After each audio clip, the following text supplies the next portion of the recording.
Now, if it is a miracle for you, what of those that produce it? What of the producers in Germany? What of the producers in Italy, in Spain, in America, in Canada, in different other countries? Now, what do they say? You see, when you start thinking like this, you will start being illuminated. Your brain will start coming up. You understand? Your brain, that frontal lobe will start reviving. Because you say, no, if you just can boast of somebody making mouth or being able to buy this car, making mouth in Nigeria, oh, you're showcasing the car. Now you ask, what of those that are producing the car daily? And what the person is boasting is even second-handed cars. It's a car that they have used for many years and brought, and he is now boasting. Now you ask, what of those that produce it? If you getting that car is a miracle. Now, what of those that produce it? What do you call it? Then, which means they are your God. Do you see how things work? Do you see logic? If you getting it, being able to get some foreign good is a miracle. Which means those that produce it are your God. Because without them, you cannot even get it. That miracle cannot even come to you. Do you see that? Do you see that? Oh, that is the reason why we need to be changing our mentality. As I was saying, we are in a freedom fighting. There is no room. Let me tell you, there is no room for continuous emotion, sentiment that can bring you down. No. We need sentiments that can move you forward. Do you understand? There is I think, is it recorded in one of, is it Colonel Madiebo's account of the Biafra War or Frederick Forsyth? Where a Biafran captain, when they were surrounded, I think it was in Uguta. When they were surrounded, they have been waiting for weapon. They have been waiting for weapon, being promised that weapon is coming to them. Because if they have weapon, you know how our people are. We are gallant people. Forget about what different things Nigeria did to us, together with religion, turned us into cowards. We are naturally very very gallant people. I am telling you. I have an uncle, very agile uncle. He's late now. He was also a captain during the war. He was an officer. He used to tell us about the Biafran war. And when we were small, he said that, you know, a Nigerian soldier, when it comes to face-to-face combat, that Nigerian soldiers are cowards. They run away very easily. If it comes to even physical combat, because sometimes they mix to the extent of physical combat, it doesn't take less than 1 minute. You bring down a Nigerian soldier. It doesn't matter how huge. They called some of them. They call them gudu gudu. Bring him down on the floor. Will slaughter immediately. It doesn't take a few seconds. They move like lightning. That is how gallant we are naturally. But things happen to us. Things happen to us. They try to change our nomenclature into cowards. Whereby one, you will see two Fulani will carry knife and pursue 1,000 communities. In a community. Ndibu. Now what's for just 2 people, 1 or 2 people. Something that is not our character. But that is a talk for another day. So what am I trying to say? This is a serious business. We should understand that we are heading towards Biafra restoration. Are you hearing me? Our leader is inside the enemy dungeon. As I said the day before yesterday, our actions and inactions is what is going to bring out Mazi Nnamdi Kanu. Bring Nigeria. There is no other thing than, okay, let us negotiate. That is the only thing. Nothing more. Nothing more. Let us negotiate in order to stop all this thing. Let us negotiate. That is where it is heading to. So, we should all be strong, mentally strong. Not that's why I hate somebody coming to this platform now threatening. I get menka. Like one of our brothers used to do. I hate it with all my might. It makes what we are doing as if it's a childishness. And now we have passed that level, please. Action will speak louder than voice. So this is a time for mental strength. Because we have cried, we have begged, we have tried to check whether what is it our fault? And we saw that nothing is our fault. We just come into sometimes I start asking, why is it so? Why is our condition like this? Do you know, one of the main reasons is this. We were programmed to be happily accepting, going into abyss, happily accept it.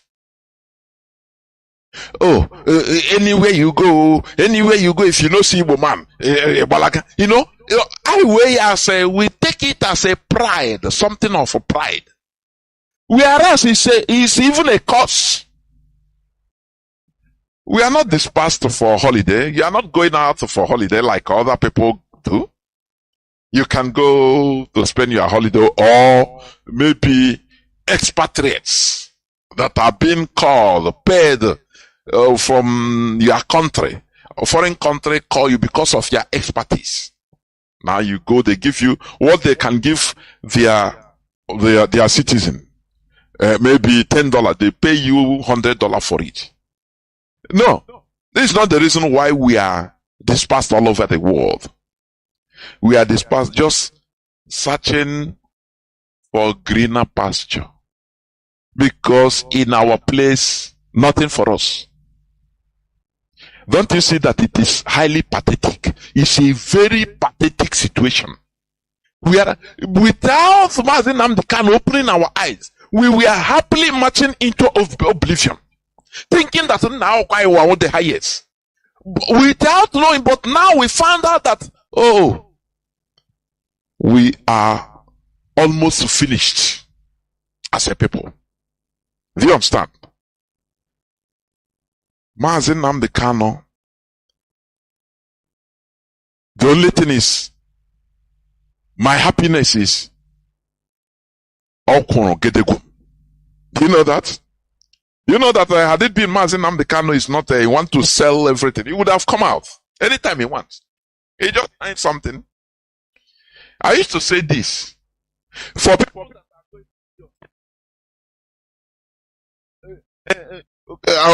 Mazi Biafra the Nobi. Opportunity na akọrọ another thing. You understand? Ona akọziri another thing.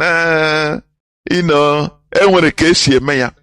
But do you know that is how smart Mazi Nnamdi Kanu is? Because he trained us to be so at alert, even on him, to check on him. I don't know whether people understand what I'm saying. Or one that thing I say, I don't know. Mazi Nnamdi Kanu is so smart to understand that even he himself is a human being. So he trained us, the listeners, the comrades, to this war of liberation, in order to even checkmate on him. In case tomorrow he start coming and he start telling us, he get us, later. Do you know what he tell us? He said, person at his back should cut off his neck. So, which means he didn't pity himself. Do you know what that thing means?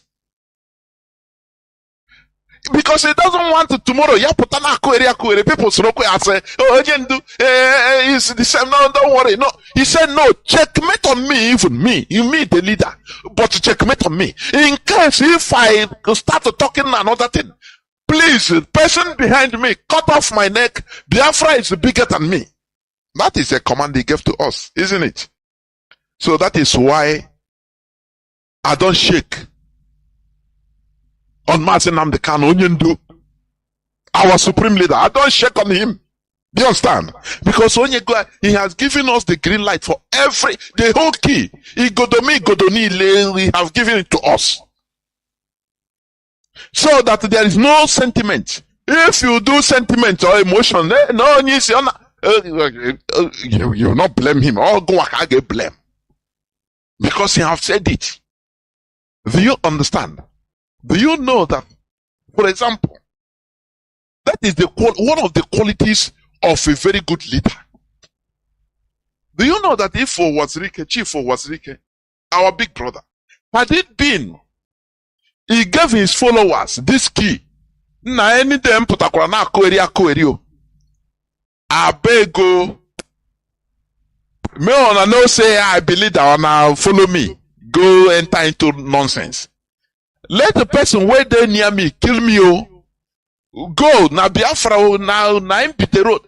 Do you know that had it been he opened the eyes of Maso people like this, Maso wouldn't have followed or compromised. Do you understand me?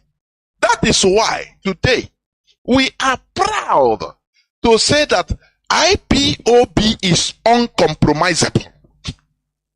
Because as long as our supreme leader can give us this marching order, that any day I come out, na akogeri, na kupon mishi, onye num na zupepu mishi, move forward, ahead. Now what do you want? Can you try again? What do you want? Is it not marching forward we have to be marching? That our leader is in the hands of the Nigerian DSS. It can never deter us. Rather, it will fortify us into quadrupling our efforts to making sure that he is released, because he will now be under duress. He must be released under duress. Nigeria we see something that they will release. They start asking now, let us, now, let us negotiate. How okay? Your leader is here now. Is here. So how do we do to negotiate? That is what is remaining. And you must be part of it. Do you understand me? Do you understand me? It is not because emotion. So as I was talking about the story of the captain, when I read that part, I become moved. Honestly.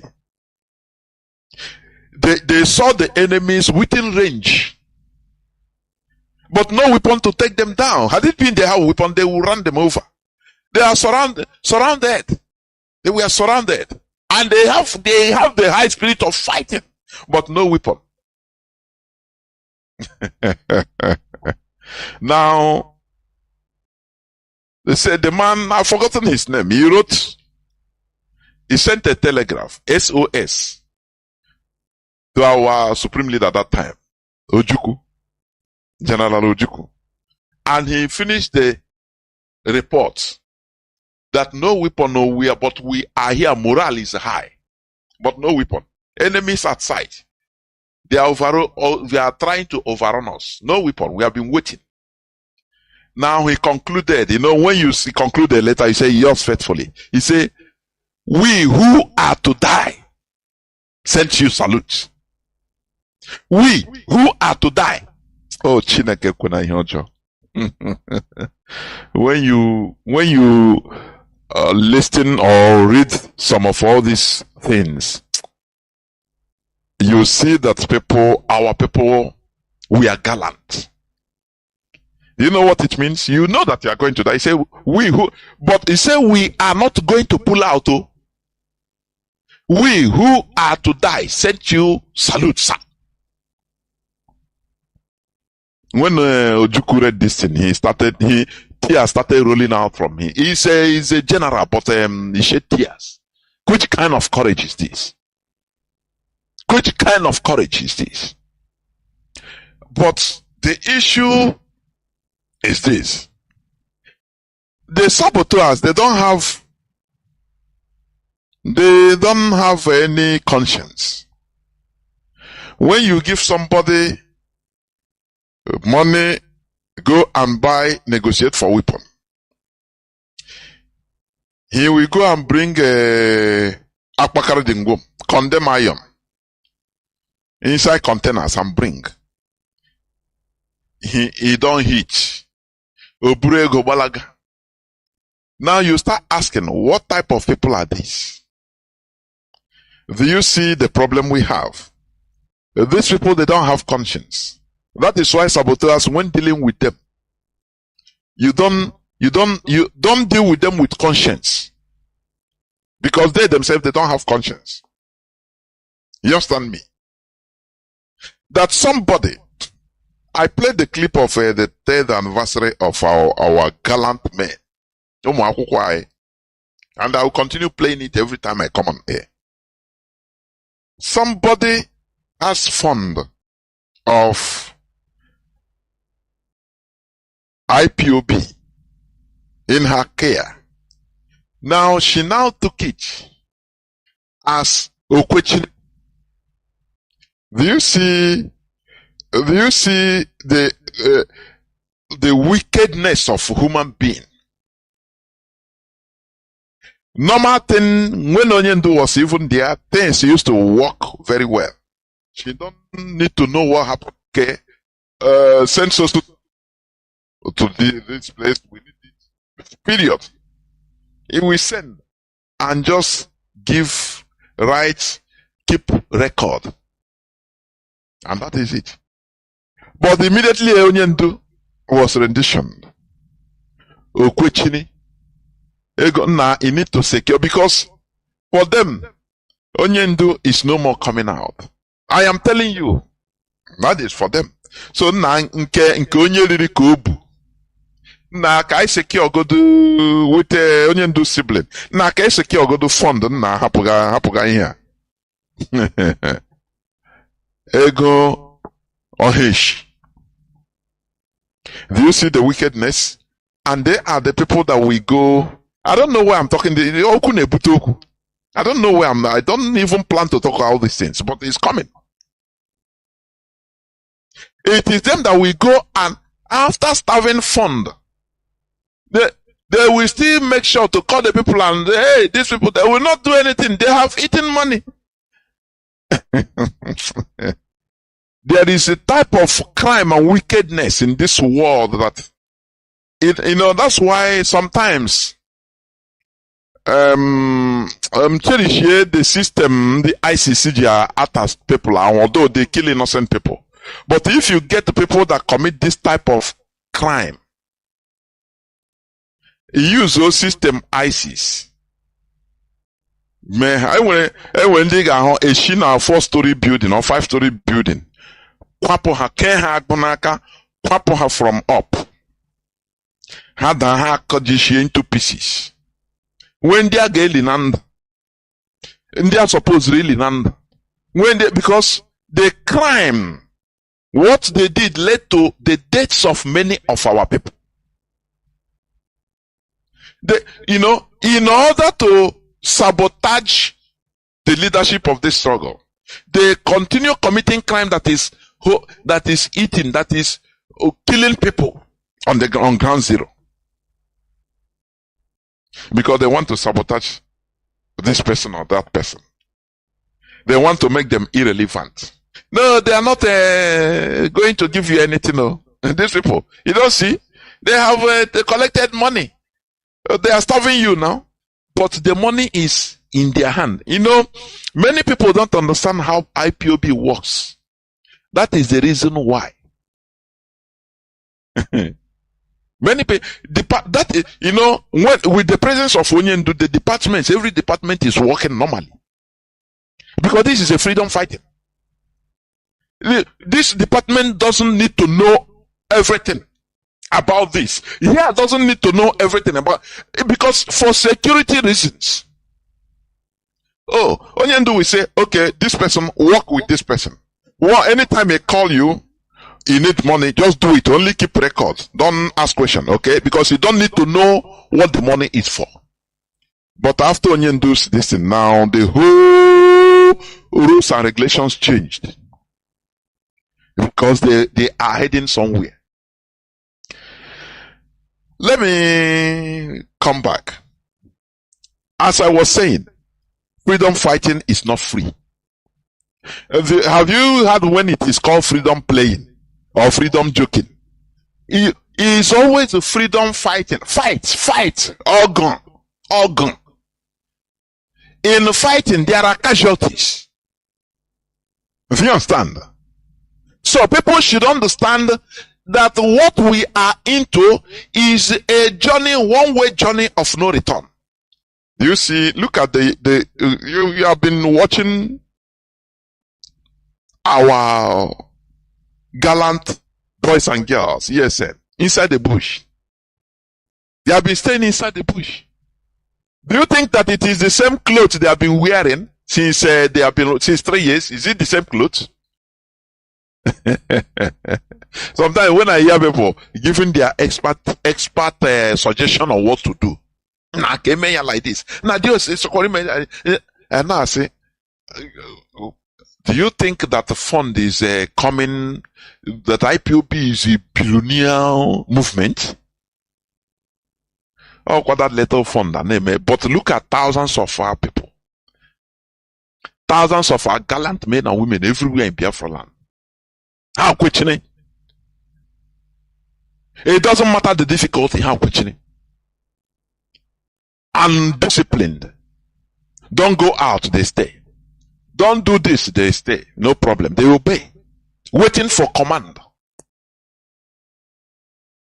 How are you not going to support these people, please? With what conscience are you not going to support these people? Please.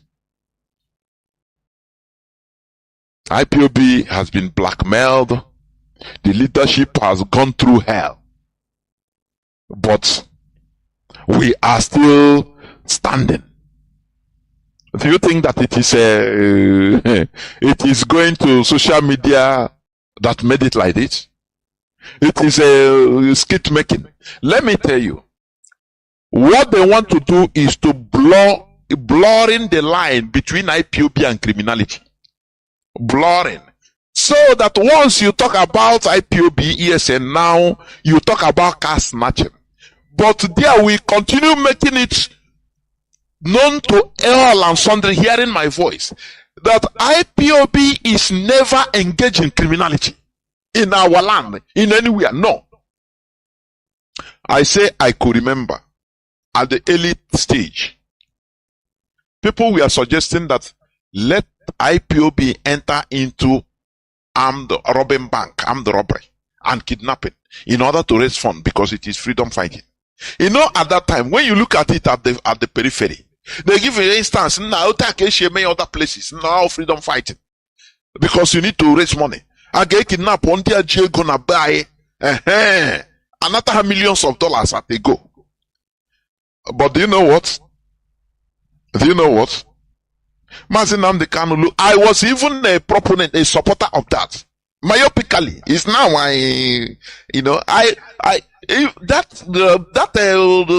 that road, it all got even well for me. Mazi Onyendu said, never. We can never combine this our freedom movement with criminality. Many people now come with that time saying, but it is later that we understood the wisdom. It is later we understood. And we now understand it firmly. Because if we engage in criminality, we will say bye-bye to freedom. Apeke kidnap na millions enwetere na ego lenu na akpa na nye my own share. Give us our own share and our boys did it. Oh here guys na no more freedom because okupa na ego mostly ndị Igbo. Other people might do this so because you do something according to the mentality of your people, of the people. It's not because others did it and you can do it. It will work for others and it will work for you.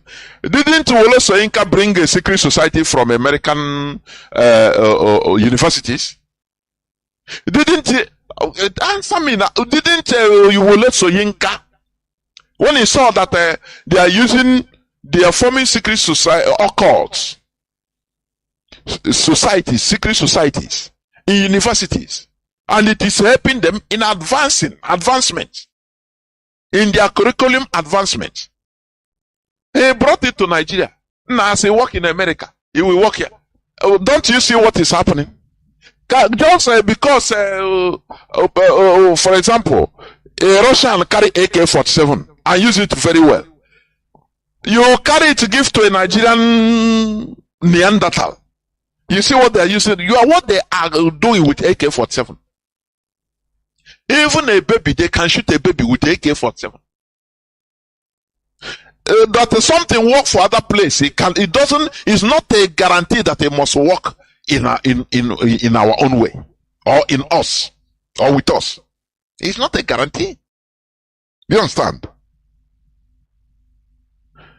So, these people, any person that is using ESN, these are Nigerian government facilitated criminals. In order to destroy IPOB, they have tried to destroy IPOB since the rendition of Mazi Nnamdi Kanu through different ways.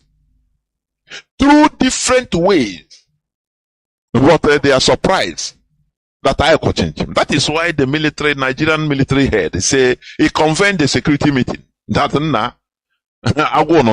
they should tackle issues. We are watching. We know what they are saying.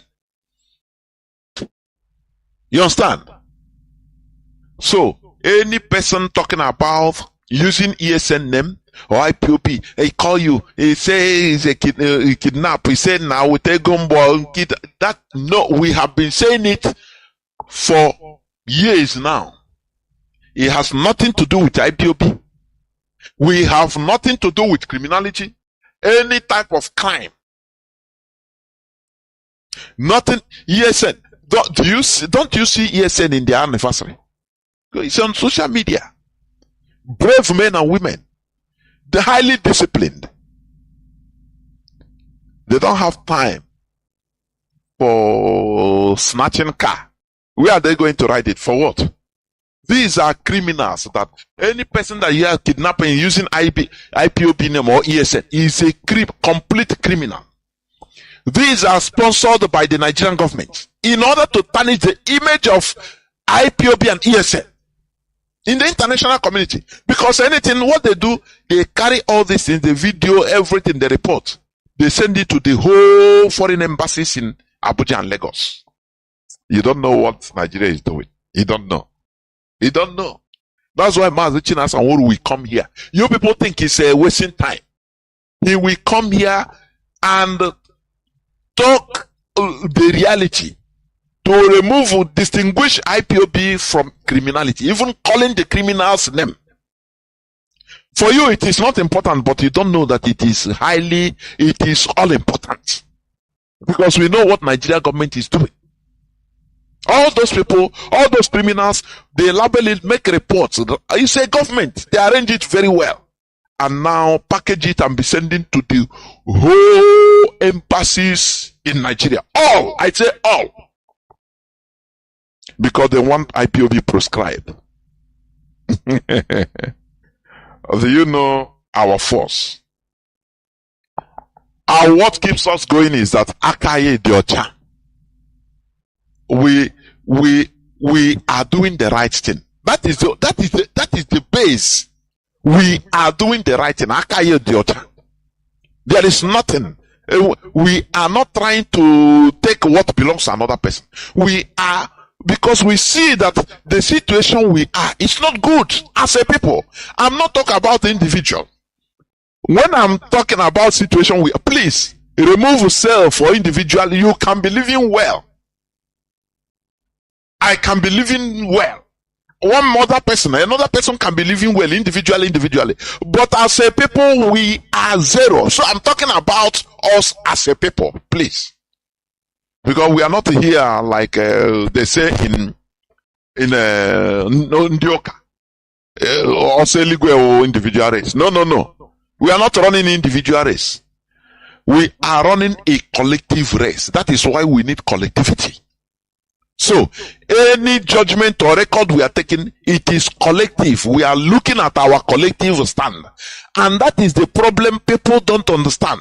Because they don't reflect it, they don't understand what it means, collective goodness and individual goodness. Or collective success and individual success.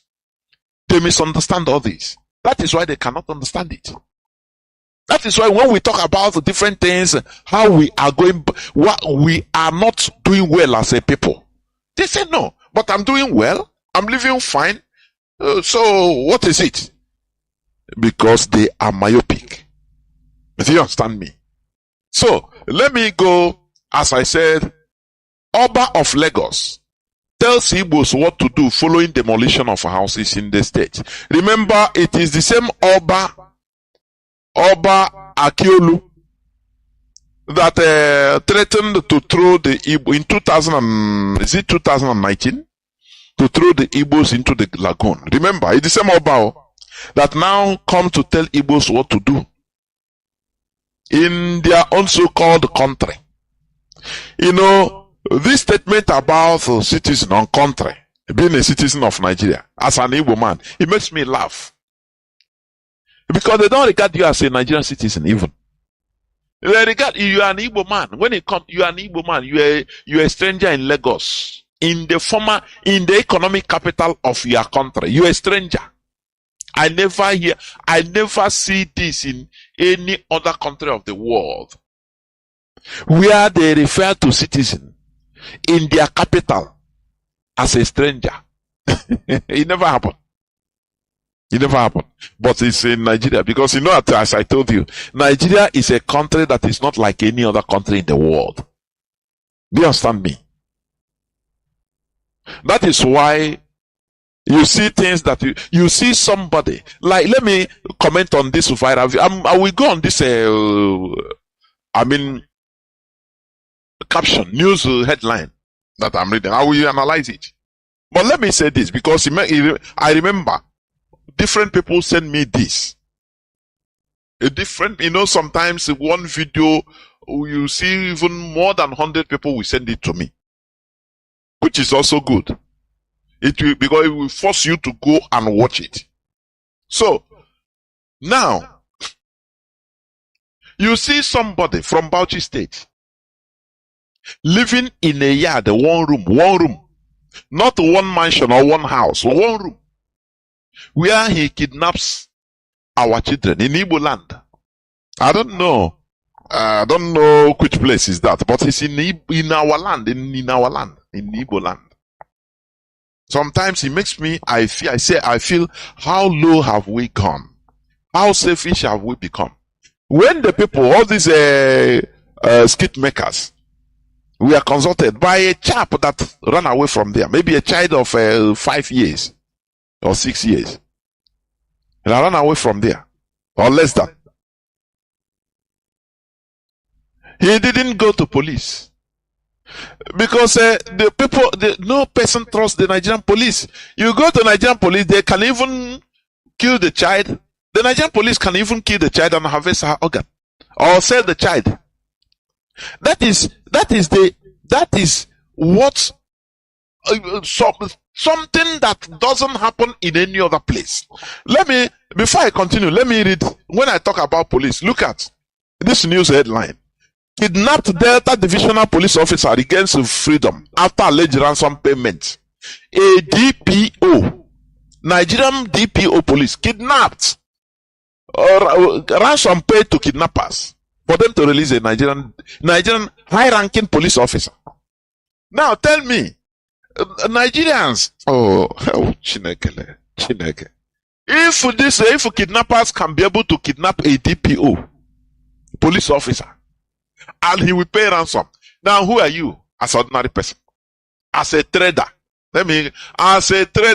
as a public servant, as an ordinary person, who are you? Is it not the same police that's supposed to rescue you, but they kidnap police in Nigeria and they pay ransom? They, with their sophisticated, so-called sophisticated technology, this and that to track. People that they track is always for them IPOB. That is when they get power. Only Nigerian police, not ordinary private or sergeant, was kidnapped. DPO. He was kidnapped. And the ransom was paid. And the kidnappers vanished into thin air. And he regained freedom in Delta. So are these people, is this institution, Nigerian police as an institution, is it worthy to even cater for your life, for your security? These are matters arising that I want you to start contemplating. I want to be activating that part of your brain that you think that you don't need. That is why we are crying that Nigeria is not. I think somebody said this sometime, that Nigeria is not conducive for human abode, for human living. That he saw when he travel where he stay, I think he's a woman. He made a statement. He said, no, he run away from Nigeria. What happened? Because Nigeria is not conducive for human abode, for human being to live. You know, some statements you don't think, you don't reason deep about it. Nigeria is not conducive for human abode. How can a police officer, they kidnap him and they pay ransom before he come out, and he will praise God for it. Now, the police will tell you, now your life today in the hands of God. Now, why then don't we, ask ourselves, what is all this? Why not we take our lives into our hands, the situation into our hands, by looking for solution to the problem we are having every time in Nigeria, the problem that are everywhere in Nigeria. Now let me go back to what I was saying. Somebody from Bauchi living in our land, in a general yard, in a general house, one room, was discovered kidnapped children inside his room, one room. Now I start questioning, I start asking. So people are not seeing this boy, this Fulani boy, or Kanuri, I don't know any boy, is a Northerner, or Hausa boy. So people, they opened his house, his room, I'm saying house, no, room, one room, with a Dunlop on the ground, and one fan, with about 6 or 7 children. Some are even 1 year, 2 years. Is that how low our people have been?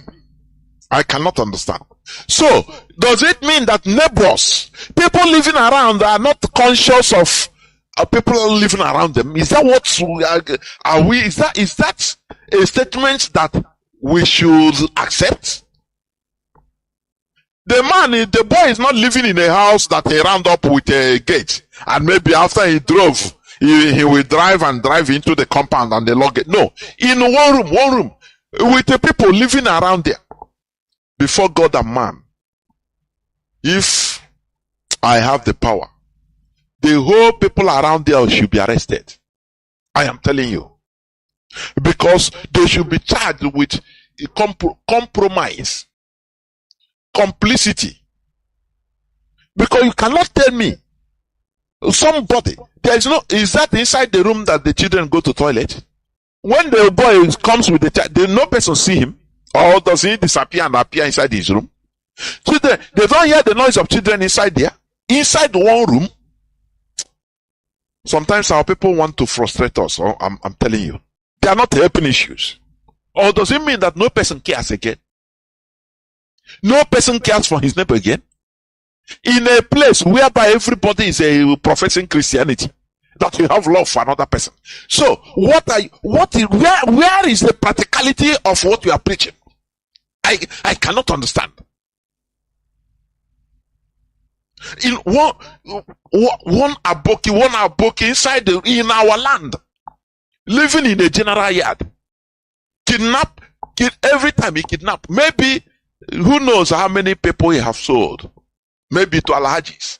Some maybe they can harvest their organs, kill the children and harvest their organs, or do you know that they can be transporting them to the north to be doing Almajiri? Do you know that? You don't know how these people are fighting us. You don't know. They can be kidnapping our children and transporting them to any part of the north where they will stay with other Almajiris, with their is it Marabu? Yes. And be training them as Almajiris, going out to beg. When you see them in Kanu, you don't know that maybe he's an Igbo child. As a child, if he stayed there because he don't know how to talk, before you know, he starts speaking Hausa. He don't know where he come from. He believes that they will name him Ahmed than Kwankwaso, Ahmed than Kasina, Mohammed than Momodu than Kanu. You don't know that he is your blood. But because we are not vigilant, I don't know. You don't know how they might be transporting these children to the north to be doing Almajiri, converting them. It is a part of their jihadism. Don't you know that? But our people are too relaxed to look around their environment. Our people are too relaxed. No person cares.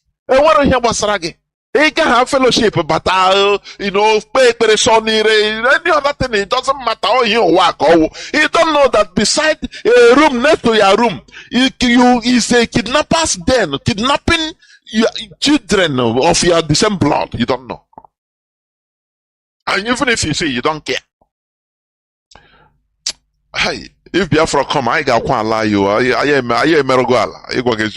Generally, I'm telling you. Our negligence and our actions and inactions, I Biafra, I repeated now 1 week. Of his work, I would now generally, because this is not life. There is no place in this world this thing can happen. We actually are kidnapped in one room. I'm not saying even one flat, one room, full room. They have neighbors. When the people knock on his door, say we are your neighbors, so he come and answer them, which means he have been accustomed to interacting with neighbors. The way he came out, which means, they must used to come there, they talk, they used to see him with the children, they don't care. They don't care. And the boy, I don't know. Many things are contributing to our suffering now. To our suffering, many things are contributing. We should be watchful. We should be our brother's keeper. Please. Now, let me go back to Oba of Lagos. Tell Igbos what to do following demolition of houses in the state. After the thing, once they beat you finish, because they know that you are very gullible, easy to convince, emotional. Once Oba don't talk our matter, now Oba try at least he put him out of our matter.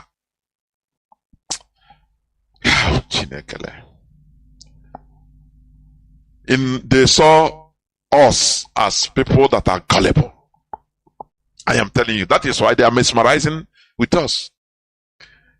They can scatter your head or break your leg. Under the second minute, they give you biscuit as a baby. And they tell you, shut up now, me, I don't beg you now. You have a blood gushing out, you cannot walk again, no. I'm just giving you example. They break your leg and you are crying, my leg, oh my leg. They go buy biscuits and give you. That's you. Stop crying now. Me, I never give you biscuit. I'm waiting in the cry again. I beg, shut up. And you start being artificially happy with him to show your happiness. Whereas you have lost your leg. That is the way they see an average Igbo man. You understand me? They beat you, wound you, everything. The following minute, they come to give you carrots. You know? And finish. They know that Igbo man, anyway, as long as Jehovah Beze, they said they will pay compensation and let us hope in God. Every time you are hoping in God. This is no time to hope in God. You know, I've been saying this. If you want freedom and you are a believer, look into yourself. We must be unbelievers. We must be doing things by ourselves. Because unbelievers, you do things. You be practical. Not anyway. They destroy your hopes. You have nowhere. They will come and say, yeah, don't worry. We're on top of the issue. The one you have gone now said, you know, we're on top of the issue. Your people should maintain good citizenship. We're on top of it. Hey, they raise your morale. And you clap, you are happy. And off they go forever. Who will you hold responsible? You know, who will you hold responsible? Yes, our people, they will start going to church, praying, holding God responsible. Now God will bring down your house. Now God will build your house for you. Now him demolish your house. Why you hold God responsible? Let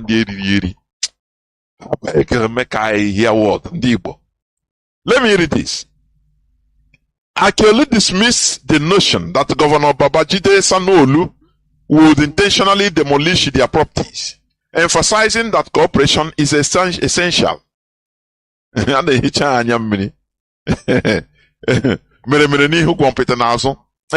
will go back and laugh.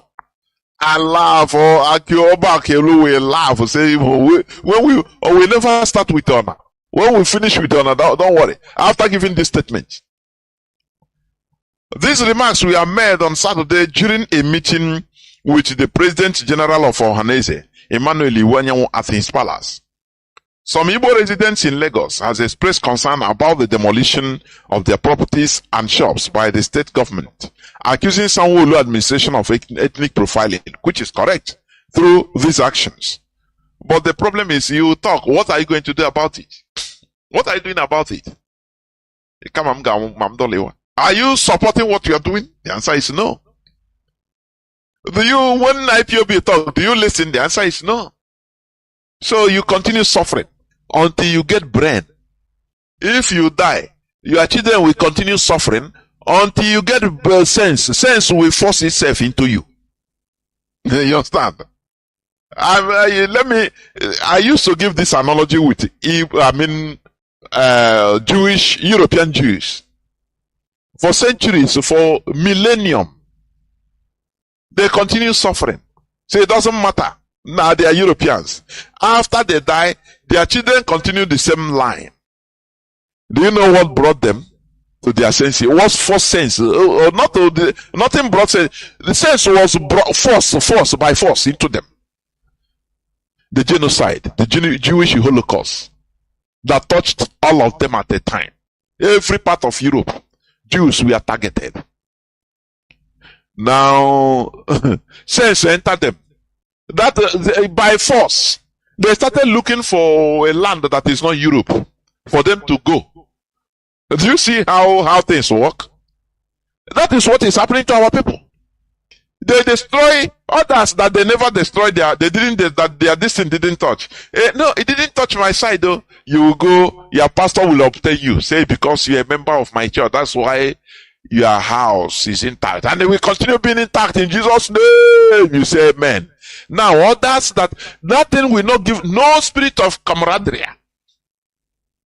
in order to feel for those that their buildings were destroyed, their hard-earned money were destroyed. No, you don't feel for them.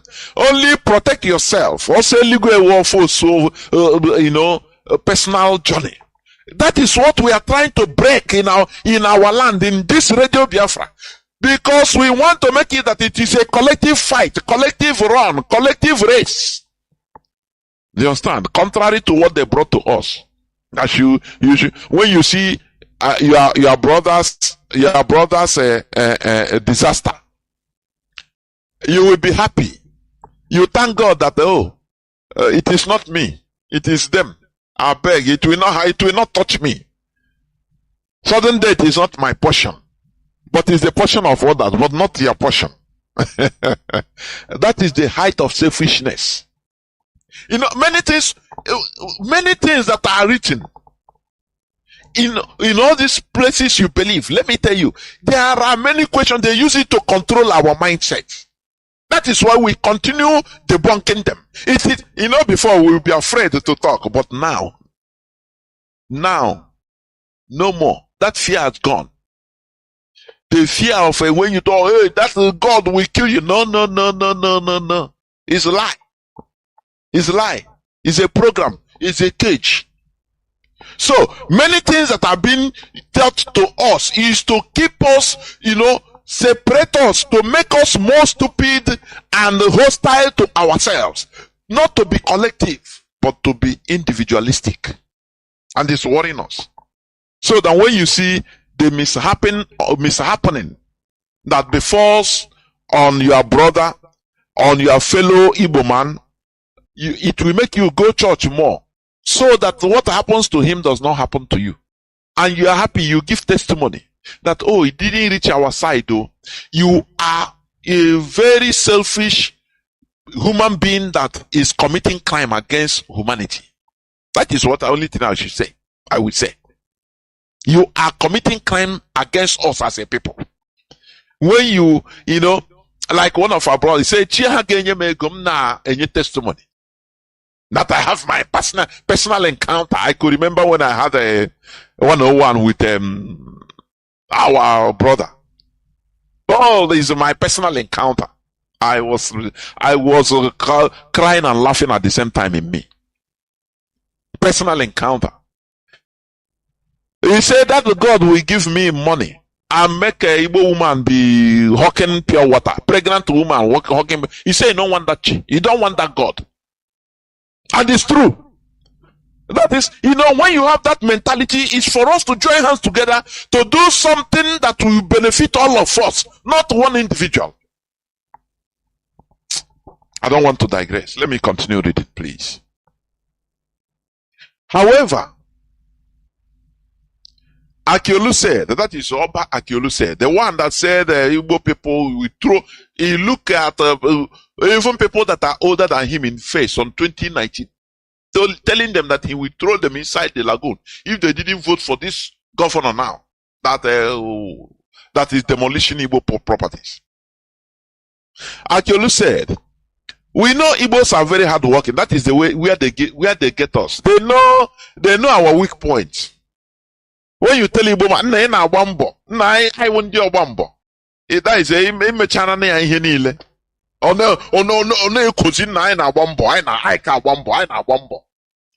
You are just busybody. You understand?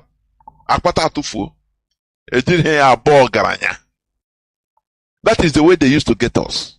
So Igbos are hard working. 75% of properties in Lagos is for Igbos.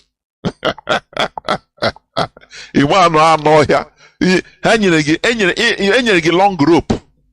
When you go fishing, if you know how to fish, if you put your hook, put the worm or fish, small fish inside your hook, and you throw it inside the river, if fish come to take it, you will know, it will draw, it will eat that hook. It will draw. Now, you know what you will do? You first of all release your lines. You will be releasing it so that the fish will be swallowing it more. That fish will be thinking that he's swallowing food. He don't know that he's swallowing a hook that catches him, that will hook a nice place for you to now start drawing it. That is where I started. They throw the hook now. You know, and they release it to Ndi Igbo. That is what he said. Akiolu said, we know Igbos are hard working. That is number one thing. Oh, praise, oh, him on Igbo. Yeah, toro. Yeah, go. Gwazege how Abuja safe is, the properties there, 60% are for us. Or maro that, jira hoho, anyishi. Eta hoho. Anyishi. You know what? But they impose us and it is working for them. Oh, Igbos are hard working. Now you ask, hard working. Igbos are hard working. How does it reflect in our lives as a people? What is the help? You ask, what is the help of the government to our hard work, for goodness sake? Stop taking this hook, swallowing it. More and more, they release the line. You swallow. Igbos are hard working. You start boasting. Stop this boasting, please. This is nonsense. Igbos are hard working. They remove the railway line in the whole of Southeast. They dismantled it quietly. No person is doing anything about it today. It's only here on Radio Biafra we have been shouting it. They dismantled it quietly. They push our land into Stone Age. No more railway line. Railway line that Nigeria didn't put. It was put there by some Dr. Michael Okpara or some even Britain during the colonial time. But they quietly dismantled it. And no person made a noise about it. But Igbos are hard working. Ojukwu Agaba. Igbos are hard working. You will carry goods of maybe 50 kilo. Now trek from Onisha to Aba. Oh, you are hard working. Spray me that nonsense. You ask any person, hard working. Now, what has government have to do? What are they contributing to our hard work? They know that we are hard working. Why are they dealing with us? That is a question, a reasonable question that you should be asking. Not swallowing it. Not true. You know, come to our land. No government, no federal government infrastructure, but we build the three houses, nice house. Give them reason, ask them pertinent questions. Why? Okay, you know that we are hardworking. Now, why are you treating us like this? People that are hardworking, you should encourage them. Government should encourage them, but we don't have encouragement. Instead, you start boasting. Now look at, go to our villages, big houses, nice houses. Look at Badan, nothing, only corrugated iron or rusting iron. You are gullible as they want you to be. Stop boasting with suffering. Stop boasting with suffering. We can do better. Let us stop boasting with suffering. They call us hard working. We accept, so that even if they destroy our hard-earned property, they call you are a hard worker. Continue. Tomorrow you can do it. Ibama will say anyway.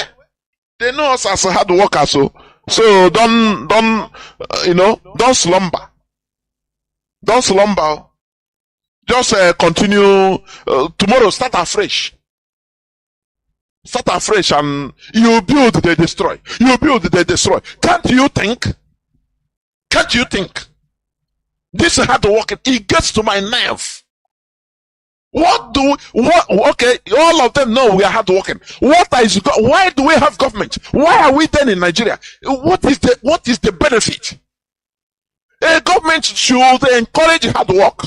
But now, why are they dealing with us? Oh, we are hard working, we build, they destroy. They say, oh, start, you are hard working, or you continue. Start again, start afresh, building. And then, are you not an idiot accepting all this nonsense? They are mocking us all the time, but you don't know it. You never accept. Hard worker. Hard worker, Ngwa, continue hard working. Oh, bro, as a boss, hey. No matter. No, the time for that has gone. We have uncovered all their tricks in their wordings. Whenever they tell you you're hard working, Igbos are hard working, say, okay, you are hard working. What do we have to show with it? What is the government doing to hard work? Is the government against hard work? You ask them pertinent questions, not accepting and having courage in so that tomorrow they will tell you, don't worry, continue hustling, start afresh, you can make it. They will come and deceive you and say, we are hard workers. Oh yeah, even if they will go, even if they will destroy our properties, we will start again. Is that life? Yeah, I wonder. Yeah, I wonder because. Let us remove ourselves from gullibility, please. That is the essence of what I'm trying to say. This praise, there is a praise that is mocking, mockery. Mockery, please. Do you hear the interview that is going on every time on Radio Biafra? Even personally, I played this several times. Kunle and Alhaji. I think the second said, just praise the Igbo man. Give him a sense of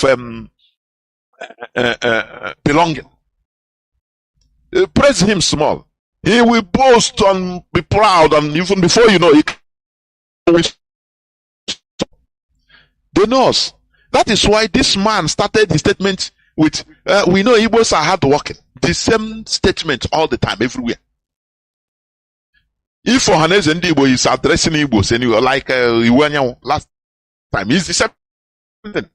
He started his statement with this Okuao. Yeah, Okuao. Igbos, we are very hard working. Now, hard working. Okay. Oh, we are hard working. Now, when we finish, you destroy. We have no help. So we continue carrying our burden by our individual self. Then what is the need of being in Nigeria? That is the question you ask the person. Not the hard working. Eh? Let us understand the tricks of our enemy. Little tricks. These are tricks which they use to bloat you. Once they bloat you, they know that they have gotten you. Continue anything you can talk. Nothing. They can't do anything again. Because you have given them what they want. That hook, you have given it to them, so they swallow it. So they release the line small so that you swallow it more. Now he said, but you have to respect the landowners. Do you see? Igbos are hardworking. Okay. People say, yes, yeah, we are hardworking. But you have to respect the landowners. Now, you ask the person, you ask Oba, has any Igbo man taken somebody's land by force in Lagos? And that is what kind of respect? Has any Igbo man taken somebody's land by force? Instead, they sell the land to the Igbos 10 times more costly. Now, what is the respect? You have to respect. In a country you call your own, everybody have the right to come to anywhere. Yoruba, they have the right. If they talk about, they have money, they buy land. They stay there. As long as we are in the same country. Now, why are they respecting the land? In what way? That is the issue. In what way? Oh, you destroy their properties because they don't respect their land, the landowners. Oh, because they didn't vote for your choice candidate in a democracy. That everybody have the right to vote any person he wants. Is that the respect? Not respect. We have identified the problem in Nigeria, and what we want is a solution. What is the problem? People don't ask. I am appealing to you in the name of God. The governor cannot deliberately destroy your property. Just play according to the rules of the game. Do you hear?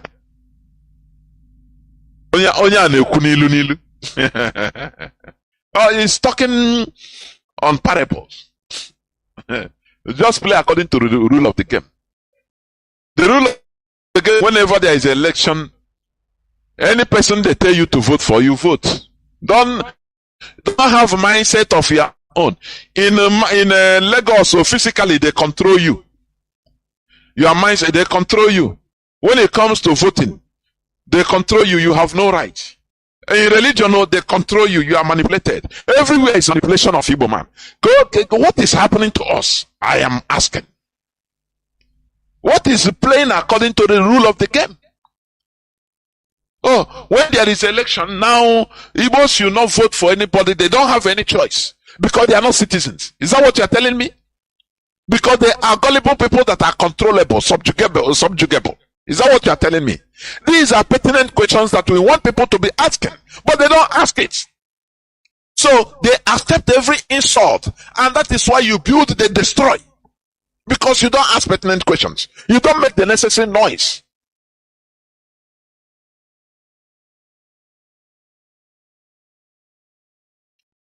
No person, I think somebody said, it was, I think in Alaba or somewhere, when those destroying, the bulldozers start going to where HAUSA people are staying. All of them come out to say you can't do it.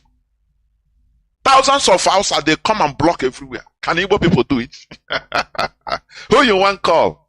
Person that said, them go, but you are in this world, in the world of problem, but you don't want problem.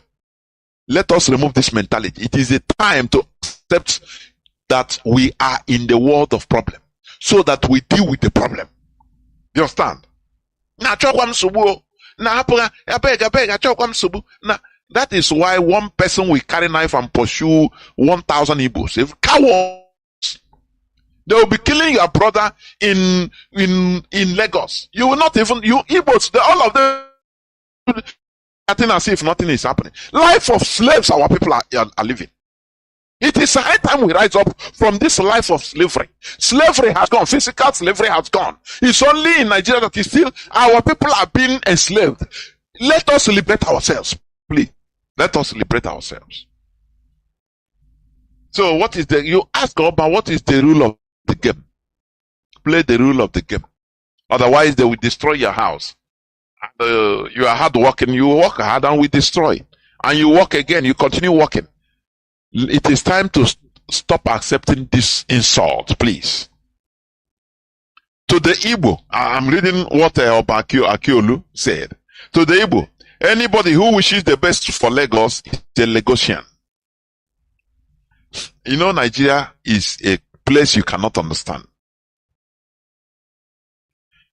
You are in your country and you are called a stranger. It's something I cannot understand it. I'm telling you. And that is why I hate staying anywhere outside Igbo land. If you are in another country, they call you a stranger. It is understandable. You bear it, no problem. But when inside you are a place, you are having the same passport with the person. A passport, you are the same passport. They are calling, they sing the same national anthem, but still they call you a stranger. Does it make sense? Let us reason. Does this make sense? We are accepting things that no race in this world can accept it. Instead, they will say, let everybody die. But we accept it. Why? Because of selfishness. What promotes selfishness in our life? Even religion is one part. I can tell you, any person that I can argue, Saturday you can call and argue or debate. But I'm telling you, is it not somebody I had a debate with him? He's mentioning, oh, he's a personal encounter. My personal. So now why are we fighting as a collectivity? You cannot. And that is why it's gone. Because what he would like is that the personal, that thing they program you. Oh, you are thin. That thing is a personal encounter. Once you believe, oh, he will be well with you as one person. What of us as a people? Do you know why Europeans are advancing? Because of they are going in collectivity. Their collective interest is far, far, far, far more valued than your simple, selfish individual interest. They don't care about their individual interest. What matters is their collectivity. And that is why they have electricity for all. Not one person is a millionaire. The politicians are not richer than others. No. That thing, if there is insecurity, it will be affecting everybody, including politicians. So they go with a minimum number of police or bodyguards. Some they don't go even with bodyguards. So that if there is any, how many members of parliaments have been stabbed in London, in England, for the past few years? Have you forgotten? Because they don't go with no guard. They don't go with any guard. If there is insecurity, it should have touched anybody, so that they will collectively find a solution to it. But in Nigeria, it is not the case. Some people are the higher caste. They are the untouchables, where they go with retinue of soldiers so they don't care about what happens to others. So these others, other peasants, any person that has the little money, we go and hire to belong, hire military to protect him. So how then could people gather and say, no, this is security, let us find a last solution? They will not do it, because everybody is relegated to fending for yourself. Why are you complaining? Don't complain. Fend for yourself. Go and look for money and hire police. That is the typical solution to Nigeria problem. Fend for yourself. And it is being promoted by the religion, mostly Christian religion in Nigeria. Fend for yourself. Pray as long as you are in this church. I give you this olive oil. It will protect you. Now, what about others that are not? If let's assume that the thing is working. Why can't you make everything general? But you know you are lying. So even somebody that is feeling that because he's going to one church or the other, he is protected. Now, how can he respond to a call to come and say, let us look into the insecurity that is harming us? He will tell you, no, I don't care, but because I'm protected. As long as I'm choosing, I'm protected. This is the problem we are having in our land, and people don't want to understand this. It makes me mad. Because it brings a separation. It brings individualism in our land, in our lives. If the thing is touching everybody, now no separation, no hope, no fake hope in any religious center given to anybody. That so long as your pastor touch you, you are no weapon that is fashioned against you. Once you remove all these things, everybody feel that everybody is vulnerable. Now people will now start looking for collective solution, not individual solution of making money. Now go hire for police. Now go hire police to be inside your car to carry guns so that they cannot kidnap you. No. Now go let pastor pray for you now so that you have protection. No, that is individualistic, selfish solution to the overall collective problems. Now it's the same thing. When you call for collective solution, the person that has money to hire policeman or military, he will not listen to you, because for him he is okay. The same way the person going to one church or the other will not listen to you, because he is listening to the voice of unbeliever. It will even bring him to vulnerability. So instead of programming, don't listen to unbeliever. Just continue maintaining your race. As long as you are coming here, no weapon that is fashioned against you that will. Do you see all these teachings? That is what? It's not about any other thing. These are mental programs. This is what we preach here. I don't know how people can't understand this. These are things we should break, so that all of us will see ourselves as vulnerable, as equal. Now we do things to save ourselves as a people. That is what IPOB stands for. That is why we answer one family. When they call you hard work, hey, hard work, you Igbos, you are hard working. You don't know that it's mocking. They are mocking you. From today, you'll be asking them questions, please. This is where I'm going to stop, because I feel that I have even I've spoken a lot, but I will stop here. I will go into a few minutes break, so that when I come back, I will open the lines so that people will start calling. Please do not go away. I'll be right back.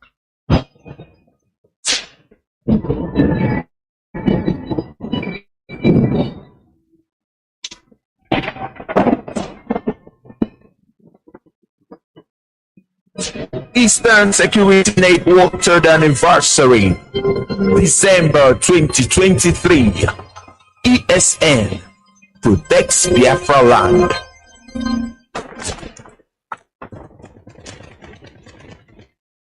Our response to the endless cycle of insecurity, lawlessness, mayhem, destruction of lives and properties in Biafra land is the launch of this very Eastern Security Network. This very day, in the coming days and weeks, you will see them in their uniforms. You will see them performing very critical and vital functions of ensuring the security of our land. I urge each and every one of you to give them your maximum cooperation.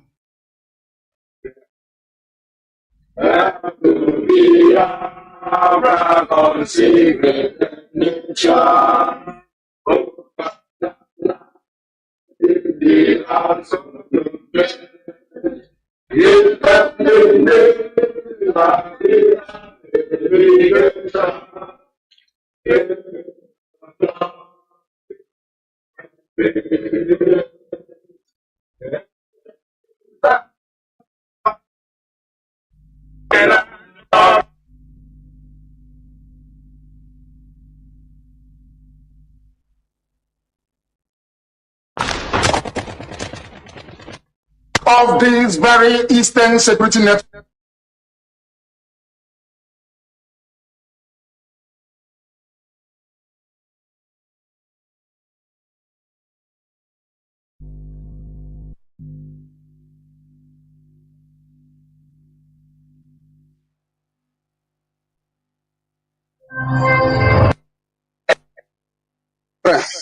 Eastern Security Network is an indigenous security outfit founded by the Biafra leader Mazi Nnamdi Kanu and IPOB.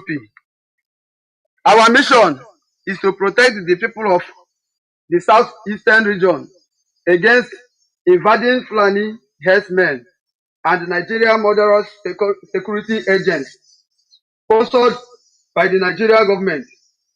Our message is very clear, and it goes to the Fulani herdsmen and Mieti Ana sponsors parading around Anambra, Imo, and the Delta states, especially those destroying our agricultural produce, killings, raping our women, girls in Biafra territory, and disturbing road users with their cows.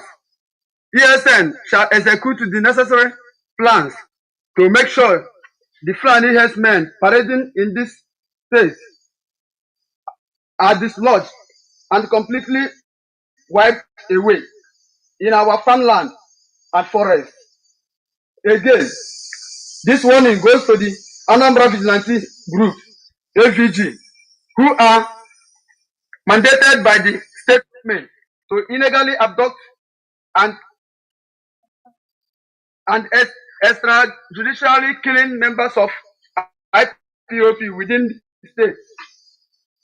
The illegal abduction of suspected Biafra sympathizers and IPOB members within Anambra and Imo states have taken another level since the abduction of Mazi Nnamdi Kanu, and we demand the immediate release of all those IPOB members illegally abducted in Anambra and other Biafra states, or they must be brought to court if they committed any crime than detaining them indefinitely.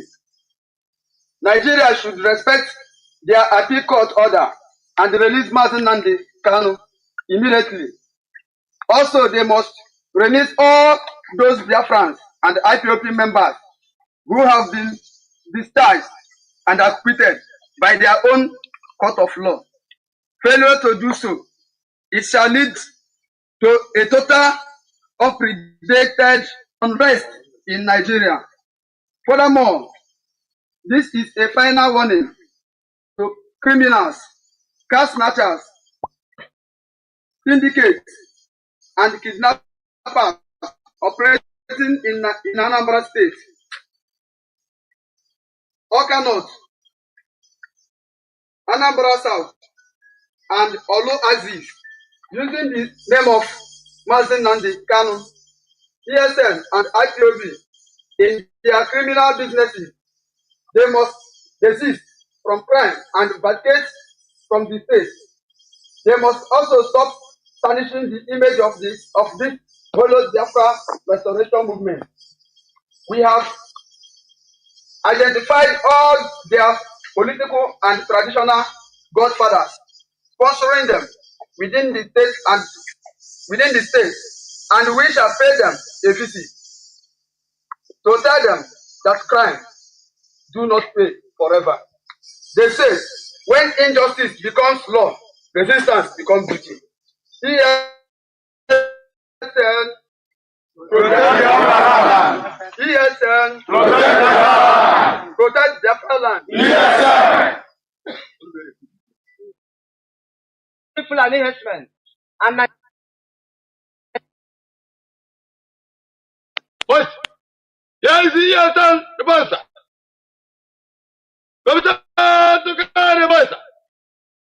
permission granted.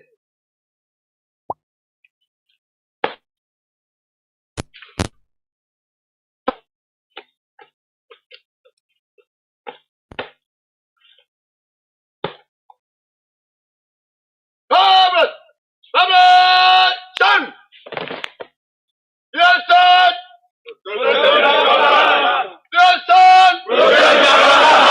Yes, sir! Yes, sir! ESN! ESN! ESN! 10th anniversary speech from the Eastern Security Network, ESN Northern Command, Biafra, and all of us of freedom. Join us to celebrate ESN 10th anniversary in this month of December 2023.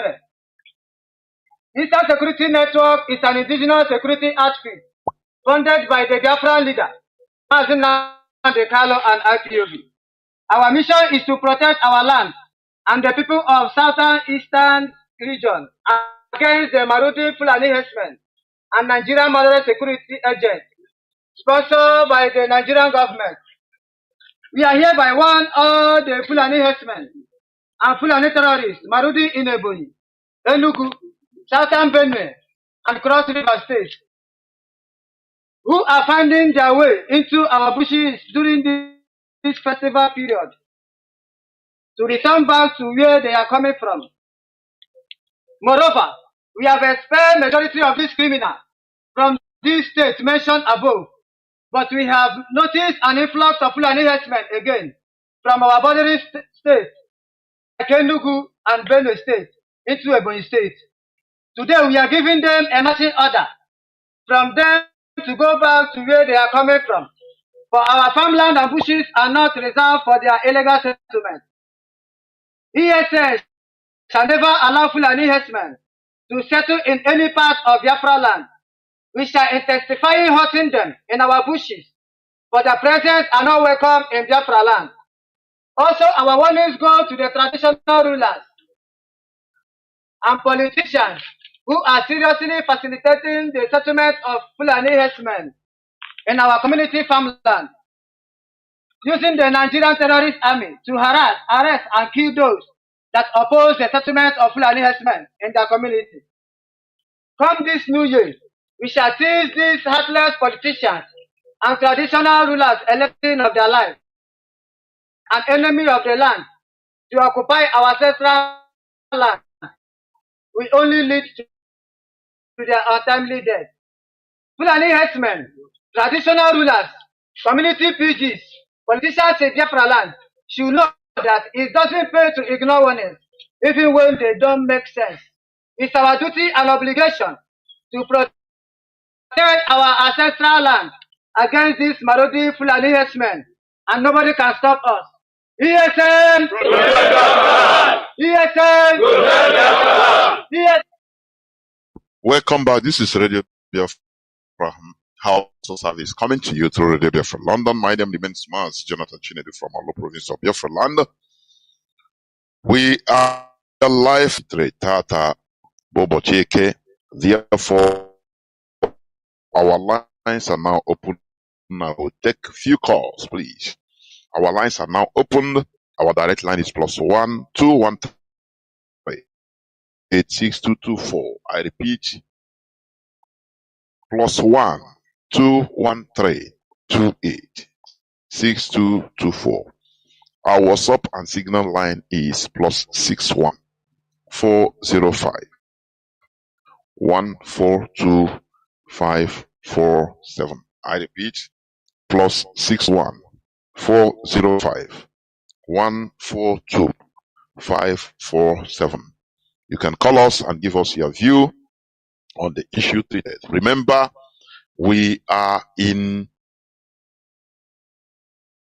another phase of this freedom fighting. It is a very serious business. It is not a joke. It is not maybe a cinema or Nollywood. No. This is a people's business. Serious business. Life and death business. It is not a joke. Therefore, we must all continue in this journey because it is a journey of no return. I have a first caller already on WhatsApp. WhatsApp, can you hear me? Caller on WhatsApp. Hello? Yes, caller on WhatsApp, please. Can you hear me? Go on, please. Caller on WhatsApp, can you hear me? Please go on. Go on, please.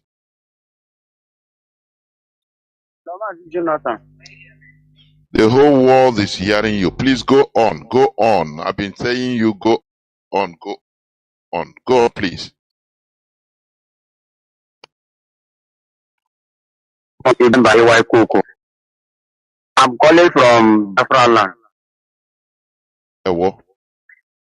Thank you very much. Please, what I want to say is that please, in Iguacha here, we need Radio Biafra because me, I'm listening through app, the IPOB community radio. So we need the CHK, number one. Then for your talk that you are saying about collective, really we need to be collective in all that we are doing. You are really talking the truth. You know, all this individual progress, individual this, it is me. That is what is killing all of Mazi, us. are you still there? Like, yes, I'm still here. I'm still here. Go on, please. Go on. All this individual, no let me, that is what is killing us. So if all of us can come together and fight this thing, I think it will be more better than also Eligwe. It is only me, because that thing it cannot take us to anywhere. It cannot take us to anywhere. You have said it, and that is the truth. That in fact he has finalized everything. That is what is killing us. You will be seeing somebody doing something. We say, that one consign him, no only him, because it never reach you. So that one consign only the person. If the person died, that is the person problem. If the person succeed, that is the person problem. Until when the thing reach the other thing. So that individual, this thing very very bad. We need collective. Everybody come together to do something, and that is why something is wrong in this our land. Like the other day, I was discussing with somebody. I was telling the person that when somebody is rich, only him that is rich in a community, that is an error. He is poor. He is not rich. He is poor. Even be rich. He is poor. I'm telling you, if only look, Mazi, let me ask you. In many parts of Biafra land now, even Nalolo today, you cannot move out with a good car. Nice car. Just move out from 6 o'clock. You cannot move out. Those people you say those people you think when you are when you are surrounded by hungry poor people, you are in a mess. Honestly. Go on, please, go on.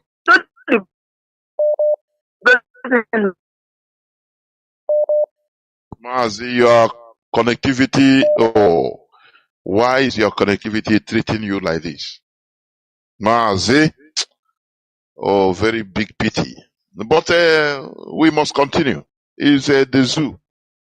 let me pick caller on direct line. Can you hear me? Caller on direct line.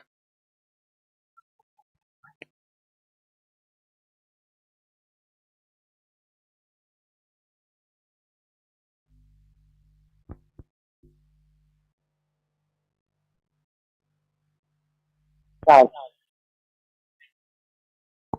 Good evening, sir.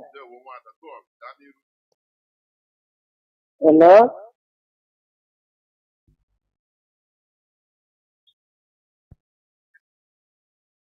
And if there was a okay, I know all of me why you have for the Chinedu at work.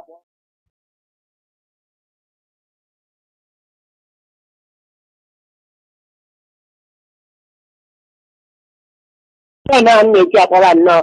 In the you block, they are not so, and I mean, with the Jimmy, I know and know. So for now, for leading down about daytime, and you are no one, and not a teach. Maybe not because you don't know my line now. And even now, computer can you complain now?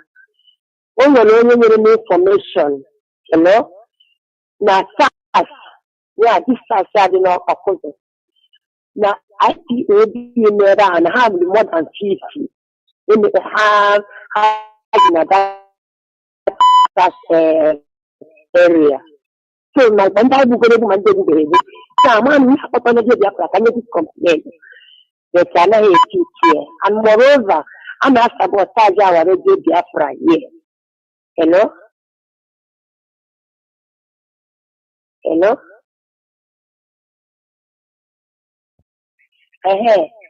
So, radio Biafra. Yeah, that's sabotage. For 2020, radio Biafra, you could have this in the a minute, I call lawyer off. A minute, I call lawyer off. It was yesterday. But you can work on a radio Biafra in Niku. Although the broadcast in every August. Every month, one minute now, and one about later I don't know, only you don't know. So, yeah.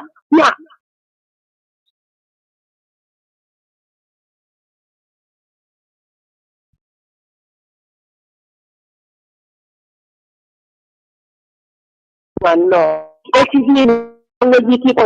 that in a na phone because this man, because that's what me complain about this man and Simon Simon you know na IPOB no na ESN one no has onya I convert go ya anime to decide.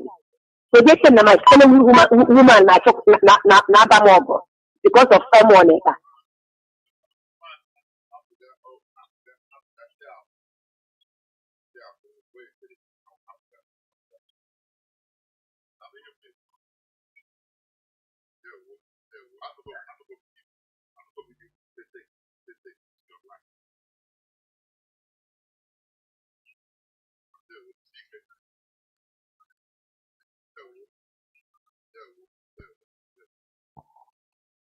Yeah, as long as the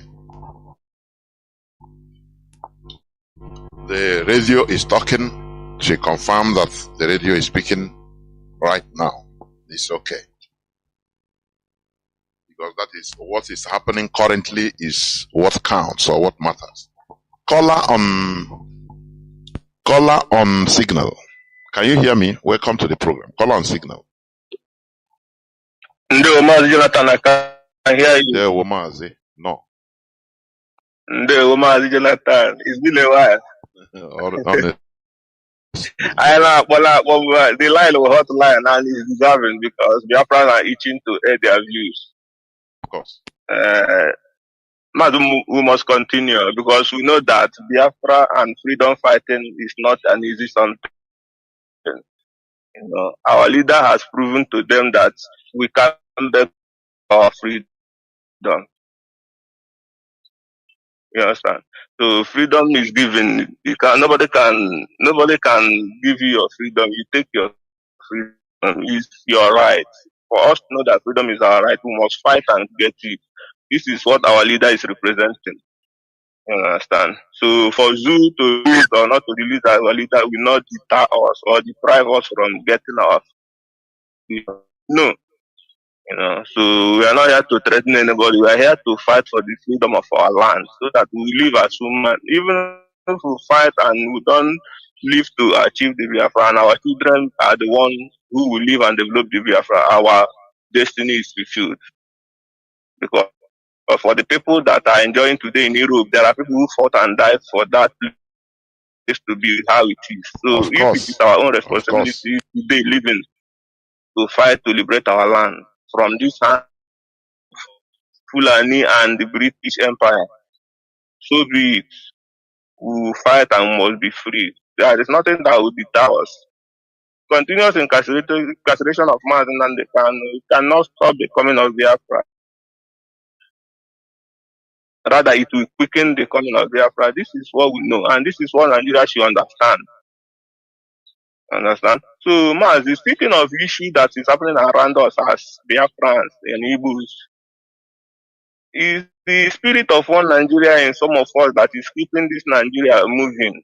Nigeria is actually riding on our back to prosper and intimidate us and kill us even at the end.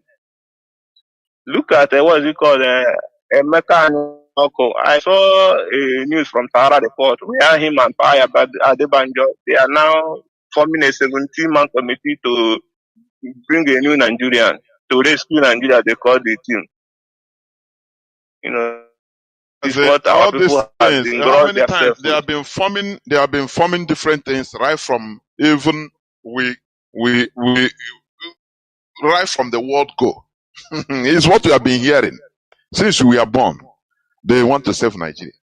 Have you had any country that is undergoing the mantra is saving Nigeria, peace and unity, unity, unity. We must remain together. Which other country on earth is always talking all this? Since independence is the same mantra. They don't want to go They are to telling you unity. the grassroots of their problem. No, it's only the periphery, living unit, official unity. Mazi, please go on, go on. Mazi, just like what you said now, I made me to remember people. You see them saying one Nigeria, but once they give you a form to fill in Nigeria, in that form you see which religion are you, which tribe are you, which state are you. So they are the one who know that. Just like look at what the idiot that call himself Abba Okiolu in 2014 or 2013 was still in Lagos. This man was this infamous idiot was the man who put mad to say that our people will drown in lagoon if we don't vote somebody.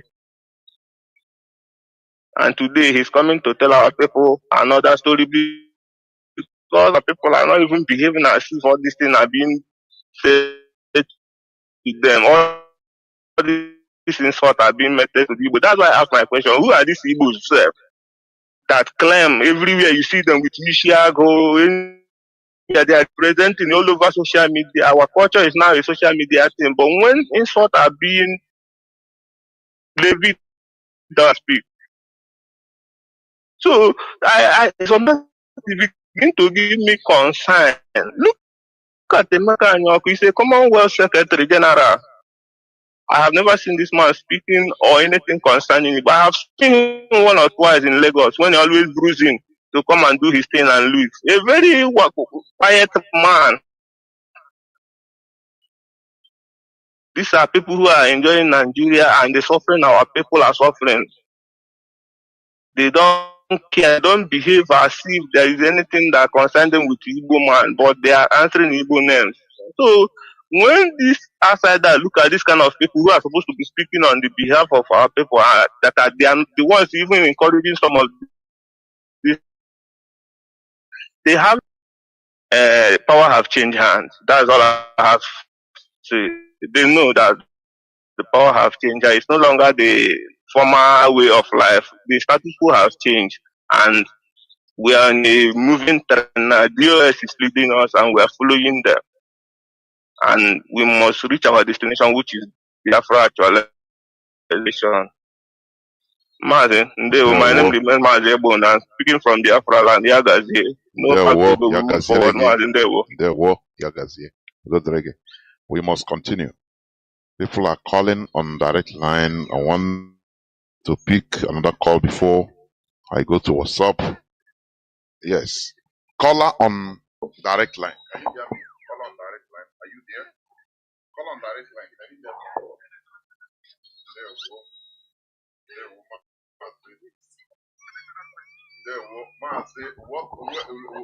go. Mazi, let me tell you, because I don't know. Oge ọbụla ị na-ekwu, I love your spirit, but enyezina anya nọzi na ekpo iyi ekpo ma Joe Biden ekpo ọ na-eme ihe anyị na-eme ọ dịka ọwa ihe ụmụaka ị na-enye inyegide na warning nyegide warning since 2 years now. Please ka anyị dị objective gaa n'iru maazị ndewo. We are dealing with demons, Biafra, and they remember that the kingdom of God suffers violence and only the violent take it down. After Biafra is rest, I am agent. They are not talking here. They are not Jonathan. And that person is there. That was time. That was time. That person is not making sure that you will be there, Jonathan. You there and the teacher. Then Jonathan, because I don't know they don't have fire. What don't I? That's the one that is only the Nnamdi Kanu.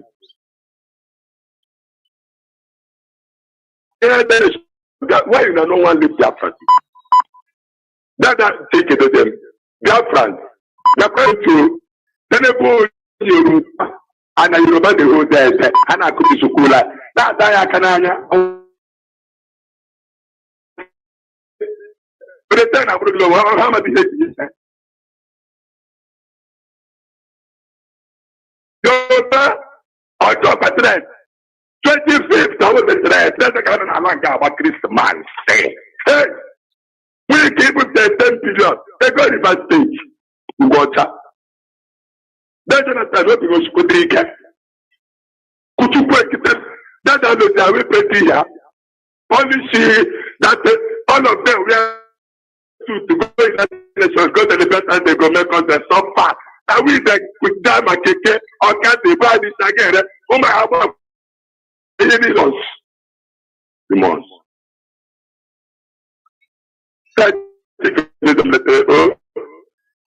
My dear brother, I am a gentleman. No gentleman is like that in Africa. No, I think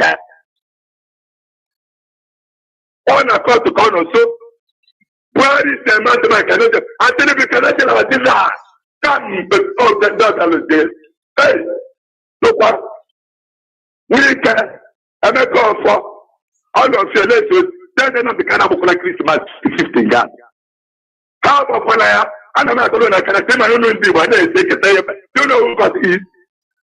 I'm back. I have been single before, friends. You know now. But I'm back. I finished Jesus Christ before. Then I did. They will flip.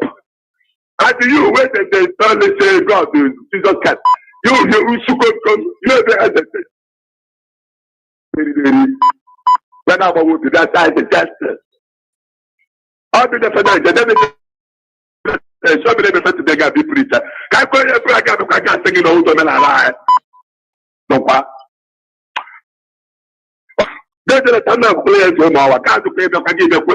I remember that.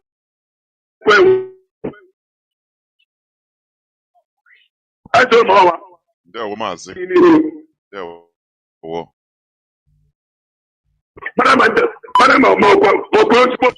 Yeah, well, thank you very much. Thank you. We must continue. I think you have made your point. Caller on WhatsApp. Can you hear me? Welcome to the program. As we are winding gradually towards the end of the program. Caller on WhatsApp, please go on. Can you hear me? Yeah, Mazi, are you talking to sir? Mazi, are you not on WhatsApp or in email? Yeah. Yeah, sorry, because I know everybody is calling. Yeah, thank you for having me, Mazi, and God bless you. Thank you for your time and your dedication, Mazi. A very quick one. Mazi, I just want to say about ESN, you know, this third anniversary of ESN. Let's say kudos to ESN and let's give them Gosa. Mazi, what made me to call is one of our brother called on Mazi Methuselah program, and he says something, and I buy that idea. So I want to see if we possible. He says we should not be waiting for making fundraising for ESN only. So we have to channel another avenue of raising funds for ESN, and I buy that idea. I'm not.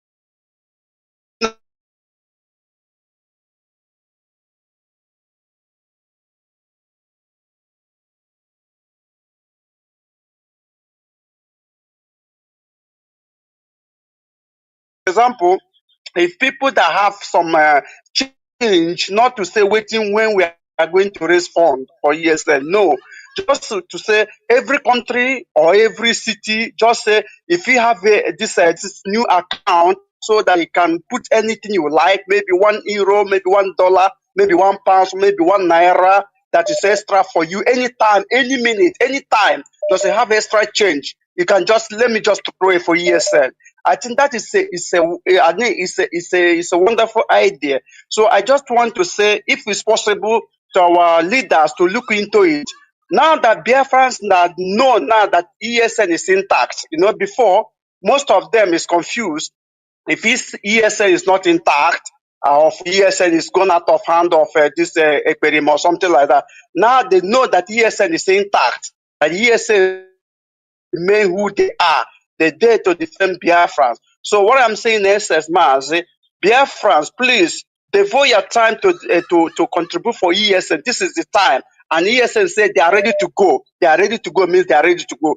Please, for anything you can donate, please donate for ESN. If this channel can be open, Mazi, it will be wonderful so that people may not be waiting until they say fundraising. Fundraising is okay.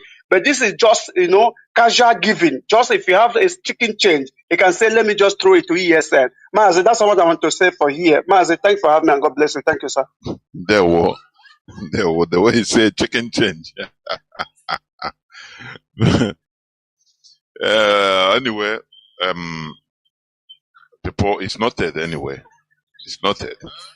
We must continue. Caller on Signal.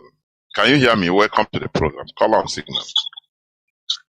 Yes, Mazi, Jonathan Chinedu.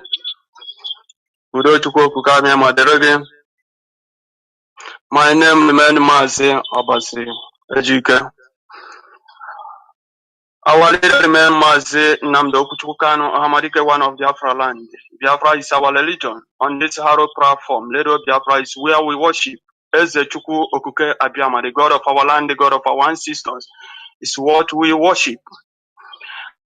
We are here always. We thank all the Biafrans who are doing the needful. What we want is corrective effort so that we can subdue those who try to destroy our land.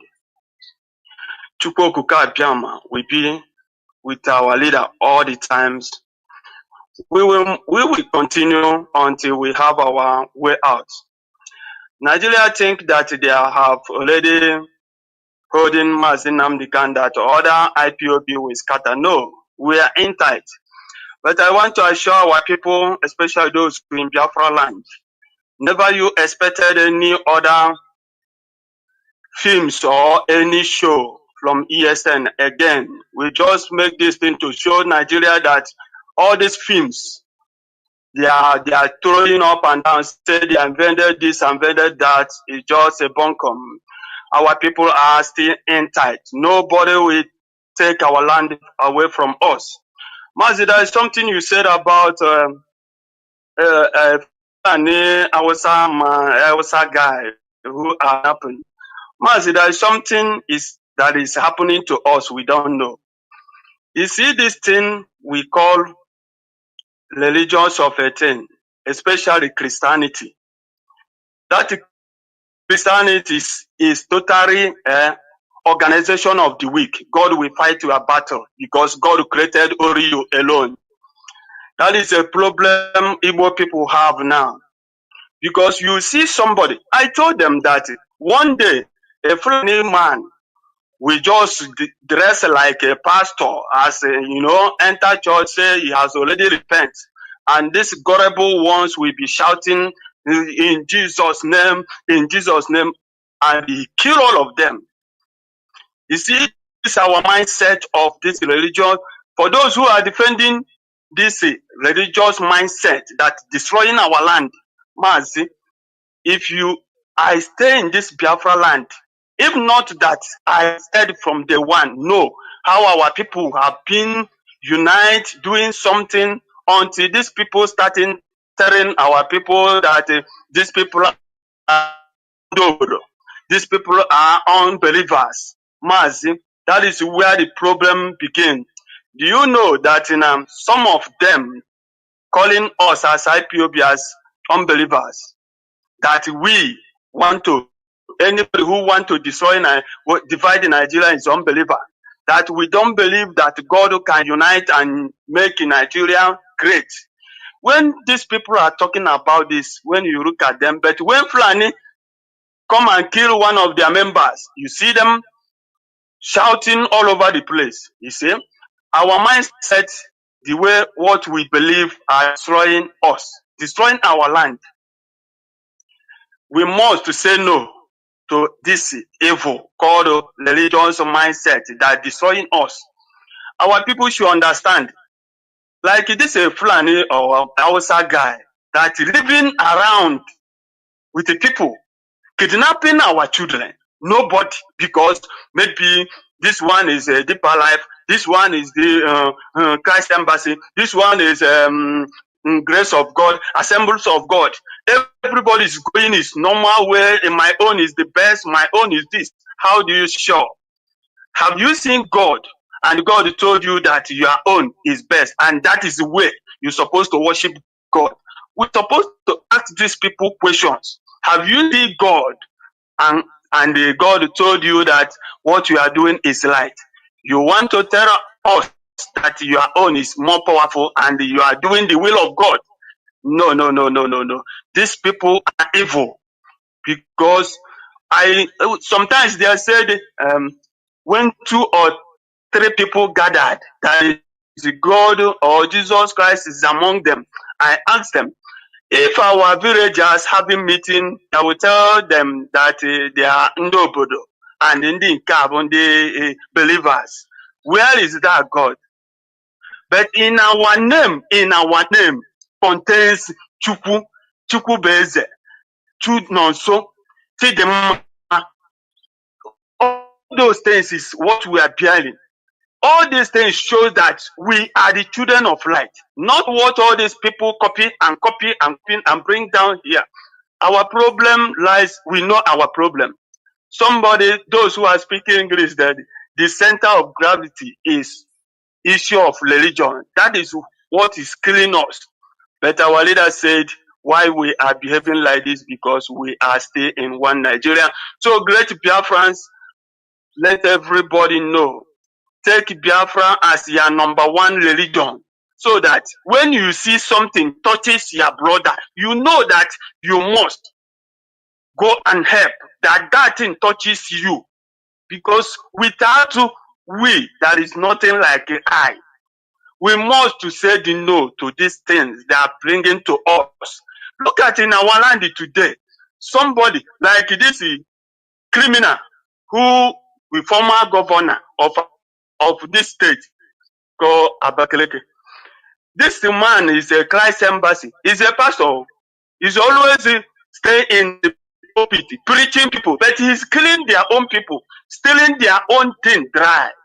But today, look at it, the person you bring and put, he bring out, because I know the direction is from his organ, the organ who put him there. If he cannot do the will of his organ, we know that is why he contributed it with 10 billion. While come and see hunger in this state we are. See our people dying, hunger. But he contributed money to make that our leaders stay in the DSL dungeon. But we said in all this evil they are committed, they will face it once and for all.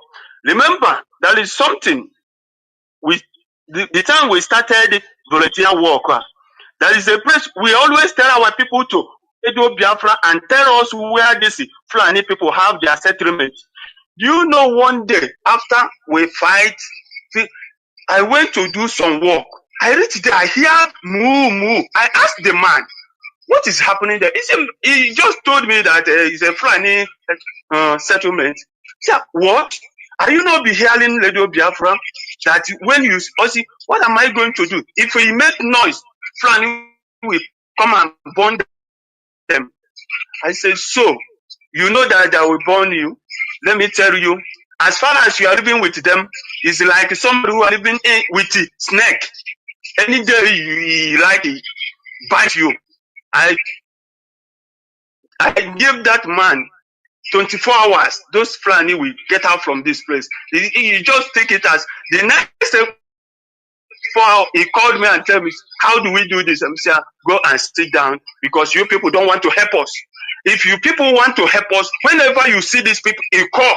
Tell us where they are dead. Let us get these people once and for all. And people don't want to help. Mazi, get Biafrans, please and please support ESN. Train yourself hard because this fight is corrective. Not to, we are talking about ESN now, but what we are saying that everybody security that way, the will of our leadership. Follow the will of the direction of our leadership. Don't say you want to do your own in your own way. We don't need all this problem again. We have already settled the issue of nonsense man who call themselves rubbish. This time around, please and please follow the direction of our leadership. Tell us where this thing is. Wherever you see these people, make sure you call and tell us. Forget about what is going to happen. You're a good man. Continue your work. All the great Biafran. You on the home na dinama. We don't know more Chineke. There wo. Continue. There wo. Call Mazi Chuku. Can you hear me? Welcome to the program. Yes, I can hear you, man. There wo. Thank you for holding on. Thank you very much. My name is Chukwu Emmanuel. I'm speaking from my Christian. I greet you once again, my John, as always. I greet my leader and our leader, Mazi Nnamdi Kanu. The man who said so many evil that was hidden under the roof of heaven. I greet him once again. Yes, Master Jonathan, your topic this evening, as always, a people that have no leader is finished. Igbo has no leader after the war. What we have is a group of people called Ohanese Igbo. And the assignment that we're giving to these people is to hand over their people into forever slave. When you watch the action of Ohanese Igbo, you will agree with me that Ohanese Igbo is made to destroy Igbo race. A people that cannot choose their leader by their hand, and their enemy is forcing leadership to them, is finished. If you take all the way after 1970 war, when Ohanes and Igbo start on board, till today, you can agree with me that Igbo has no leader. And that is very dangerous. If you look at Iwanya when he traveled to Lagos, and the comment he made, he cannot stand as a leader, if he is a leader, and defending his people as a leader.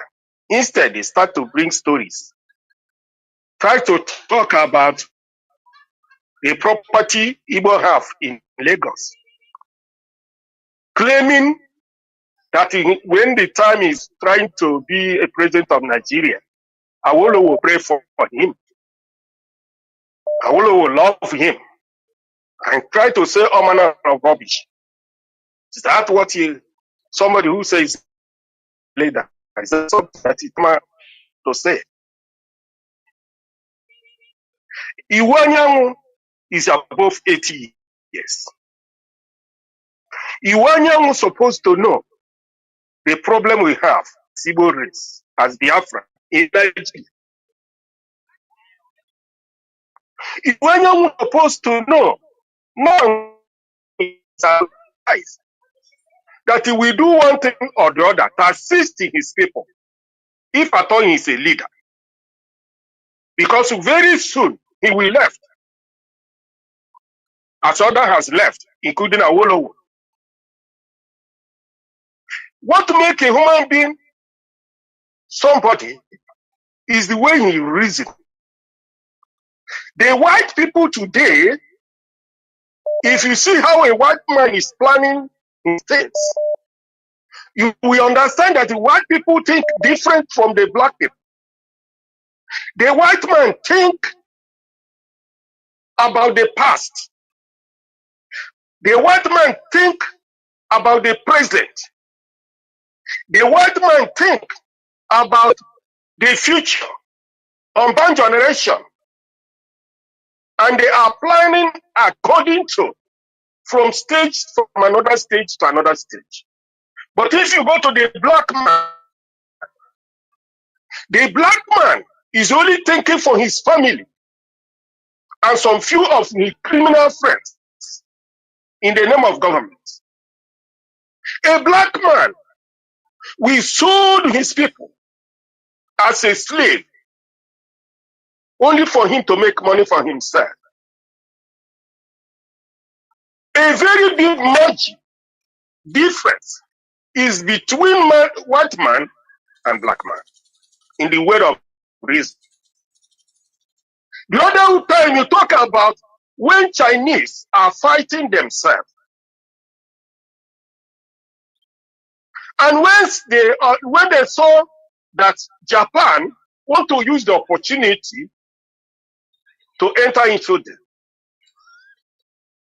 they come back and say, no, we will not allow these people to come and conquer us. And they slave us. They go together and join together and fight their enemy. That is how a human being reasons. But in the case of black man, one of them will join their master, the other side, and kill his people. And after that, the person or the other group will enslave them and kill them. And they remain slaves. That's the difference between the black man is thinking backward. That is what is happening. Look at what happened in Nigeria. Our leader came to save Nigeria from the bondage they find themselves. Instead, the Yoruba, we see the handwriting on the war and think on how they will liberate their people. Now they are alive. Somebody like Obasanjo and the Tinubu and all of them. Let them do something that the Yorubas that is coming on one generation will not suffer in the name of Nigeria. Fulani is to face the evils. And you see the difference between white man and black man. If you take this thing down to what is happening on this people and autopilot and Simon Epa are the same thing, the same group of people. Mazi, please round up. Mazi, they round are up. fighting. Okay, they are fighting to be a slave instead of helping their people to get out from bondage. They are fighting to make sure that their people, everybody becomes slave. That is different thing between black and white race. Thank you very much, Jonathan. Mazi. As always. Thank you. Chukwu Okike Abiyama will be the strength of those who have our leader will release at the end of this journey. Thank you very much. Thank you.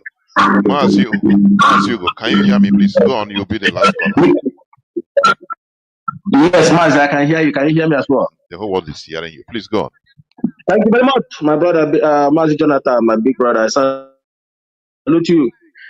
And then I say, okay, continue to empower you and give you good health. And that is what we are asking. Because anybody who don't have good health, I don't think that person will be able to do what he's supposed to do. That is what I pray. I say, do. But then I will be hard to continue to empower you, guide you, and protect you. We all know that you are in the hand of the enemy of Fundibo and Biafras. We know. It's not that we don't know. Anybody who said that he don't know, you know that person, I don't know who, from the planet he came from. And the DOS, HODOS, and all the principal officers, I salute you. Mazi, this is your brother. We're calling you from the country that murdered. It's not war, it is genocide, Holocaust. We have to, our people don't know how to push out things. You know, what we know how to do, we come and only God knows where we get this disease from. But we are here, we are going to cure it. You cannot see somebody on the road now and start to express yourself and you tell him that you fight a war. You put it to, these white people you are seeing, despite the atrocity, believe you me, if you meet the conscious ones, there are many, Mazi, I don't know if you understand what I'm saying. There is some ones, when you address them, when you tell them what you are passing through, believe you me, they will ask you, in fact, you will wonder the way you will know that, oh my goodness me. And let me say something here. The reason why I came in. It was as a result of this criminals, this SS them, this PG them, this good ones, but as a result of this agent in our land, this Ohanes them, Igbo World Congress, I have sat down and listened to, I have sat down and think about what's exactly the problem of we Bundibo and Biafra. I have sat and read and try to find out what exactly is our problem. Why is things happening to us in Nigeria like this? Why is it that? Why is these people seeing us as if when they see us, see monsters, the way they can, like they can talk like we don't exist human being. Mazi, can I come in here just before you round up? Because Yes, come in. There are a combination of things. Yeah, it's the handwork of man. Some are from our inability to play the required politics for collective interest. Another also from different angles, from our enemies. Remember, we are a defeated people in a war. We are defeated in a war. Now they started the process of complete conquest since 1970. Mazi, it seems, I don't know. Are you on another? Are you using another device? I don't know, because it's making noise. Now, Mazi, I'm not using another device. Okay. Now, since 1970, they entered into another phase of complete conquest that is more dangerous. They impose on us people that are against, that are not the saboteurs in our midst, is who they impose on us. So imagine Ikewachukwu Umar Sanda representing the Igbo in the national friends by good luck as a representative. People he fought during the war. Oh, Ikewachukwu Umar Sanda, he was once a military administrator of Imo State. Do you see? These are people that fought against us, people that want us slaughtered. They are bearing Igbo names. So they are the people to know. So they are explaining, if you don't have deep knowledge, you will not understand. They made the people, they made Sabotage to become an idol for the people. They become role models for people. The repercussion is what we are seeing today. The worst mistake we did is to go in and sleep saying that Abari said the Northerners, most of them don't believe that the war has ended. People don't understand what that means. The repercussion is what we are suffering today. They groom the Sabotage, it continue growing. People against Igbo interest gives you political hierarchy. It makes you to political promotion in Nigeria. As an Igbo man, you must work against Igbo people, Igbo collectivity. So now it become a way of our life. This the lowest peasant, the Sabotage also is there. I got patching here like this. I get me like this. I go here, amen. Mother Yiri, patching I say, one or two people before that day, one or two people got the report or the whole thing. I be a crush on your own. So it is from time. I made a mistake. Our fathers made mistake. That is the mistake we never continue making by not being at alert. I am telling you. And the result is what we have seen today. I have people that are most subjugated, most humiliated, and I would say as a pattern of life. They sow seed of discord on everywhere, anywhere they put you as Igbo man. Look at Ohanes and Igbo. If they talk about Igbo, they talk about only 5 states. Do you see? They forgot the other people, our people in every other place. So you see that honestly, that is the only thing. Mazi, go on, please, and round up, please. Yes, I carefully. You have said it all. You have said it all. Because that's why I said, if you're an IPOB member, you need to power yourself. You need to tell yourself that you are a winner. It baffles me. If I see anybody from my ethnic groups that are talking to me, then I will now start the understanding it the way I will say, okay, this is my own brother. Maybe let's sort it inside. Somebody that outside, that we are better off. You know what, Mazi, what kills me, what makes me sometimes when I go to social media, when I, because I always look where they discuss Igbo or Biafra or IPOB, Mazi, Nnamdi Kanu, I must call in there and speak to them in the language they will understand. Yes, they know me for that one. But you know what baffles me? Why I keep asking the result of what we are suffering today. You have said it all, but let me keep a little change. Could you imagine that to Oba of Lagos, a traditional ruler of another ethnic group, we stay in his chamber, talking down to another ethnic groups, calling them that, calling them all sort of names, telling them if you did not vote for us, we throw you in lagoon, telling us, Igbo people, from the research I have done, they say that Igbo people are the sixth richest ethnic groups in the world. Six richest ethnic groups. Do you know what that is? These people, this man is sitting in his comfort zone and keep talking to us as if like we are nobody. And what baffles me, you will never see other traditional rulers reply him, tell him to go to hell. Tell him to go to hell. Also IPOB.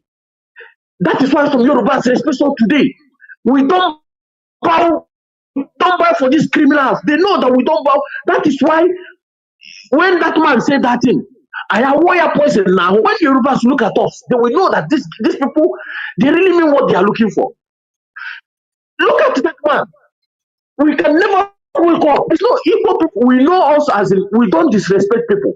But from what I have seen, have made me know that I can disrespect anybody also in Nigeria as he stands. Because this man will stand and tell us the ethnic that what we cannot achieve in Aba and this and you do this. If we don't vote for it, we throw us in lagoon.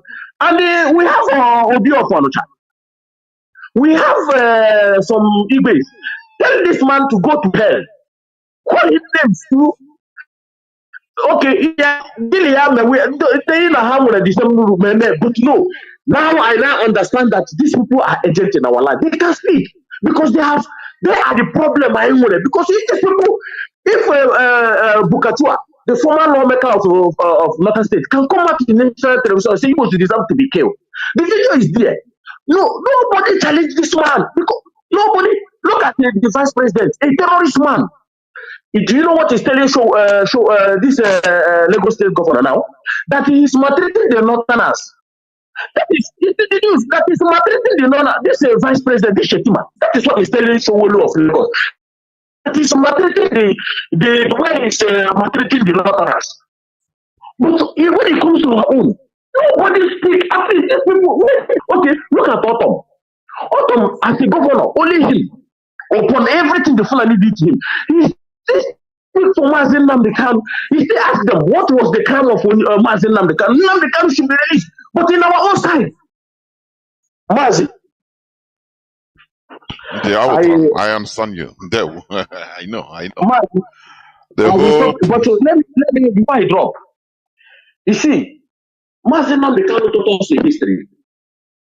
In England, there is one of their king that that's why they have this house of law. They cut off his neck. Where that you are nobody. In France, they do the same thing. The France rose up and cut off his neck. Yes, France, we can do that. These people in our land, these people, Rochas or Korocha, all these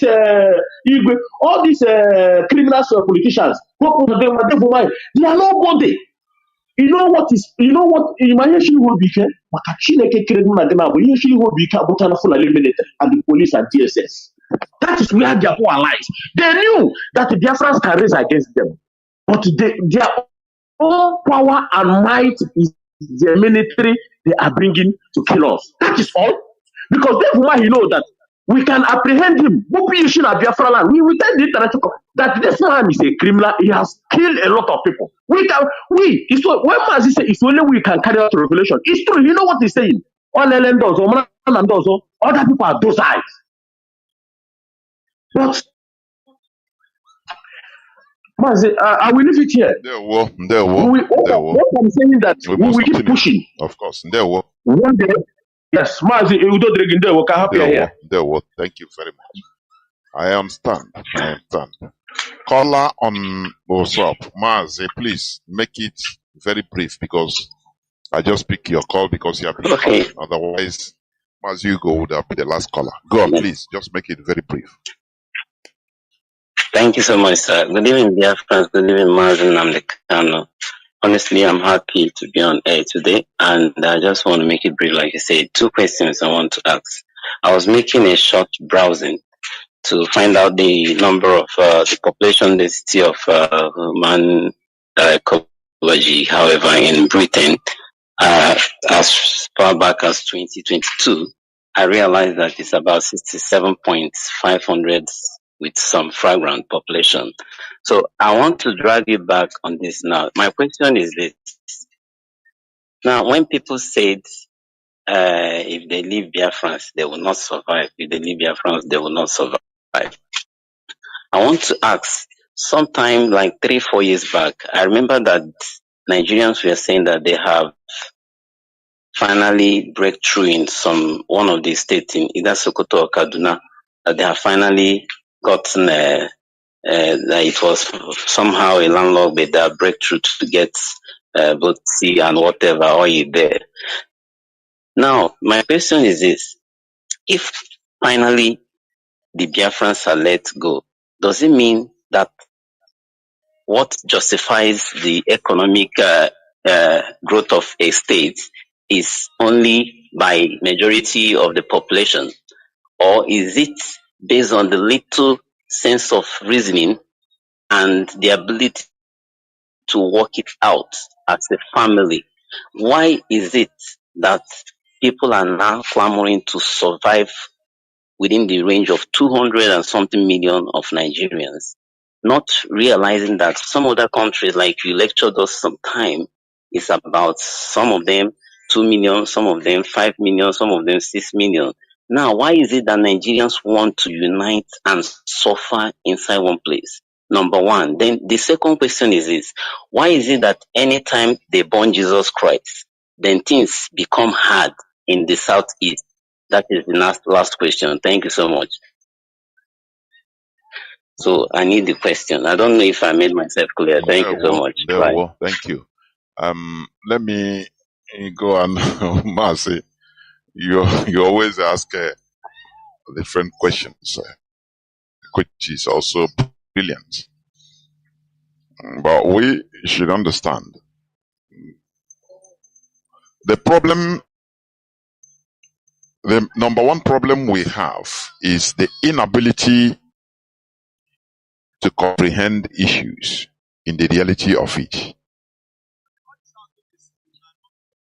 You know, that is where comes media propaganda. It works wonders, eh?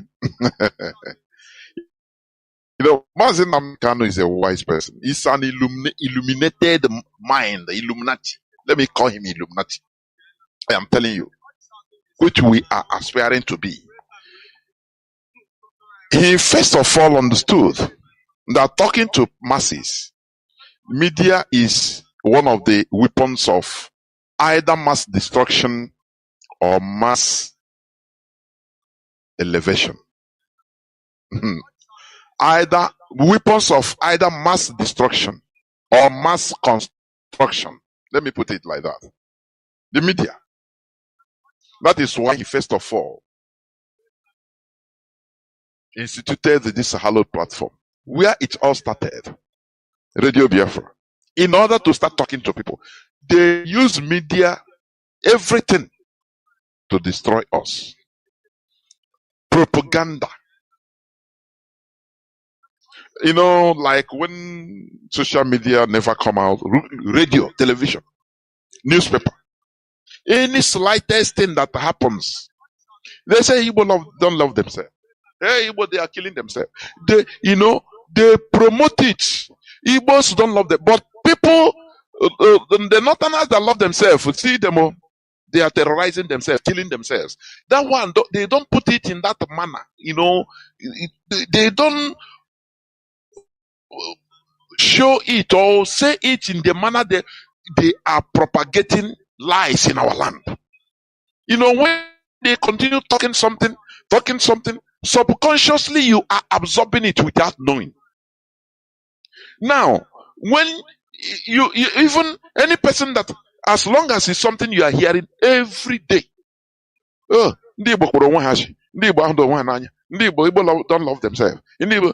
Now you will be looking for loopholes in order to justify what you are hearing. That is why when you go and, for example, you buy something that is a bit more costly from an Igbo person, you got it. So now, me I'm Igbo, you are an Igbo. Now so they talk. It's true. Igbos not love themselves. Look at what you are selling to me. So are watching, because you have been conditioned in order to look for that fault. So everything points to that direction, to you or for you. It's a program. I don't know what people. I don't know. If you understand what this program means, you direct robot with program. Finish, and the robot will be acting as you command it through the program. So this media propaganda is acting, is a weapon of mass destruction or weapon of mass construction. In Radio Biafra, it becomes a weapon of mass construction because we are constructing ourselves to the way we should be. Because you are talking to thousands, if not millions of people at a time. Do you see the reason why we always talk about religion? Because what they are propagating to people, it is just like media. They are propagating to the people falsehood instead of telling them the reality. And if they are talking to one person time, it's okay. But they are talking to the congregation there, which are thousands. Now, all other thousands, if not millions, watching on the screen, social media everywhere, millions. So anything they say, they are conditioning the mindset of people. That is now what makes people to start believing what is not true. That, we are really better in unity of Nigeria. Igbos don't have land mass. We are landlocked. All these lies and propaganda, you will start believing it. Now, when you tell somebody that, look, you are own fellow brother, look, let us look for solution. Nigeria is not our place. Nigeria is killing us. He will tell you, boy, leave. How can you tell him that? Whereas his pastor have told him to bless Nigeria. Every time they are praying for Nigeria, that Nigeria, they believe, because they are believers, that Nigeria must be fixed. I read here Aldebayo the other day saying Nigeria, every time Nigeria seems to be falling, but we start again. And he don't know the impact of what he's saying to people. Millions of people. You don't know. So that is the battle we are fighting. When you talk, if you finish talking, now their pastors will talk to them directly in their churches, in the screens. They will hear other things that are contradictory. So people becomes confused. People that are not focused, they become confused in their way of thinking. They say,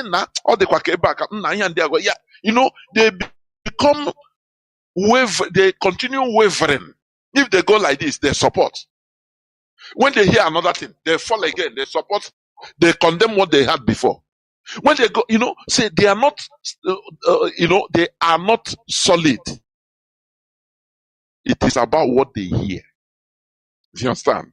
So that is why people make wrong decisions. That is why people are not buying. Some people are not buying to what we are saying until reality hits them direct. Them, it touches them. That time, maybe they might not be alive to understand or to tell the story. Many people that are being killed, abducted in Biafra land, many of them, even if you tell them about IPOB, they can fight you. They will tell you, oh yeah, go and do. But, they will be abducted by Nigerian military. They will be telling them, no, we are not a IPOB. I don't even know IPOB. They will kill them. But they are ignorant. They don't know that every Igbo man, every German, every Efik is, regarded by the Fulani as Igbo, as a Biafran. Whether you believe it or not, that is the reality. Until reality hits them, they will not accept. Is it one of our brothers? He said, what converts him made him to be a hardcore IPOB? He was in the north, farming as an German or a Yoruba man, doing his business, farming business. The Fulani, they came, they warned him, destroying his thing, his farmland. He said, you Onyam. He start denying, no, I'm not Onyamirio. I'm from Ijo. Ijo is not Igbo. They say, come on, fuck off. You are all Igbos. They changed his mentality because he was able to survive it. He was lucky to survive. Do you see? They changed radically his mentality. And he starts saying, nah, this thing where they talk, say all of us now the same old Igbo people, not true. But many don't have the same luck to survive it. So they cannot change because they are dead. Because of ignorance. And some that have not passed that direct, experience, they will not believe you. When you talk, they say, forget you, Igbo man. We are Ijo. I am a German. I am Urobo. I am dead Igbo. So I don't belong to your Igbo. Because they never have that direct experience. That is why they are deceived. So that is the situation. That is why you see the media. You see the media is, as I said, it's a weapon of mass destruction, or also it could be a tool for mass construction. That is what I describe it. So Mazi Nnamdi Kanu is wise by establishing this, so that we fight for our collectivity. Like what our brother said, the worst thing that can happen to a race is sentencing a race. I used to say it all the time.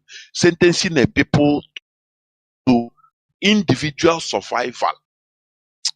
People don't, individual survival. That race will continue diminishing. You think that you are doing well individually. Personal wealth is nothing. It's nothing. Rather than the community wealth. It is better a village, a community, to have all bungalow, at least 80% of the population, maybe of 200 people in the village, have all bungalow and electricity. It is better, more better. It will make crime all normal, poor from that community. It is better than having one or two people in a community of 200 people. Having maybe 4-story building, only 2 people. With electricity, only them. Then others are having nothing, only living in huts with no electricity. Do you think that those people, that person is rich? He's poor. Because he will be disturbed. The people that are surrounding him, they will stop him until he will die of stress. If not, they will kill him or kidnap him. So that is one thing Nigeria politicians don't understand. Or they understand it, but they are mischievous. Because they round themselves up with military and police that are also suffering. They become untouchable. That's why they loot. Instead of distributing equitably the wealth of the country, I must provide electricity 24/7. Even if Britain likes it or not. You know all these things we talk about the system. Yes. Even if the foreigners, the colonial masters don't like it. You come to national television, you tell the population that, look, this is what I'm going through. I'm trying to provide electricity, but look at the others. But they cannot do it because all of them have skeletons in their cupboards. Before even reaching to that political height, all of them have been compromised. Their nude pictures and how their criminal activities are on record. So no person can work with the people in Nigeria. It is impossible. No politician. All of them are crooks. Britain have their files, all of them. If you mess up, they just reveal only a fraction of your file. You'll be impeached immediately. That there you will know that the Senate can impeach a Nigerian president direct, and he will pursue him, he will go. That is the reality. When they have British support, that is it. So what am I trying to say? Biafrans and lovers of freedom, in conclusion, we must continue in this fight. It is a fight we don't look for on nobody's face. It is a fight for survival. If we stop due to one thing or the other, we are all gone. We are dead. Are you? So it is not something that emotion will make you to stop, or due to the continuous detention of Nnamdi Kanu, you give up. You are you doing it for Mazi Nnamdi Kanu? You are doing it for yourself. Understand? That we bring out Mazi Nnamdi Kanu. It is now confirmed. So get ready for the turbulence ahead. That is the only thing I will conclude. Thank you for listening. Biafra is our Biafra is who we are, is our identity. From me, Mazi Jonathan Chinedu, from here, it is simply good evening.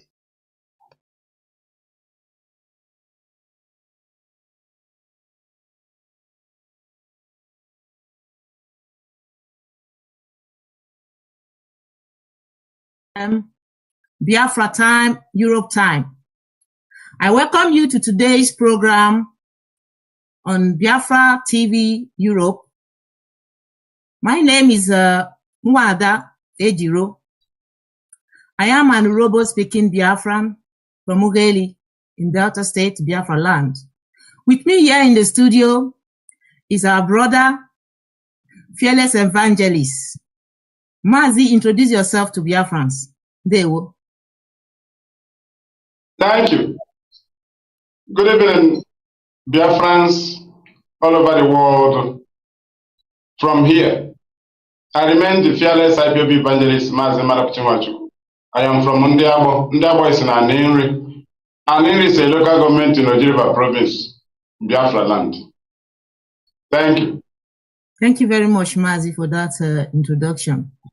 Today we'll be talking about our supreme leader, Mazi Nnamdi Kanu. Like we all know, Mazi Nnamdi Kanu is the symbol of freedom. Mazi Nnamdi Kanu is an icon of freedom. Mazi Nnamdi Kanu is a prophet. We call him a prophet because everything that he have prophesied have come to pass, and so many are still unveiling in our own eyes today. Mazi Nnamdi Kanu is a man who have committed no crime known to law. Today, Mazi Nnamdi Kanu is like the freedom of the is representing the freedom of the African people. Mazi Nnamdi Kanu was kidnapped in Kenya by the Nigeria government with the help of some Southeast politicians for their desperate political positions. Before we dive into the topic of today, I would like to use this opportunity to thank Ogenojuwu, Chukwokika Abiyama, Abasi, Tamuno, Osalubwa for preserving the life of our supreme great leader, Mazi Nnamdi Kanu, and for using him to expose the contraption called Nigeria. I will also thank Ogenojuwu for our formidable DOS led by Mazi Chika Edoziem for their leadership quality in managing this noble family and not allowing the enemies recruited by the Nigeria government to penetrate. Lastly, I must not forget to thank God Chukwu kika biama oweno ju oweno lise abasitamuno.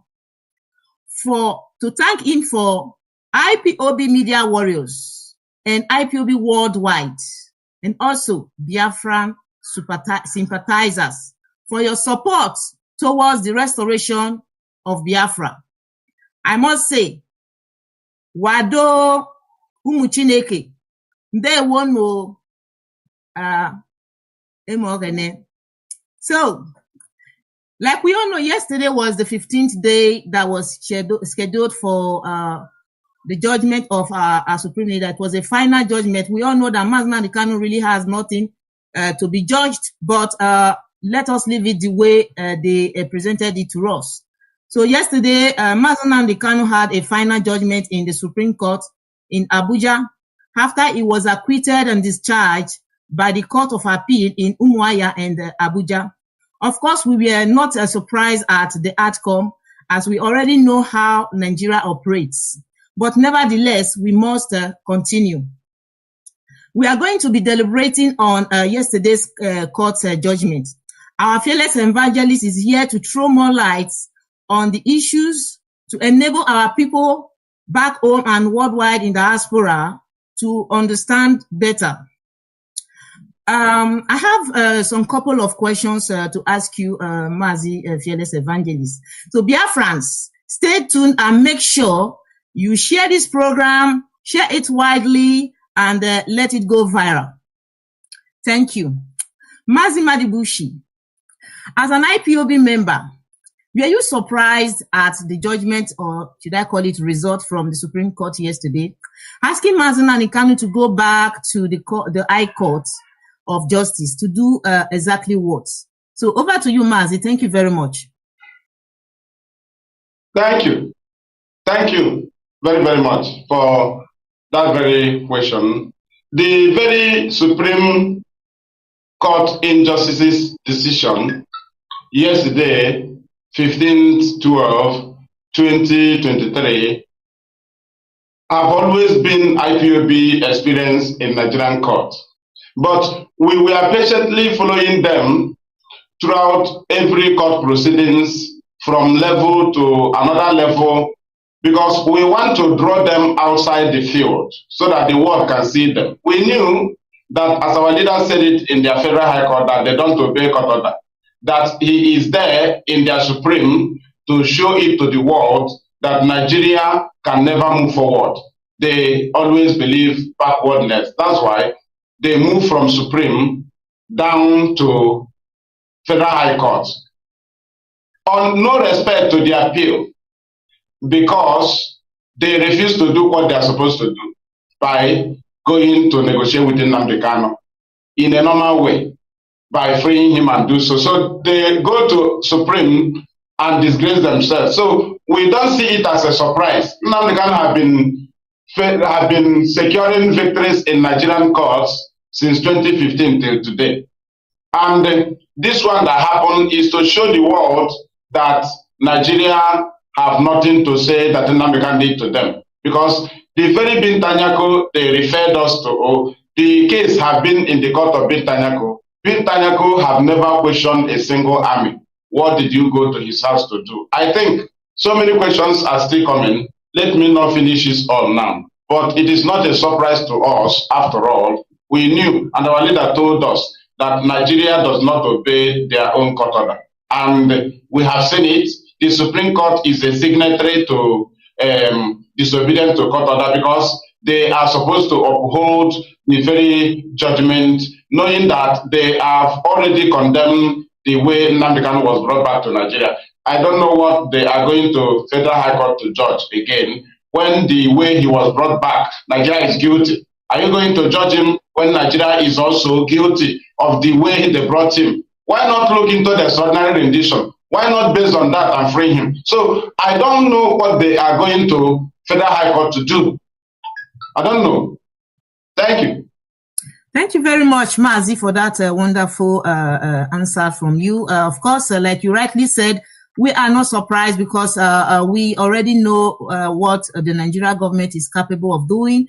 We know that they are so ashamed of themselves as it is now, So we are going to go into the next questions, but before we do that, I would like us to listen, to watch and pay attention to the interview that was granted by our Honorable Barister Ifeanyi Ejiofor. So Biafran, stay tuned. Let me bring in the video. So after that video, or other questions will be coming in. Thank you very much.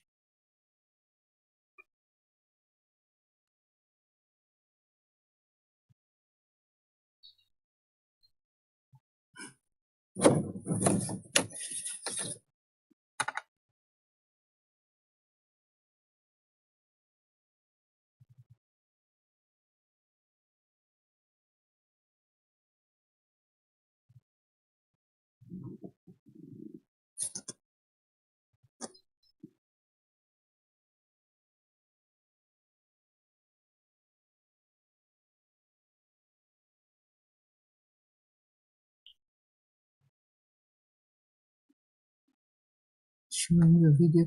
Okay, I think your device is having trouble showing your video. Try sharing again. Okay, let me do that once more.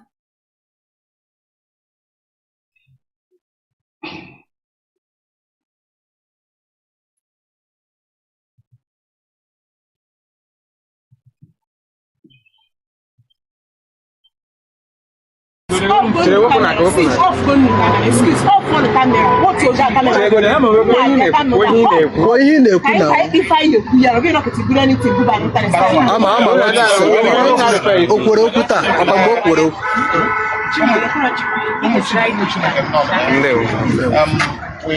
First of all, let me apologize to you for the man I wish you are student from coming inside the court today.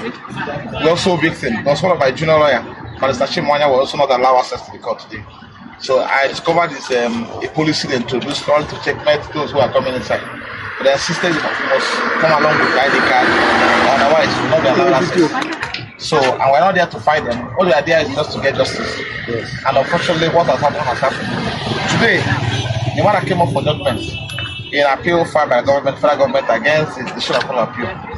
So, in summary, those who were inside will also confirm, collaborate the situation and get personal harm.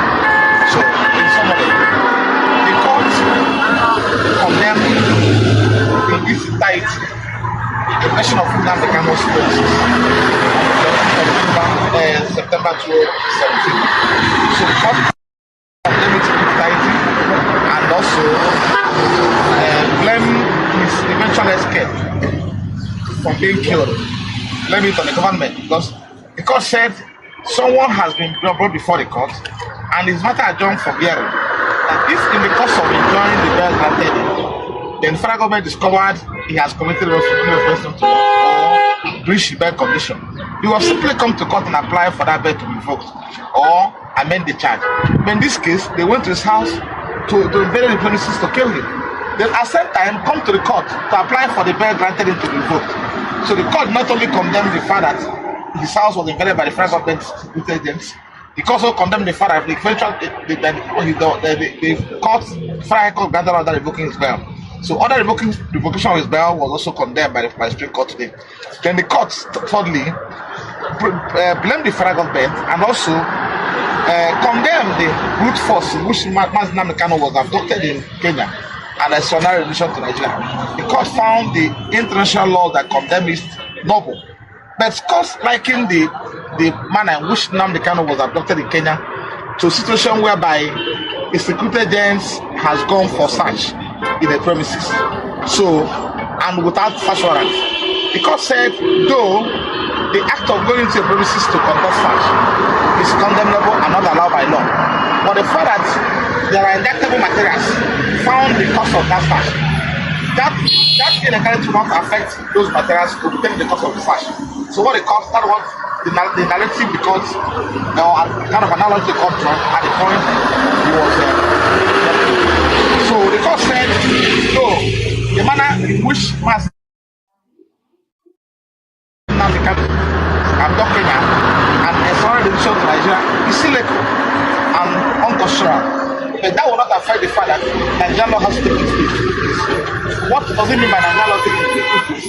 That since he's already in Nigeria, that he must go back to Federal High Court to face the trial. That's some of what happened today. So, of course, you are aware that federal government has before now 5 count charge, which you are obligated to use this competency. Motion to which the court struck out, the Federal High Court struck out 8 count many some. So, and we appeal against it. Eventually, the court said we are going back to court to find Federal High Court for him to face that many count charge. So, this is some of what happened today in court. And it's not within our prerogative to condemn Supreme Court because this is final court of the land. So, we are going back to Federal High Court to follow the law. Thank you so much. Thank you very much. Is there any date set for that? Yeah, no. We're expected to follow up because, of course, we allow the federal government time to do that at their own convenience. Of course, by January ending, we are saying there. So we're going to follow up to ensure that a date is given as quick as possible. Possibly between now and Monday, we're going to get a date. Thank you very much. Anthony, if I may ask, sir.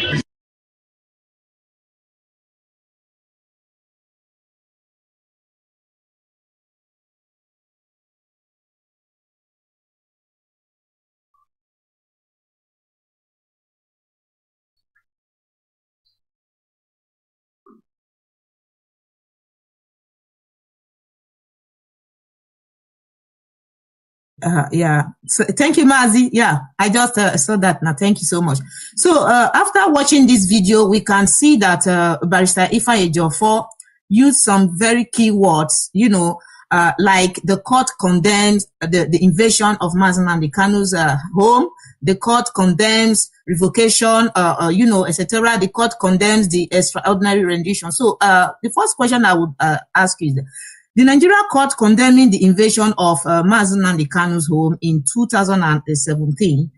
Now, the Nigeria court blamed the Nigeria army for the invasion in a judiciary in a judiciary form or term. What does this really signify? Come again with that question. Come again. What does it signify for the Nigeria court to condemn the invasion of Mazi Nnamdi Kanu's home in 2017? The fact that the court condemns it. So, in a judiciary term, if a court should condemn, such. So, what does it signify? What does it really mean to you? If you can tell us, Okay, thank you. That's what I actually meant initially, that there is confusion there. The confusion is by the Supreme Court referring Nnamdi Kanu back to the Federal High Court when they themselves have already found Nigeria guilty. They found them guilty of extraordinary rendition. They found the army guilty because already condemned. The court, not me, not the government, the court condemned. If it is an individual, the individual will be convicted. Just that is a country, or that is a nation. So the court condemns it. Means that Nnamdi Kanu is freed. Even the judgment of the Supreme is dancing to the tune of the appeal court, because everything we are talking about, the head of the matter is that the way Nnamdi Kanu was brought back to Nigeria is not the best way. If Nnamdi Kanu should face trial, they should follow the rightful way to bring him back to face trial. Now, before you talk about the trial of Nnamdi Kanu of any kind, you must talk about how did he come back? Because there was invasion of his house, which Nigeria was busy presenting to the world that he jumped bail, he need to come and stand his trial. But when Nnamdi Kanu was brought back to Nigeria 2021, what we saw from the Nigerian federal government was amended count charges. We were even expecting them to come and say, these very charges or the very warrant that he was granted bail on, this is what we will face now. But to my surprise, all the charges against Nnamdi Kanu 2021-2022 was from 2018 to 2021. For example, count 3 of the 15 amended count charges of federal government against Nnamdi Kanu, prepared against Nnamdi Kanu, they said that you, Mr. Nnamdi Kanu, from Isiama Faruku, Umuahia, North, Abia State, from 2018 to 2021, professed, in other words, claimed to be a leader, stroke member of a proscribed indigenous people of Biafra. What I want to check there is the date. This is what they brought in. Now, what about 2017? What about 2016? What about 2015? They refuse to prepare charges that pertains this very year, that they attack Nnamdi Kanu. The only thing that come up from there is the transmitter issue. That is count 15 of the 15 amended charges. Count 15. That is all about transmitters. But every other one was NSAS, unknown gunmen, attack on government facilities. But these are the people that told the world he jumped bail. But when they brought him back to Nigeria, they refused to present the very charges that he was granted bail on. They were coming up with amended count charges that the date is even from 2018 to 2021. So in the matter, from that very judgment, Nnamdi Kanu have already been discharged again by the court, condemning the way he was brought back to Nigeria. Automatically, that is what we seek from them. Because if you could be able to stand firmly and condemn the way he was brought back to Nigeria, which appeal court also condemned, that is to say, there is no need of trying Nnamdi Kanu than to allow him to go based on the very extraordinary rendition which Nigeria is guilty of. So I think this is what I will offer on this very question. Thank you. Oh, thank you so much, Mazi, for that wonderful explanation. In other words, it signifies, it means that a judiciary term, if we should apply it, if a court should condemn an act, that means the court is eventually saying that Mazi Nnamdi Kanu is free of whatever charges or allegations that is labeled against him. Okay, thank you so much. Yeah, we are going. Let's continue with you must talk about extraordinary rendition first. You must talk about extraordinary rendition first before any charges, because that one must be the best. Okay, thank you so much, Mazi. We are getting there. So now I have the second question for you. So the Court of Appeal in Umuahia, we all saw that when the Court of Appeal in Umuahia, when they cancelled the term used by the Nigerian media, they were all using the term saying that Mazi Nnamdi Kanu jumped bail. Initially, this was what they were saying, the media, the Nigerian media, Mazi Nnamdi Kanu jumped bail. But let me use a more grammatical term, revocation of bail. Okay, so the Supreme Court, okay, yesterday also condemning it. They are also condemning the revocation of bail, which means that the court condemns all the charges against the defendant. Okay, Mazi Nnamdi Kanu, who happens to be the defendant, okay, the courts condemned this revocation of bail that was labeled against him, which the appeal court itself condemned already. Okay, now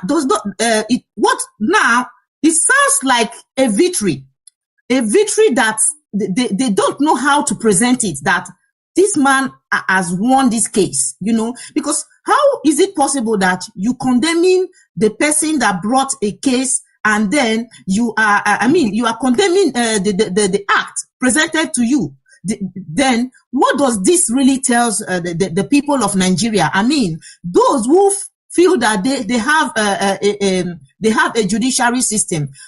Why is it so difficult for the judiciary to just do the needful by just pronouncing a word in the Supreme Court instead of trying to shy away from their responsibilities or trying to push it to a lower court? So, Mazi, what do you really have to say?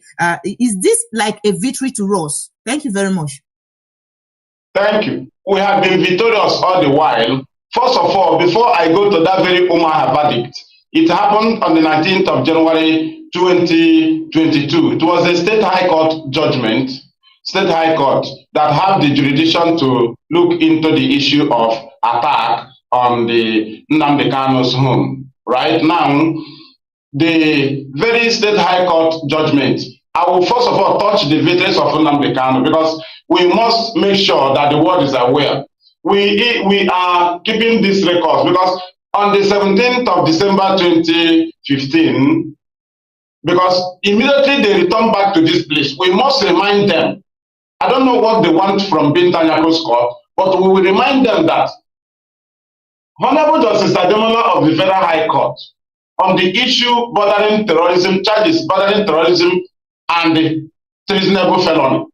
Discharged Mazi Nnamdi Kanu on the 17th of December 2015 unconditionally. The same Nigerian government refused to allow him to go. Now, upon that, they took Nnamdi Kanu to the court of Honorable Justice John Sohu. Now, there is a confusion there. When DSS disobeyed the court order, 17th of December 2015, there was no fresh detention warrant from another court because what was presented to the court was the warrant. And immediately the warrant was discharged, it was signed and stamped.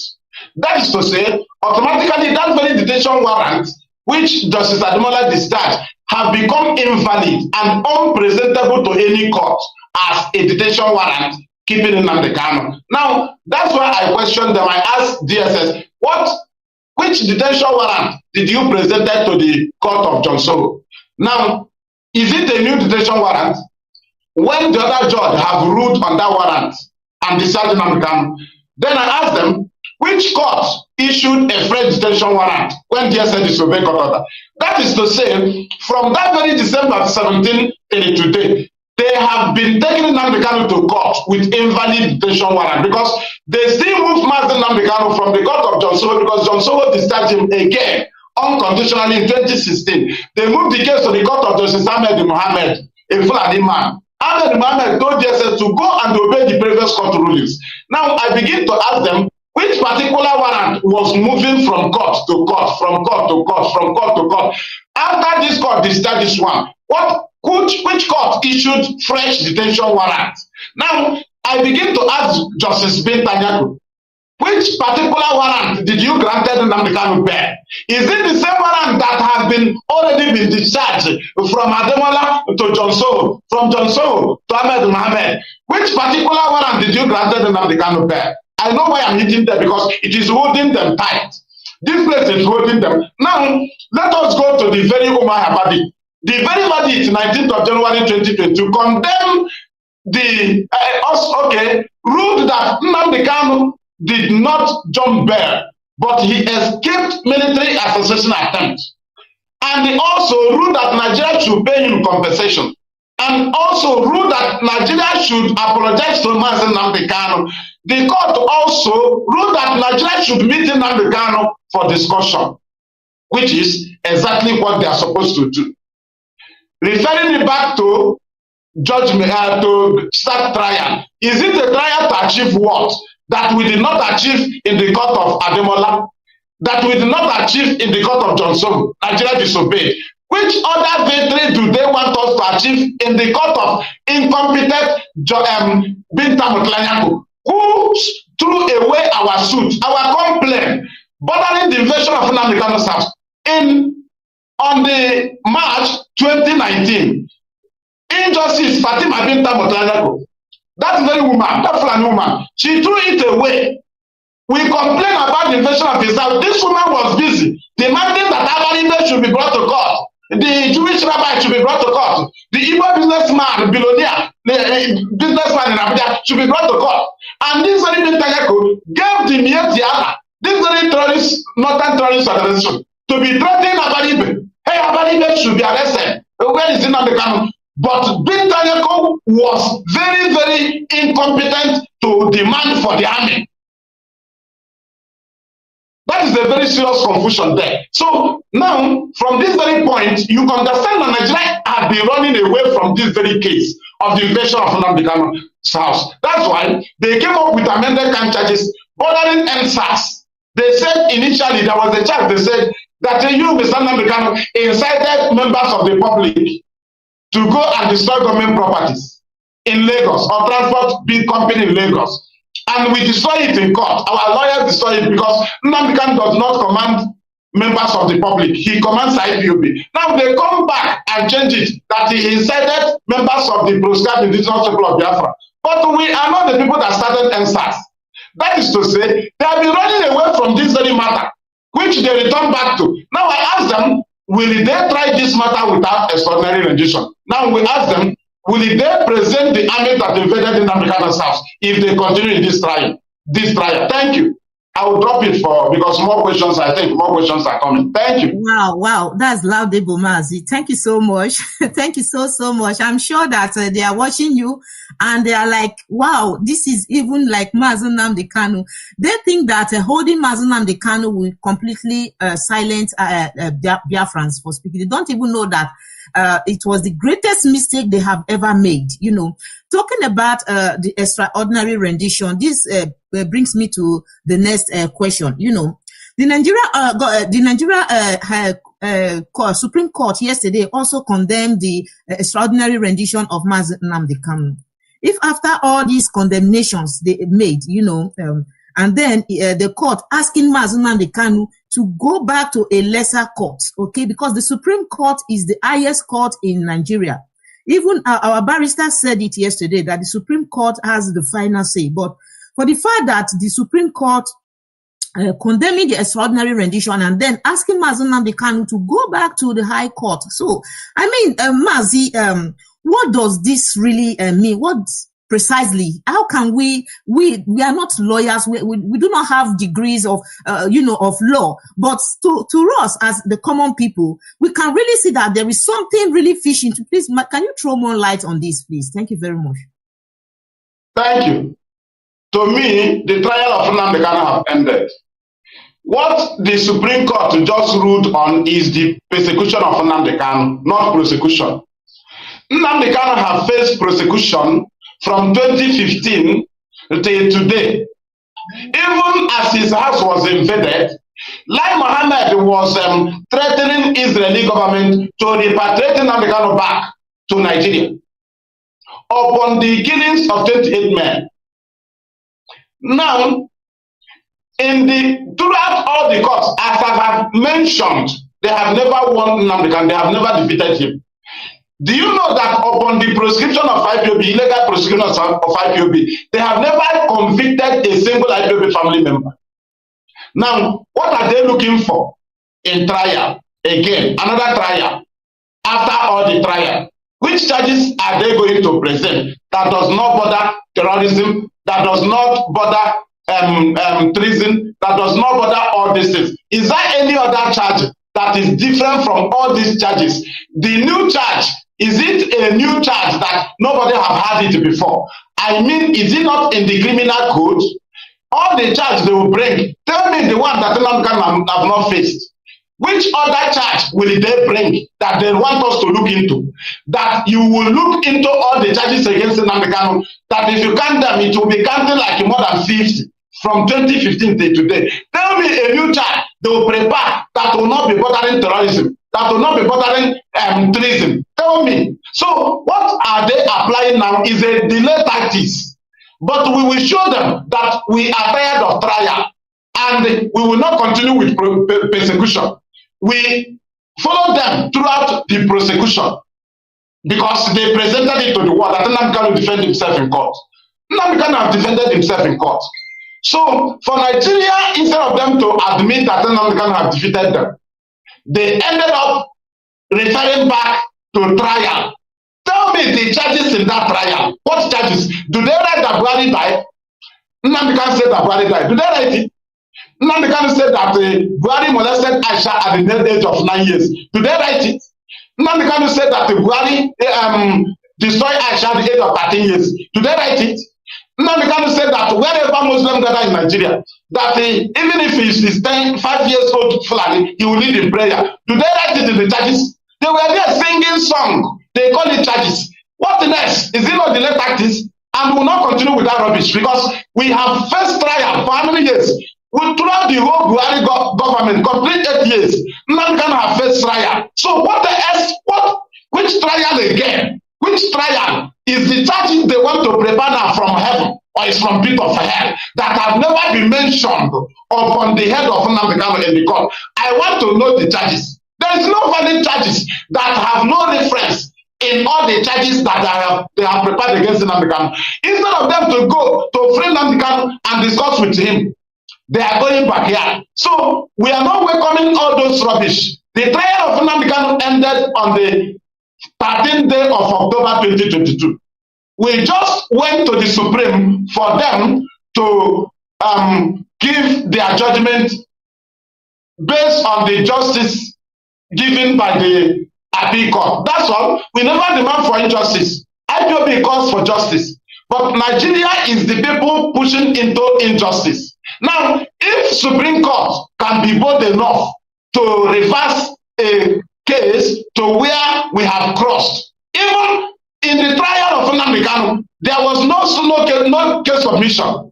We did not find any no case submission. That Nnamdi Kanu will not say anything. It is before you reverse this kind of case was in a trial whereby the lawyers of Nnamdi Kanu filed no case submission. The no case submission means that the only thing you will say in the court is to take plea, which is, are you guilty or not? And he will say, I'm not guilty, because it's a capital offense. That's the only thing he will say. Then the trial will continue. Both cross of examination, the one they used to ask you by 7:30 a.m. 22/3/2022, were you there or not? So it is yes or no. It is cross of examination. He will not go through that one. If they file no case submission, they will just, after taking plea, trial will continue. The lawyers will be speaking on his behalf. But there was no case submission filed. But if there was no case submission filed, then there will be a point where the judgment will reach. Then the judges would like to hear from him. That is when they will bounce the no case submission and the trial begins afresh. That is the only matter how you can start this trial afresh. Had they filed no case submission, it means closing his mouth up. There is an argument that the prosecutor will throw in. Then it will request that they need to hear from the accused person. And on that, they will bounce the no case submission. Now, if Nigeria can hear and call Supreme Court to call for a run of election, Supreme Court refuse. They told Tinubu to continue. Why should Supreme Court call for a run? It is just like a run on the case of Nnamdi Kanu. But the issue of Tinubu stealing the mandate of people. The Nigerians that voted, they called that the Supreme Court should call for a run. They ran away from it. But in our own matter, they call for a run. And we are not accepting it. We are not on our big court judgment we stand. What Nigeria is taking us to is they are taking us to back to the history that said on our body we stand. Because on our big court judgment we stand. Whatever they like, they can do that one there. Whatever they like. Thank you. Wow, thank you so much, Mazi, for this wonderful submission. I believe that Biafrans all over the world, you are getting the message.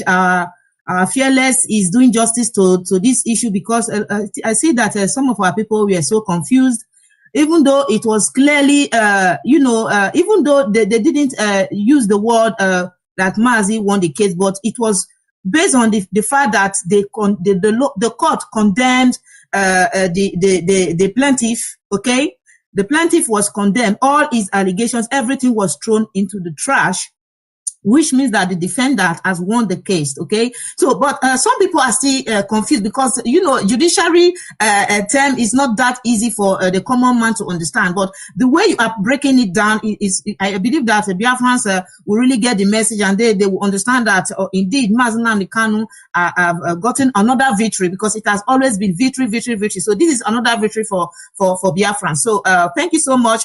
I will bring up the video of our barrister again. There is something I want to pick out from there. Let me bring back the. Is it right for any man that brought before the this is the question. Let's start. To refer back to the junior court as a federal No, we're expected to follow up, because of course we allow the federal government time to do that at their own convenience. Of course, by January ending, they are saying there. So we're going to follow up to ensure that a date is given as quick as possible. Possibly between our Monday, we're going to get a date. Thank you very much. Anthony, if I may ask, is it right for any man that brought before the Supreme Court I want us to listen to the question asked by this, I think he's a journalist, so it's very, very important because this is the next question, please.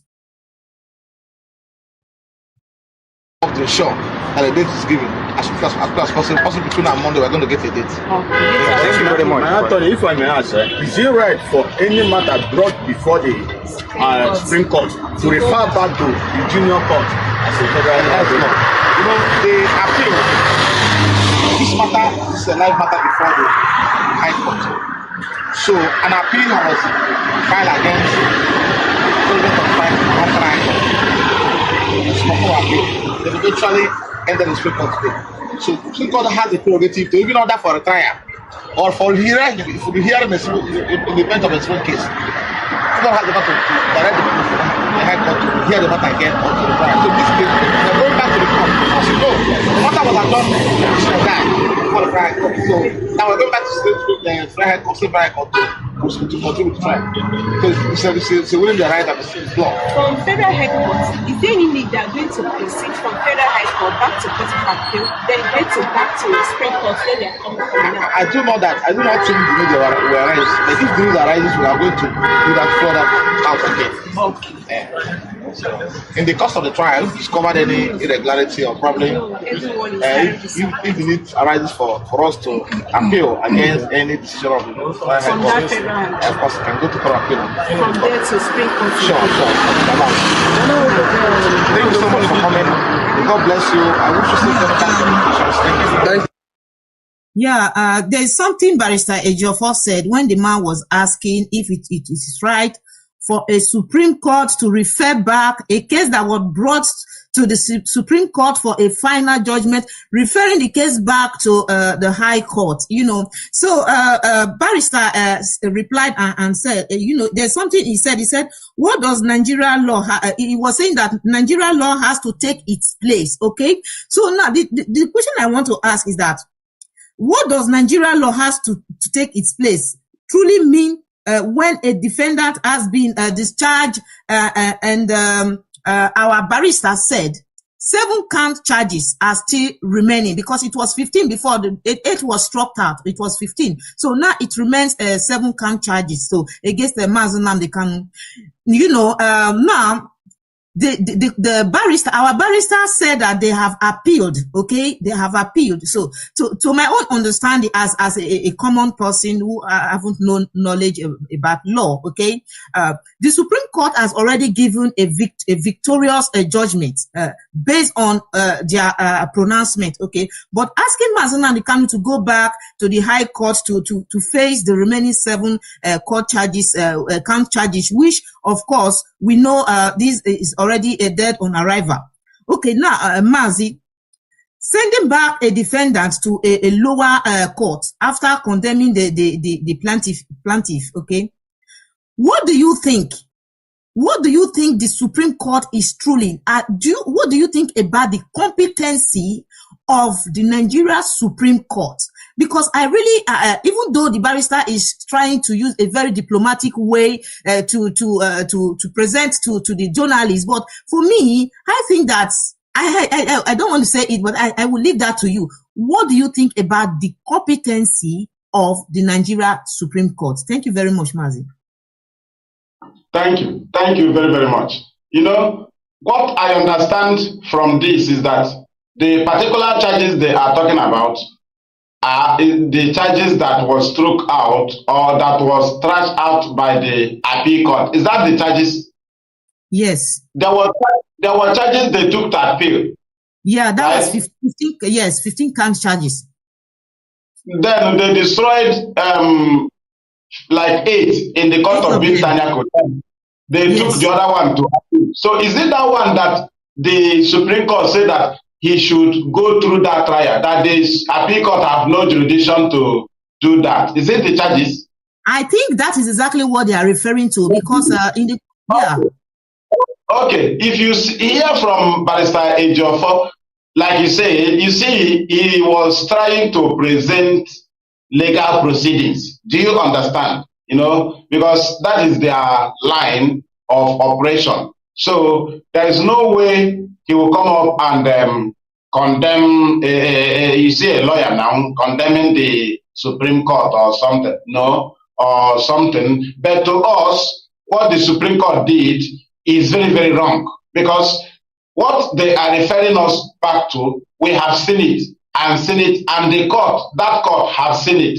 Even the very court of Bintanyaku have no power, no single, okay, talk about the violation of the fundamental human rights of Nnamdi Kanu.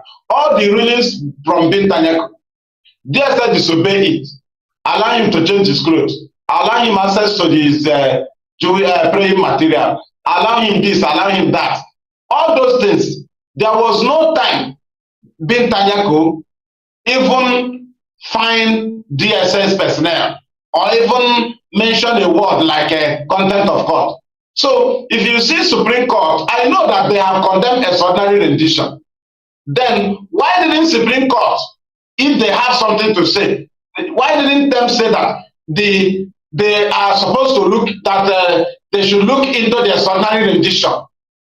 Let Nigeria explain how Nnamdi Kanu was brought back. That's what the Supreme Court should have been pointing at. They are referring back to trial. To me, it shows that Nnamdi Kanu have won Nigeria, because there is no more trial. The charges there that was thrown out by the appeal court, the appeal said that it have nothing. These are new amended charges that have no basis for what they are saying. But what I am seeing is that they are the instrument of delay. The Supreme Court just applied their position to delay. But Nigeria that tell them to delay Nnamdi Kanu's freedom are in the position to meet with Nnamdi Kanu and free him. That is the only country that can do that, is a country that can make positive move. But you cannot stop Nnamdi Kanu there for persecution. If Nigeria can go to Supreme Court and upturn the Supreme Court to be acting like gathering of ordinary people, not even judges, then what will happen if they start trial again? They will be giving him 5 months adjournment, 6 months adjournment. So the Supreme Court just applied delay tactics, not that they have anything.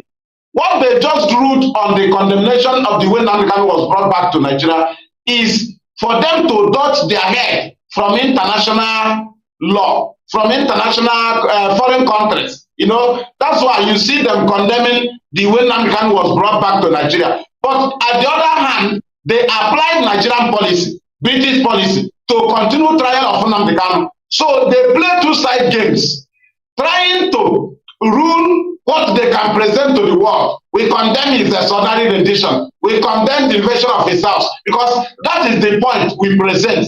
So they use brain there. They now condemn it before the world. They now reverse back to stupidity, because reversing us back to Federal High Court is stupidity. You can use your brain now and understand the game that the Supreme Court plays. They played fair before the world by condemning extraordinary rendition and the invasion of his house, to say, hey, they ruled very well, but in the other side, they call for the persecution of Nnamdi Kanu when prosecution have ended. Thank you, my sister. Thank you. Thank you very much, Mazi. Exactly. You know, they're just trying to present themselves before the world that, of course, we have made a fair judgment by condemning the extraordinary rendition, because they are following up the international news as well, knowing that the international communities have condemned the extraordinary rendition of Mazi Nnamdi Kanu. Like I said in the beginning of this very program, that the greatest mistake that the Nigerian government made was to go and kidnap Mazi Nnamdi Kanu from Kenya. If they were so aware of the law, you know, if they were so informed, I believe they wouldn't have done it. So they have made a greatest mistake, and this mistake is what is going to give room, open way for Biafra to be restored. So now, in other words, listening to your analysis, it shows that this is a strategy of delaying justice for our supreme leader. But of course, we know there is no way they can delay justice, because the highest court, we have been to the highest court, we have defeated them. Mazi Nnamdi Kanu has won already in the Supreme Court, for the fact that the Supreme Court condemns the extraordinary rendition, condemns the invasion of his home, condemns everything that has to do with Mazi Nnamdi Kanu and the Nigerian military. This is already a victory for IPOB and of course for Biafra and Mazi Nnamdi Kanu also. So this strategy, now that we are all aware that they are trying to use delay tactics, okay? So what do you think? What will be the outcome if eventually they try to be adjoining case, like you said, 5 months, 6 months, 3 months? What do you think, Biafrans? Do you think that we should just allow it to slide? Of course, we cannot decide now because Barister Jofor said it that by next week they will be getting a date for the next hearing. Okay, so if peradventure the Nigerian government tried to play delay tactics, trying to keep Mazi Nnamdi Kanu for a reason best known to them, because Mazi Nnamdi Kanu really has done nothing wrong. He has not committed any crime known to the international law or the Nigeria law. Okay, so now if they try to play this game of delaying, keeping him unjustly, what do you think, Biafrans at large? What do you think we should do, or what do you think? What should be the reaction from the Biafran people? Thank you, Mazi. Thank you very, very much. Thank you. Firstly, our people must understand that for Nnamdi Kanu's case between him and federal government to appear before Supreme Court is win-win. First of all, Nigeria never wanted us to be on the battlefield ground in that manner. It is a battlefield ground. It is an open war before the world. A war that you cannot deny. You cannot say, I did not do this, I did not say that. The same thing with appeal court. We drag Nigeria in the open field for the world to hear what is going on. And we have maintained that, and the world have heard what is going on.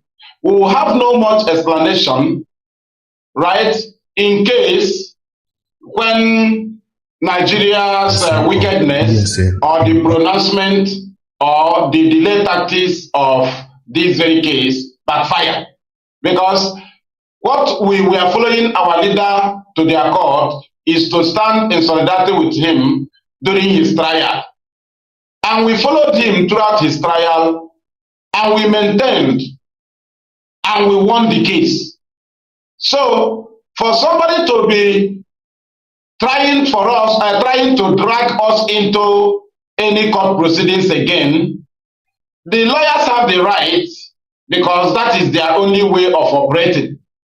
Nnamdi Kanu still have the right to appear in court or to say he will not appear in court because they have no more trial. They have to explain to him how his trial resumes. He can still say, I'm not appearing in court. After all, we are not ready to be with him. What we are saying is that IPOB have achieved what they are supposed to achieve in 2 years by neutralizing Nigerian federal government plan with insecurity in our land. So that they expected to do this thing they did now earlier. They wanted to do it earlier, but IPOB was strong. Very, very strong to their side. They don't know that the more day breaks, the more we get more stronger. They just did this one in a frustrated manner because the pressure was much. They don't even want to give judgment now. But now, they have been neutralized by IPOB. We maintain peaceful conduct, which have been our method. They set up election. It didn't work. They used IEP, Global Terrorism Index Report. It didn't work. And their instruments, the infiltrators they use, it didn't work. This time around, I love what IPOB leadership did to them because we are not going to joke with this very time we are in. We have defeated Nigeria. We have defeated them. So what we are doing now is that we refuse to present ESN video before the court. Their anniversary was on 12th. They will not say, hey, we presented ESN, we do this. We did this because the very infiltrator they contracted lied to them. When they were claiming in charge of ESN, in charge of ESN, I'm in charge of ESN, I do this, my name is ESN, I am this, now they can hand over to me. They were trying to ridicule ESN so that Nigerian government will confirm that anytime they revise the case of Nnamdi Kanu or anytime they kill Nnamdi Kanu or something as they were dreaming, that there will be no people to challenge them. So we, the remaining IPOB, will end up on social media. That was their target. So when they lied to them, this thing Supreme Court did, they did it based on misinformation because the leadership of IPOB have shocked them by unveiling video. They told the Supreme Court, oh, you pass the judgment, nothing is going on, nothing will happen. And we unveiled this video. They were in shock. Before God, if they can tell themselves the truth, since yesterday, Nigerian Asraku, they have been calling, making calls on security matters. And they will be meeting because we surprised them. We surprised them. They lied to them. They raised funds with the name of ESN. They use criminals in the name of ESN. After all, they even started releasing voice notes telling you that there is no ESN. Anybody telling you there is ESN, that person is lying. That person is this. Anybody from POS telling you that there is ESN, the person is lying. That was when they were signaling, telling the federal government that they can go ahead. They can make their decision. They were wrongly presenting ESN to federal government because all they do is signal to federal government. That's why the very FAFA adjournment of the case of Nnamdi Kanu is from the same very government contracted agents. If they make incitement, I would destroy IPOB media orders in 2 weeks. Nigeria will now tell the court, Pintanyako, to give us 1 month adjournment. They will watch 2 weeks. He didn't destroy IPOB media order. He will raise another alarm. DOS will stop. The DOS will end on the 27th of February 2022. Nigerian government will now say, okay, give them 3 months adjournment. Let us see if he can end DOS. Okay, I am in charge of ESN. I am in charge. The government will say, okay, let us see if he can hijack ESN. They will now pick 4 months adjournment. He will now say, Radio Biafra will stop talking. Stop listening to Radio Biafra. I will now launch a radio. I have launched a VOB. Nigeria will say, okay, let us tell the court not to free him. Let us see if he can stop Radio Biafra. No one stop. He will now say, okay, I will launch Enter Biafra. It will replace the community radio app. All these things are agendas. This time around, Nigeria got it wrong because there is no shaking in ESN. No shaking. The only thing that left ESN are criminals. Those that have bad intention, they join ESN to practice criminality. But when they went there, the goodwill and the activities of ESN subdued them. And they was not able to perfect their criminality. So when they saw signal of criminality, they now joined them. And now ESN is sanctified. They are pure now. So those information Nigeria signaled the Supreme Court with, they fell because we are going to do our own freedom fighting. Thank God that now the world can separate freedom fighting activities with criminal activities. That's our achievement. If we now apply freedom fighting activities to free Nnamdi Kanu on our own way, because we have followed Nigeria in their own way throughout their court for 2 years. So when applying our own, the world can now say, okay, this one is freedom fighting, the other one is criminality. It is very pure now and very clear that we are not going to fold our hands. Thank you. Thank you so much for that wonderful work. Like you rightly said, the experiment, the infiltrator, is one of the tools that we are using to delay the freedom of our leader, a man that have been set free by the court of Nigeria, setting him free, saying that no court in Nigeria has the jurisdiction to even question him. Even the Supreme Court, I believe that Supreme Court, they also disobeyed or disrespected the pronouncement from the appeal court that said that no court in Nigeria has the jurisdiction to question Mazi Nnamdi Kanu to judge him, But that let us go to the next question.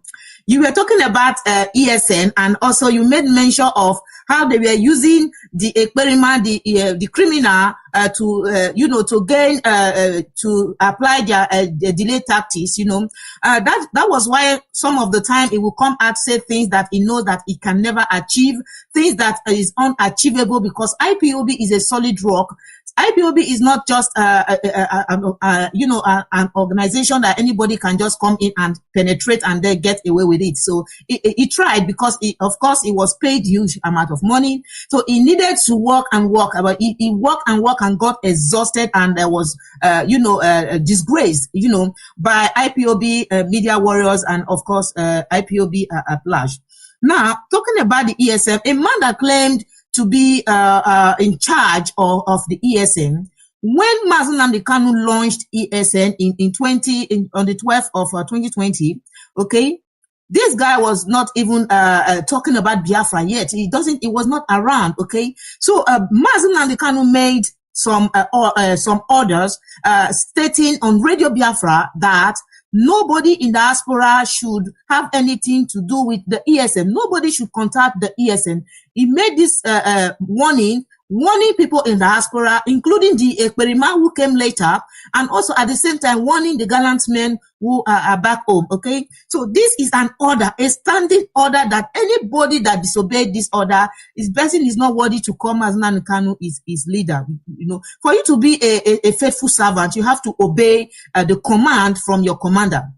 So this guy came in and was bragging that he is in charge of ESN, and people following him never asked a question: when did Mazi Nnamdi Kanu even give this order to you? How can somebody that came from the outside come and be claiming ownership of something he was never part of and he is not part of it? So this is the height of how our people can be gullible. So I'm very happy that the man who claimed to be in charge of ESN didn't even know the anniversary of the ESN. And of course, the DOS are so wise that they decided not to, put the video in the public domain until Mazi Nnamdi Kanu's court case. And of course, it was a shock and a surprise to the Nigeria government to see that, wow, ESN is still existing. The person we recruited to destroy this gallant man, he didn't do his job. So I'm going to play the video of our gallant men so that Biafrans will see it, and after then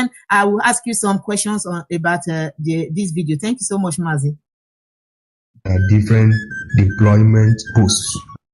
The third anniversary of ESN in all their different deployment posts around Biafra land.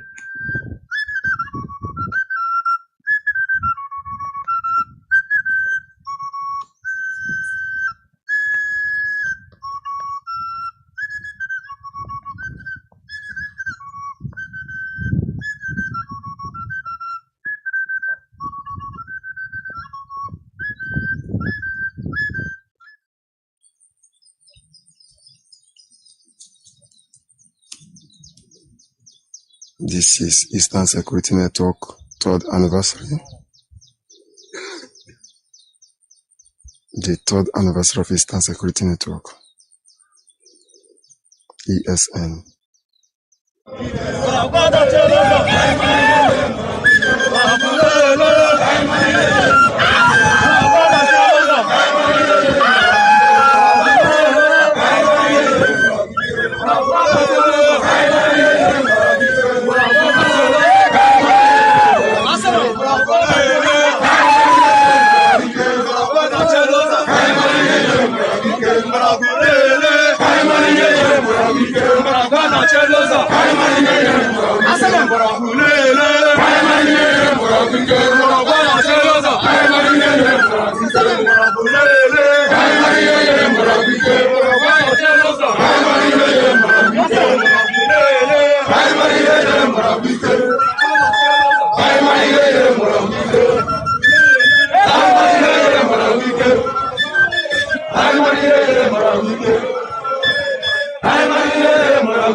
Wow, wow, wow, wow. This is very impressive, very, very impressive. I really must pass a message to these gallant men and women out there who took it upon themselves to protect and defend motherland.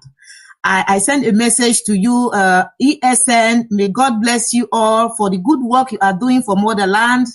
And I really must thank the DOS, like we say DOS, they used to insult the DOS that on everything, every time we say underground. This is the underground. When we tell you we don't make noise, the leadership of this movement, they are not riffraff. These are responsible men who know what they are doing, okay? How can you expect a man like Mazi Nnamdi Kanu to be working with people with low value, people with low class, people with, very, very, childish mentality of doing things, talking out of point, saying things that you're not capable of doing.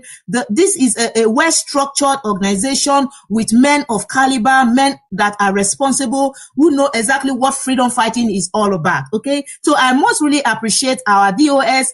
Thank you so much for the good work you are doing. And I want Biafrans to listen to something that Mazi Nnamdi Kanu said about the ESN before it was rendition. I want us to pay attention. I will just play let me say 2 or 3 seconds of this clip, because this clip is about 4 minutes long, but just some few words that Mazi Nnamdi Kanu said. I want us to listen. Just pay attention, please.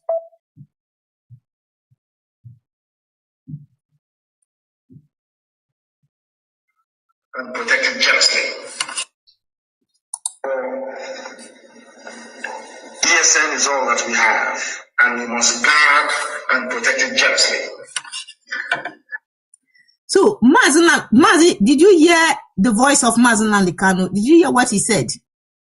Or should I put, you heard it? Yes. He said, ESN is all that we have, and we must protect them jealously. And that is exactly what the DOS have done. Mazi, over to you. I will allow you to comment, please. Thank you very much. Thank you. Thank you, my sister, very, very much. ESN, some people may misunderstand ESN thinking that ESN is Biafra army. No. ESN is a security outfit that was launched due to the inefficiency and negligence of duty of the governors from our region. And when IPOB leadership looked into what our people was complaining, the invasion of our land, as Ojukwu always mentioned, by Fulani herdsmen, they started committing crime against our people. Our people started crying out to those they voted in. IPOB wrote to them, Nnamdi Kanu wrote to them personally. No way. So we now concluded that there is no way we can restore empty land. That the Biafra we are restoring, human beings will live in it. And we cannot allow Fulani herdsmen terrorists and Nigerian terrorists that parade as Fulani herdsmen to wipe our people away and will now restore Biafra for grasses or animals. We said no. We have to launch a security outfit. And there is something there. It was launched based on both local and international law. That is to say, everything IPOB do is legit. Nigeria tried to turn it to IPOB arms wing. We said no. It is wrong. ESN have duty posts. ESN have boundaries of operation. ESN does not operate in communities, rather they operate in the bushes and forests against terrorists that came through the borders claiming they are cattle rearers. Now, that's why when federal government sent their army to come and fight ESN and destroy it, it fell. They used inside saboteurs from communities, it fell. The governors now apply force, it fell. They now tell them, okay, I have formed a bubago. Let us use inside security to fight them. They form a bubago. Their duty was to announce a bubago, but the duty of DSS was to recruit a bubago. That's why a bubago was recruited from different parts of Nigeria only to fight ESN. That is to say, ESN fights Nigerian army that came in disguise as Fulani herdsmen terrorists. ESN also fight them. I mean in the bushes, not in our township. Then ESN also confront Nigerian army that come as army fully to fight them in the bushes. ESN confront also our people in the bushes.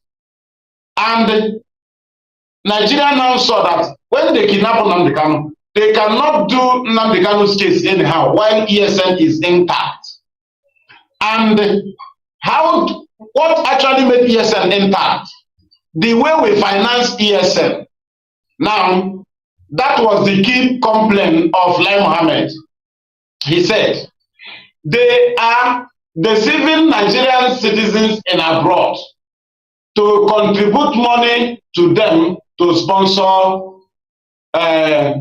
terrorism in Nigeria.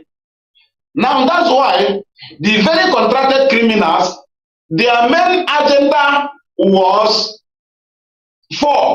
that's what the federal government gave to them. Destroy IPOB finance. Take power away from Nnamdi Kanu by blackmailing DOS so that the fate of the people will leave them. Destroy ESN by criminalizing them, claiming to be in charge of ESN, then raising funds internationally in the name of ESN, and when raising this fund, incite violence, that our men will do it, our men will do this, our men will enforce it, and our men will, that is presenting ESN as terrorists before the world while raising the fund. It was a very serious strategy so that the world can breach the financing of IPOB. This agenda came from Lai Mohammed. They pick on it. To the extent they go into IPOB finance, they hijack Umeri account. Everything they were doing was ESN finance, ESN finance. The key points, right? And the blackmail against DOS, that is taking power away from Nnamdi Kanu, because that is the powerhouse of Nnamdi Kanu.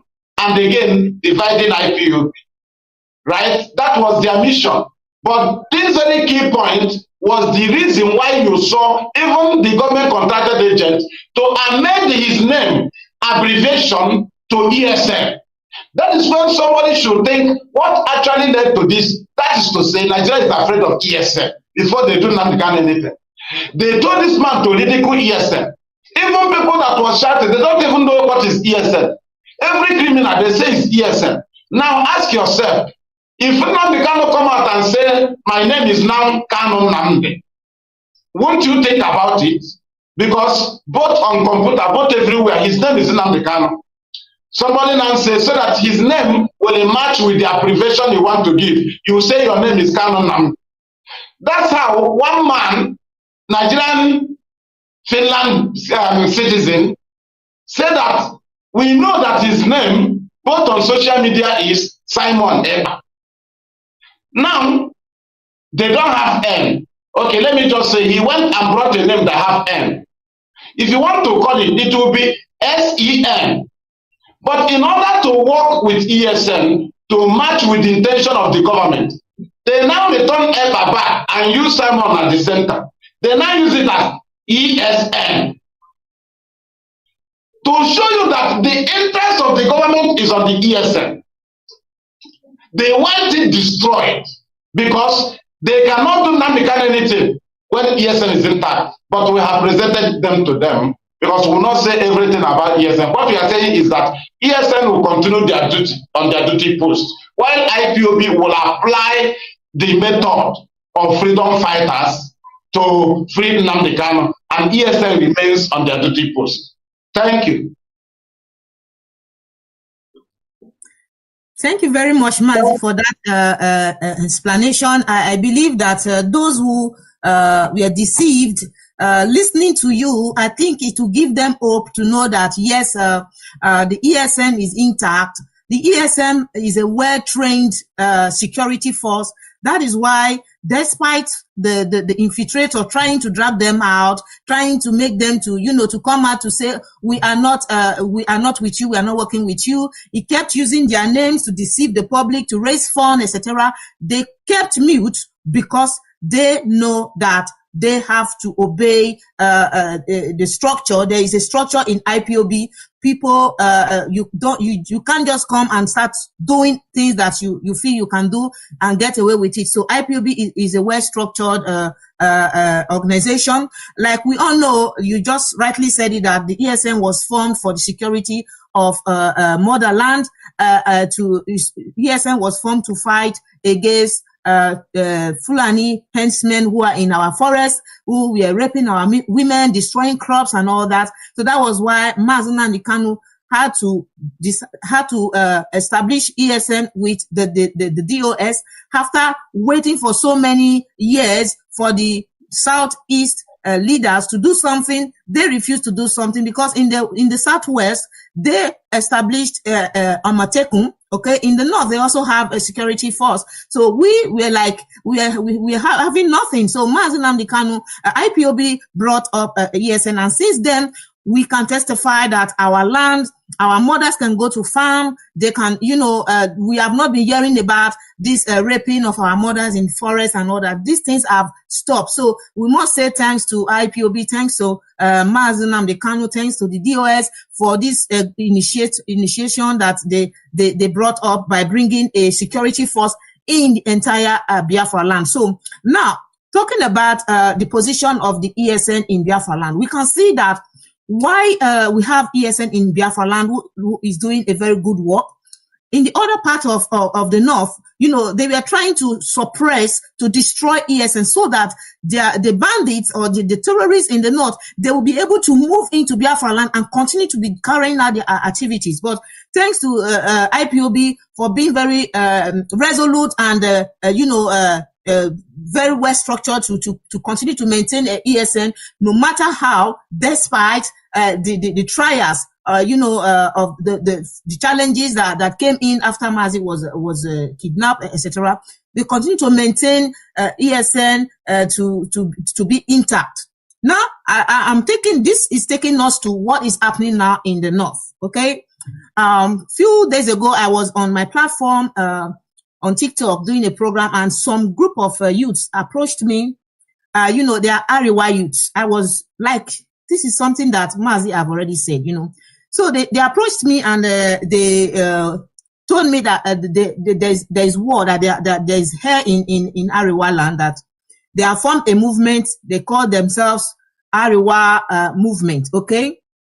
So I was not interviewing them. They were not telling me that the bandits have ravaged their lands, that even they kidnapped 45 girls in a federal high school in Zamfara state, and also told me some activities by the Nigerian army that, because of their unprofessionalism, they had to kill, to murder about 85 people in a community, So I think it was in Kaduna state. So these guys, they shared their audio clips, everything that they plan to be doing protest on a daily basis. So some of them were not telling me that their agenda is to fight for self-determination, but first they want to be strategic so that the girls that were kidnapped will be released to them. So this brings us back to what Mazi Nnamdi Kanu has been hammering on.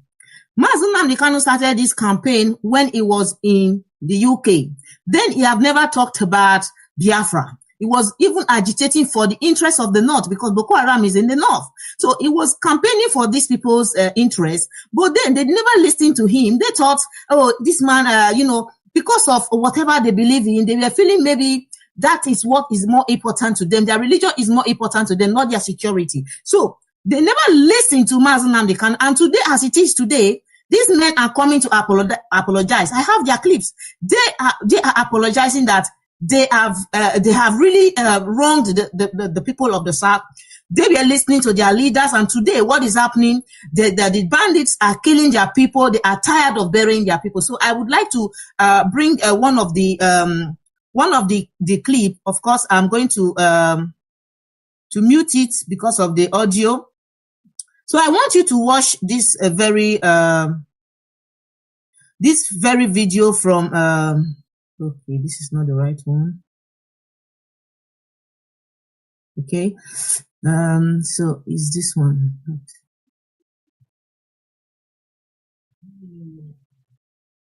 Minister, we have NSA from. So this is a protest that was organized in the north. Okay, according to them, they said they organized it in the 19 states of the north, and they will be doing it every day until those girls will be released. So I will play this audio clip, this video, and then I will play a very short clip of Mazi Nnamdi Kanu where he prophesied. He saw it coming and he said it. When we say Mazi is a prophet, there is no pastor or prophet in Nigeria that have ever been accurate the way Mazi Nnamdi Kanu is. Mazi saw the election and said that Tinubu will be there without being voted for. It will be selected. He said it and it happened. Mazi said your PVC is useless. It's not going to be counted, and it happened. He has said so many things that Nigerians are seeing today. He talked about the currency, that the currency will be devalued. What is happening today? 1 euro is equivalent to 130 naira. Okay, so these are things that this man have said. All these things he has been fighting for, and they went to pick him. People who are saying that what this man is saying is exactly what is happening. Instead of them to speak for the release of this man, they kept mute. So I want us to watch this video, and then I will play the voice of Mazi Nnamdi Kanu. Our region, so they should do something to bring these girls back. Their parents are in very serious condition. We have been together with them. They are there in Zamfara now protesting like we are doing now in Kanu. So we are doing this until we are not going to stop until they bring back our girls. And this incident that happened in Kaduna, we have a serious matter on that. Let them do something. Let them punish those that bomb our innocent people that were doing Mockery. They were just celebrating the Prophet Muhammad and they bombed them. It has been long that they are doing this as a mistake. It happened in Kaduna, in Tepi, in so many. Okay, so I will remove this and then I will bring the audio of our supreme leader.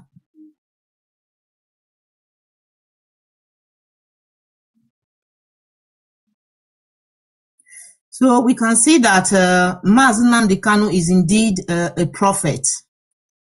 Okay, yeah, I'm bringing this very one, then I'm going to mute it because of the audio.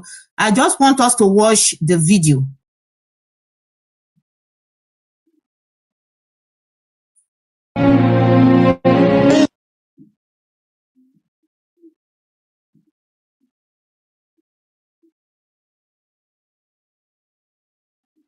So you can read the capture. The Ariwa people must wake up.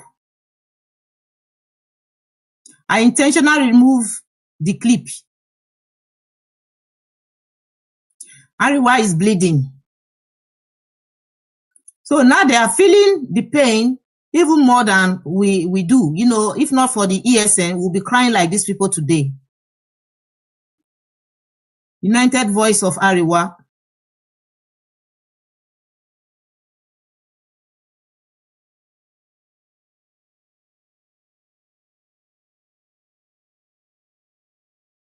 Okay, so let me bring Mazi Nnamdi Kanu's prophecy about this event that is happening in the north.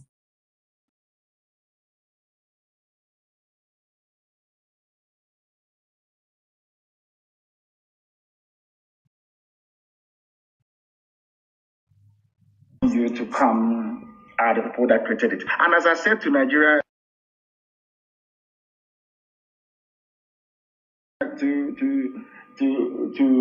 the military high command in Nigeria, you see, and to the hearing of the whole world, we do things in a very different way from all of you.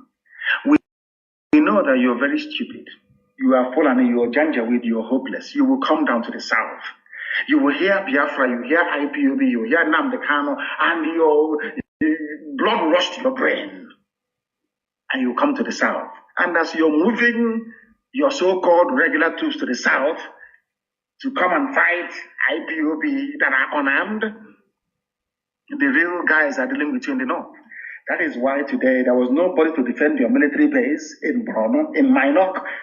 They killed 30 of you. You see how foolish you are. We know what we are doing. By the time you come to the east, you're going to die there, mind you. And as you're dying already, you will die there. By the time you go back to the north, as the Hausa has discovered, as the Gwari people discovered, you have no village anymore. Somebody from Timbuktu is now in your father's compound. That's my plan. To draw you to the east, where you're going to die anyway. To allow your lands in the north to be ravaged by the very worst that man can produce in Fulani. So, Mazi, what manner of man is Mazi Nnamdi Kanu? A man that said things, he said things and they come to pass. What manner of man is this man called Mazi Nnamdi Kanu? Please, I would like you to just deliberate a little bit on these events, because it's just too accurate. The audio clips that this guy sent to me, there are just too many that I cannot be playing them, but they are apologizing that they are begging the Southerners that they have really wronged us, that they cannot see that what we are agitating for, why we have been calling for Biafra to exit is a very good thing that we have been doing, but because of their leaders who have been brainwashing them, that's why they are supporting the leaders. But today they see that they are being killed.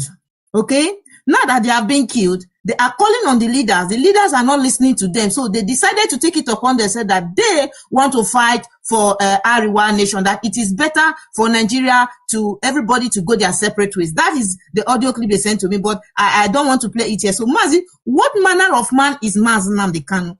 Let me leave it to you. Thank you very much. Thank you very, very much, my sister. First of all, let me talk about what the Northerners and the Yoruba people are facing and what we are facing. It is not the same. What we are facing is envy because of our blessings.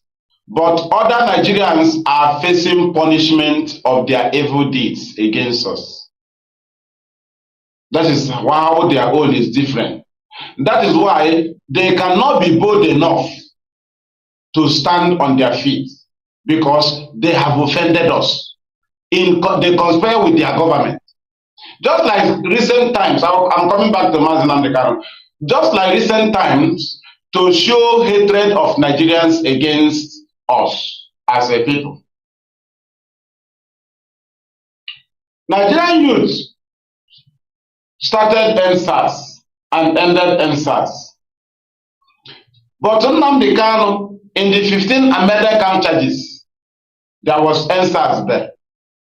We expected from Nigerian youths to go to the Ministry of Justice in Abuja and protest and ask them to remove the charge bordering NSAS against Nnamdi Kanu, because it was carried on by Nigerian youths. They didn't do it. To their expectation, they were expecting Nnamdi Kanu to be convicted with their NSAS, instead of them to confront the Attorney General and say, remove this charge, this one is wrong. That is to say, they support evil. Now, currently, because they might say, hey, 1967, I wasn't aware, I wasn't involved, so I will not partake in it. This current one, Nnamdi Kanu revealed that Buhari died.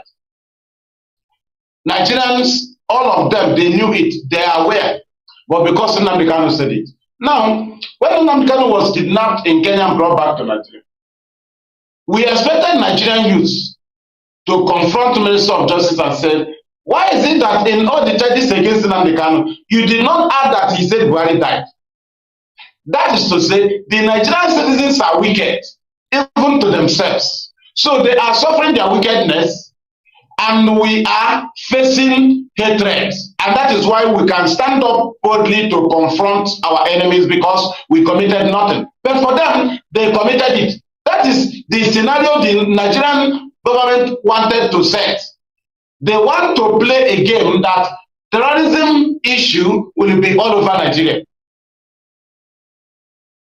They even abandoned terrorism in the north. What they told the media to be saying, insecurity in the east, insecurity in the east, insecurity in the east, because they want to go back to the US government to grant them the order to use Kanu air fighter officially, because they are using insecurity in our land. That's why they want to make sure that the world believe that IPOB is terrorist, ESN is terrorist, because you cannot be telling the world that there is terrorism in the east without calling the name of the terrorist group. That is one thing Nigeria want to play. They want to show you that if you are calling Boko Haram, you must call IPOB terrorist, because you cannot say there is terrorism in the east without calling the name of the group. That's why you keep hearing them. IPOB, ESN. That's why they recruited people to be shouting, IPOB, ESN, IPOB, ESN, our men, because they want us to be involved. Now, on the issue of Nnamdi Kanu, the manner of man he is, let me go back to what the late father of Nnamdi Kanu, the late Israel Kanu, told Ojo Zokalo in 2016 in his palace, in the palace of late Israel Kanu of Afaruku Ibek. He told Ojo Zokalo that, one, Nnamdi Kanu is a grown-up man. Two, that they should go there where they kept him and settle with him. That they should stop coming here to disturb him and the family.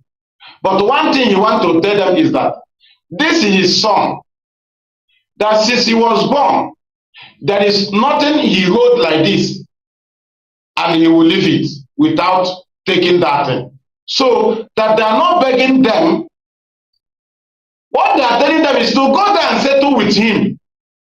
But as for Kanu, for them to decide for him, they say they will not do it. He's a grown-up man. So they told Ojo Zokalo, we don't have business with you. Go and settle with him in wherever you kept him. So Nnamdi Kanu is a different man. That's why some people will come up and say, he's doing like Nnamdi Kanu, and say you are a fool, you are an idiot. So because is it slip of tongue that you say somebody is doing like Nnamdi Kanu? Why must somebody say that? Even acting, you are not if you are doing like it. Hey, he's doing like our leader. He's doing like, is it on what? On what now? Somebody that have not stand on ground and discuss Biafra with 2 or 3 people. Nnamdi Kanu have been here. Nnamdi Kanu eat mama put. Nnamdi Kanu broadcast from Biafra land. Nnamdi Kanu even followed to set up some transmitters. Nnamdi Kanu work very hard. Nnamdi Kanu, when he used to arrive here, we walk with him on the street. We walk with him on the street. He arrives here. A very special man. You will be delaying to do something. You are delaying. You will see him removing his clothes to do it. A very special man. That's why when Nigeria was gathering, thinking that through the politicians or some other people or infiltrators, that there is something they will play and divert our attention, now we will now forget Nnamdi Kanu. We ask them, are we forgetting Nnamdi Kanu? The only thing that remained for us. Before we were empty. You took oil, you took coal, you took all our mineral resources. Now you even brought division. You gave Obasanjo geopolitical zone. He kept southwest. They become one. He gave us south-south. Right? Now, when Jonathan was mistakenly president, you didn't allow him. You formed Boko Haram. What have we done? Now, you gave the North a 3 geopolitical zone.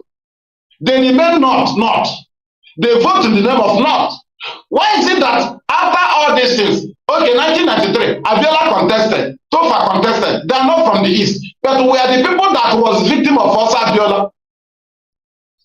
So the only thing left for us is Nnamdi Kanu. Through Nnamdi Kanu, we get IPOB. Through IPOB, we get ESN. How can somebody go to Nnamdi Kanu and think that somehow, someday, that we will forget him? Or you can convince us? That must be mad or dreaming. No, dream cannot be that. That is madness. Nobody can make have such dream. It must be madness. That you take everything that belongs to us. The only thing remaining is Nnamdi Kanu that we do not even ask for. He was given to us by our God, surprisingly. So this last one we are holding, you think you can deceive us or convince us to forget him? You are not even dreaming. You must be mad. So Mazi Nnamdi Kanu is special. No comparison, nothing. That's why some people will come and tell us, do your own now, leave infiltrator and say you are a fool. This is not business, Igbo businessman. That you just go and open your own shop. We don't do our own. We are supporting Nnamdi Kanu to restore Biafra. Our God called him. So we are not here to do our own. No, go open your shop. Go and start doing your own. It is not do your own here. We are solidarity with him and we must remain with him. He's special to us. There is nothing that have come to Nigeria that is special to be compared with Nnamdi Kanu. Thank you. Thank you, my sister. Thank you very much, Mazi. Thank you so much for defining who Mazi Nnamdi Kanu is. He is a prophet. He is a wonderful man. Anyway, I will say this because for me, he's my living hero. Okay, I have never seen a man like him. When he's talking, when he speaks, you know, sometimes I just feel that why is it that people cannot see what I'm saying in him? Why? How come these people cannot see what I'm seeing in him? So I'm so grateful to be a part of what we are doing and part of this very struggle headed by Mazi Nnamdi Kanu. So I don't know.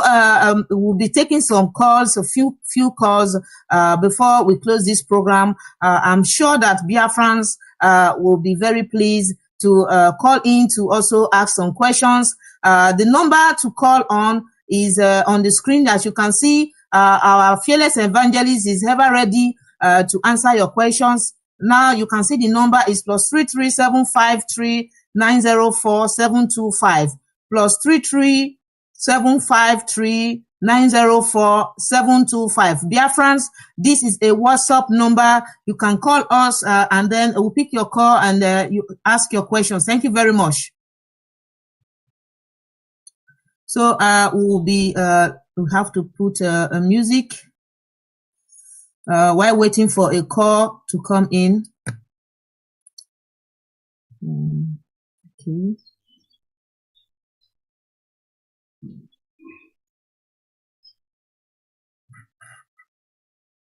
When they throw him African choo-choo, oh no, yeah, oh, Nnamdi Kanu now. Let me hear you sing, Nnamdi Kanu now. Nnamdi Kanu now. Nnamdi Kanu now.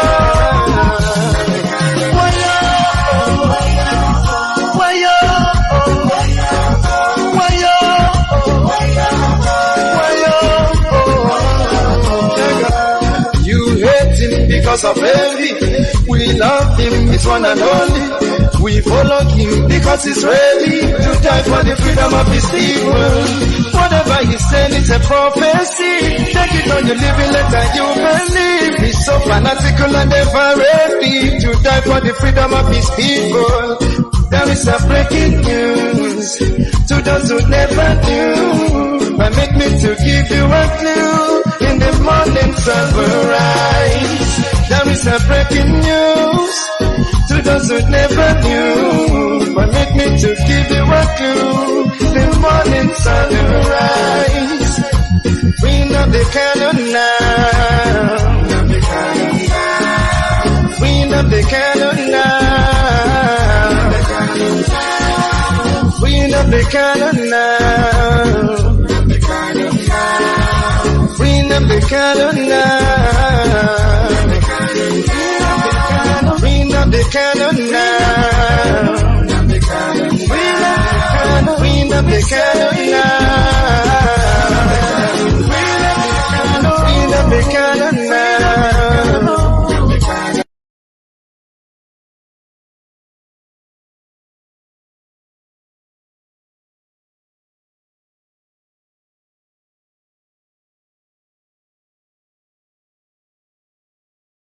known as Lucky Biafra, and I was just watching my wonderful brother. The analysis is so powerful, and it's not about the truth. And I want to appreciate my wonderful sister, the face of Biafra, Ejiro Biafra. Happy evangelist. You have just hit the hammer at the top of the nail by tackling the issue of Gumi of So I must use Igbo for this. Go ahead. Ife Purukene, Ilatago, each is in my way, boy,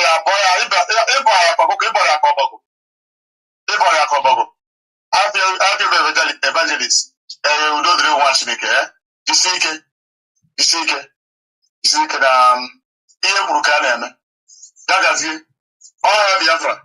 Oh, yeah, Biafra. Mazi, thank you so much.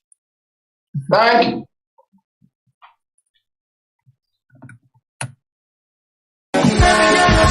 Everybody on my service. Freedom the Kanu, yeah. Freedom the Kanu.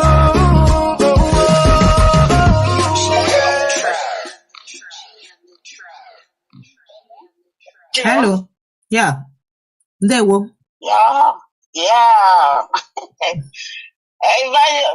Fearless evangelist, my brother. How are you? I'm fine, morning.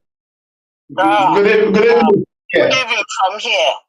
Oh, good afternoon. Oh, I thank you guys. And I always said that the ones that said they're the one that started the statement. What you don't know is bigger than you, but they know nothing. Exactly. They always say what you don't know is bigger than you. What is bigger than you? Why do they want those who say it? That's it now. What you don't know is bigger than you. Bigger than you, but they know nothing. I always tell people, they know nothing. Mind game. Then at the end of the day, I just, we can't say congratulations to all Biafrans for the winning of Mazi Nnamdi Kanu, because Mazi Nnamdi Kanu has won the case. Absolutely. Because he said he's going to win them in their own courts. He started from the lower court to the last court. So he has won everything. It's just that it's not a shame. They don't know what they're doing, and they're sending it because Bintanyaku is running away her responsibility, and she's going to do the right thing. She's going to do the right thing because she was the one that's supposed to discharge Mazi Nnamdi Kanu on set. Somebody, they came to the house. He's supposed to go to the court, and he was preparing for the court. And these people came to kill him. And you continue dodging the case, dodging it, moving it. Mazi Nnamdi Kanu is a tough man. He's somebody that is tough. He's not like any other person that you can use money to deceive. He's not like any other man. And that's why when you say you are, even the politicians in Igbo land, they know how important he is. It's just because of their stupidity. There's none of them that want anything to happen to Mazi Nnamdi Kanu because they are cowards. Mazi Nnamdi Kanu is even helping them in their own political career. But they will not tell you. It's helping them because without Mazi Nnamdi Kanu, they are gone. Because they are just nothing, because they are sold themselves to these people and they worth nothing because of peanuts. And when you have already demolished yourself to nothing, you worth nothing. And those people will make you worthless. Mm-hmm. It's only Mazi Nnamdi Kanu that is even making them worth something. And none of them, in reality, want anything to happen to that Mazi Nnamdi Kanu, as I'm telling you. Yeah. So, but they cannot come out and fight for him openly because they are cowards.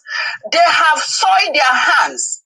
Then anytime they come out, because if I have soiled my hand with something, I will not be able to come out openly to say something, because somebody will come and accuse me of something because I've done something that is wrong. But if you are an upright person, you can uphold your head high and come out and say something. That's why, because the Twitter, Mazi Chinasa, Woru tweeted about those 4 people our elders that were going to Kanu, to Abuja to fight for the release because they did not soil their hands. They were going. But all these politicians, they have soiled their hand in one way or the other. Maybe they have done one bad thing or the other with them that they cannot come out openly. But none of them, I tell you, none of them want anything to happen to that Mazi Nnamdi Kanu. Yeah. So now Mazi Nnamdi Kanu has won Nigeria. Act lightly, outrightly. Absolutely. And there's nothing they can do than to release him. Yeah. They don't have any alternative than to release him because they are going to release him. Because he doesn't have any case to answer. After all, is it the Federal High Court or whatever, or the appeal court say he should not stand trial in any court in Nigeria. Are they not stupid to push him to Supreme Court? Supreme Court is not even supposed.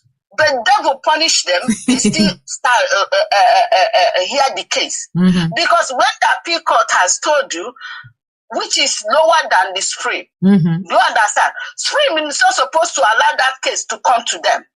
Then being that God wants to punish them, they still hear the case and pronounce their judgment, which Mazi Nnamdi Kanu is not guilty of any offense. They said that the army, they are guilty of the offense. Yes. Which they came to kill up to 40 people in the compound of a king. A king. And nobody in Igbo land is even fought for that. I don't think any, like let's say Oba, you can go to Oba or go to Arewa Kings to kill anybody in their king palace, and the Nigeria will remain the same. But they came to Igbo land and kill and mess up the throne. The blood is in that house, and nobody said anything. Okay, they went again. God punished them again. They went again to do what? To capture him, to kidnap him, beat him up, try to kill him. But the God on the side of Biafrans uphold him, because it's not by the power of anybody. It's just because of the power of Chukwu Okeke Abiyama. That's why Mazi Nnamdi Kanu is still alive. Yes. If not, none of us would have known what happened to him. And this iniquity of the siblings will come out and say something else. And they will start blaming DOS. Innocent people will start suffering out of nothing. May God help us and uphold his life. And the Supreme Court said they are guilty of what? Going to Kenya to kidnap him. So the Supreme Court is still uphold that Mazi Nnamdi Kanu is not guilty. So what are we waiting for? What are we waiting for? So that one is, by the way, Mazi Nnamdi Kanu is as free as anything. It's just like I know in my own mind that maybe there are certain things they want him to sign and he's refusing to sign them. Something that will favor them, which he will not agree to it, because many of us have died. Many people even died in his compound. The father died, the mother died, a lot of bloods are involved. Why would he sign something that will not benefit Biafrans? I think it's what is holding him. If not, that many people they have hold, they will tell you to sign something, and he will sign, he would have come out since. So now, I finished Mazi Nnamdi Kanu. I know Mazi Nnamdi Kanu. God will continue. God, who has been keeping him for 3 years, will continue keeping him until they will soon release him. There's no how they will not release him. Definitely. So on the side of his ESN, I always tell people that, you know, some people they must be stupid. Like somebody who is not part of the formation will come and tell you that he's in charge of ESN, and idiots will believe. Idiots will believe. You believe and you'll be giving your money, which I always say that it's none of my business. Because you are the one that fetch the money, you are the one that know how you want to use your money. Absolutely. If you want to go put your money in the dustbin, that is your business. It's none of my business. Because I know how to manage my own money, because I suffer for it. I can't go and give somebody who is doing nothing. Because I know Expelling is not working.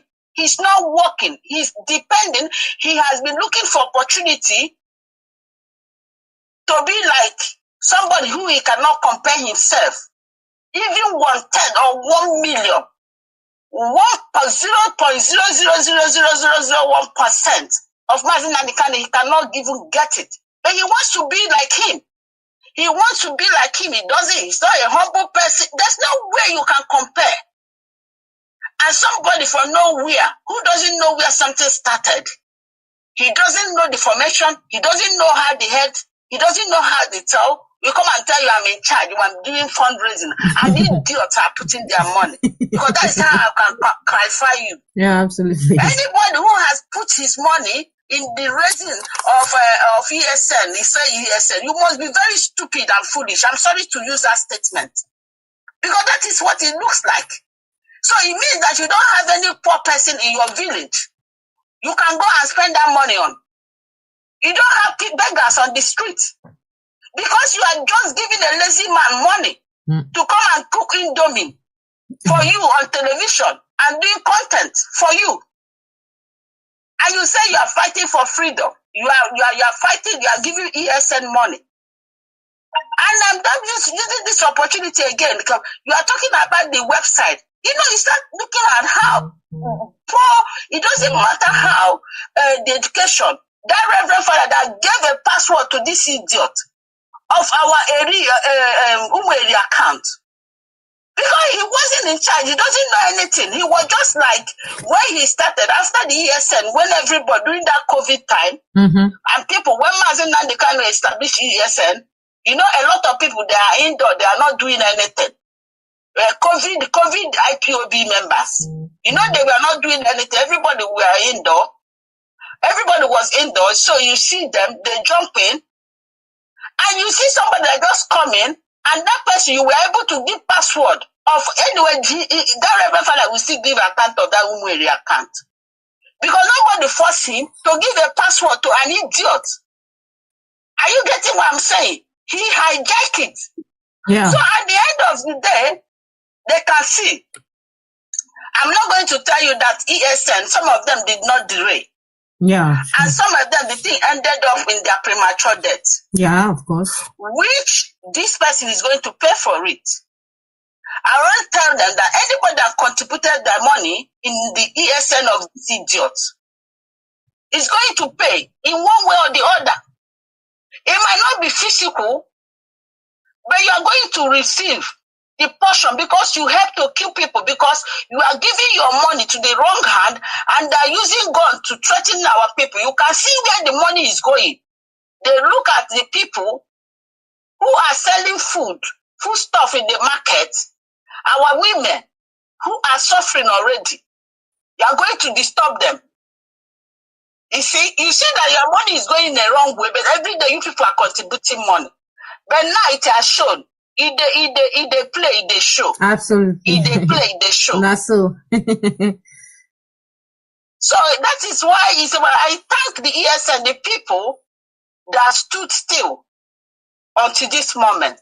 And I thank IPOB members that stood still until this moment. Continue fighting. Because that initial time, all of us become broadcasters. We are 24 hours on the internet fighting. Because where is it? Where is the information? It's on the network. So people are just doing their own thing one way or the other. Yes. And we are up till now. As Mazi said, that these people fought. They fought DOS, which is the main pillar. And they fought finance. These two things are the major things in any organization. Yeah. They came with very, very big attack. But God sustained. That's it. What were they doing? They just want to kill Mazi Nnamdi Kanu. Because if these two things have gone, especially the leadership, they would have succeeded. Eliminated man. Yeah. We wouldn't have known where Mazi Nnamdi Kanu is. Because as we know that Mazi Nnamdi Kanu is in DSS. That is what we know. There are many people you don't know where they are. But we know where they are, where he is. And that was what they were trying to do. Because if they succeeded, we will not be talking about political solution, going to court or whatever. We'll not be talking about that because nobody is going to fight for Mazi Nnamdi. That is what some idiots, they don't understand. Yeah, sister round up, please. Try to round up, please. Okay. Yeah. More Thank you very much. Like as I actually said, that anybody that is still on the other side does not love Mazi Nnamdi Kanu, because all those people who were attacking Mazi Nnamdi Kanu, where are they? So thank you, Mazi. Thank you, Ejiro. May thank God you so bless much. all the Biafrans. Yeah, thank you. Bye. Thank you so much for your wonderful contribution. Yeah, Mazi, do you have anything to add to what she said also? Okay, thank you. Just leave. There is another call coming in. Okay, this will be our last call because we have spent more than 2 hours. So after this call, you can just analyze. Go ahead, Matt. Okay. Wanda Ijiro. Good evening. You're welcome to the program. The mother with fearless evangelism. Thank you. I'm Chisom Adiruchukwu Ejike, the one I'm calling Asian Media Warrior. You're welcome, Mazi. Yeah, well done. I will first and foremost started with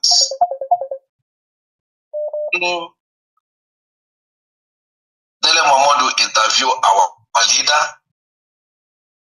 He said your friend in Asorok. What can you say about your friend in Asorok? Mm-hmm. You say it's an imp. He said yes. The person in Asorok is Yusuf Muhammad, who's Shekau of the leader of the Boko Haram, testify that the man in Asorok is Yusuf Muhammad. It's Yusuf Muhammad.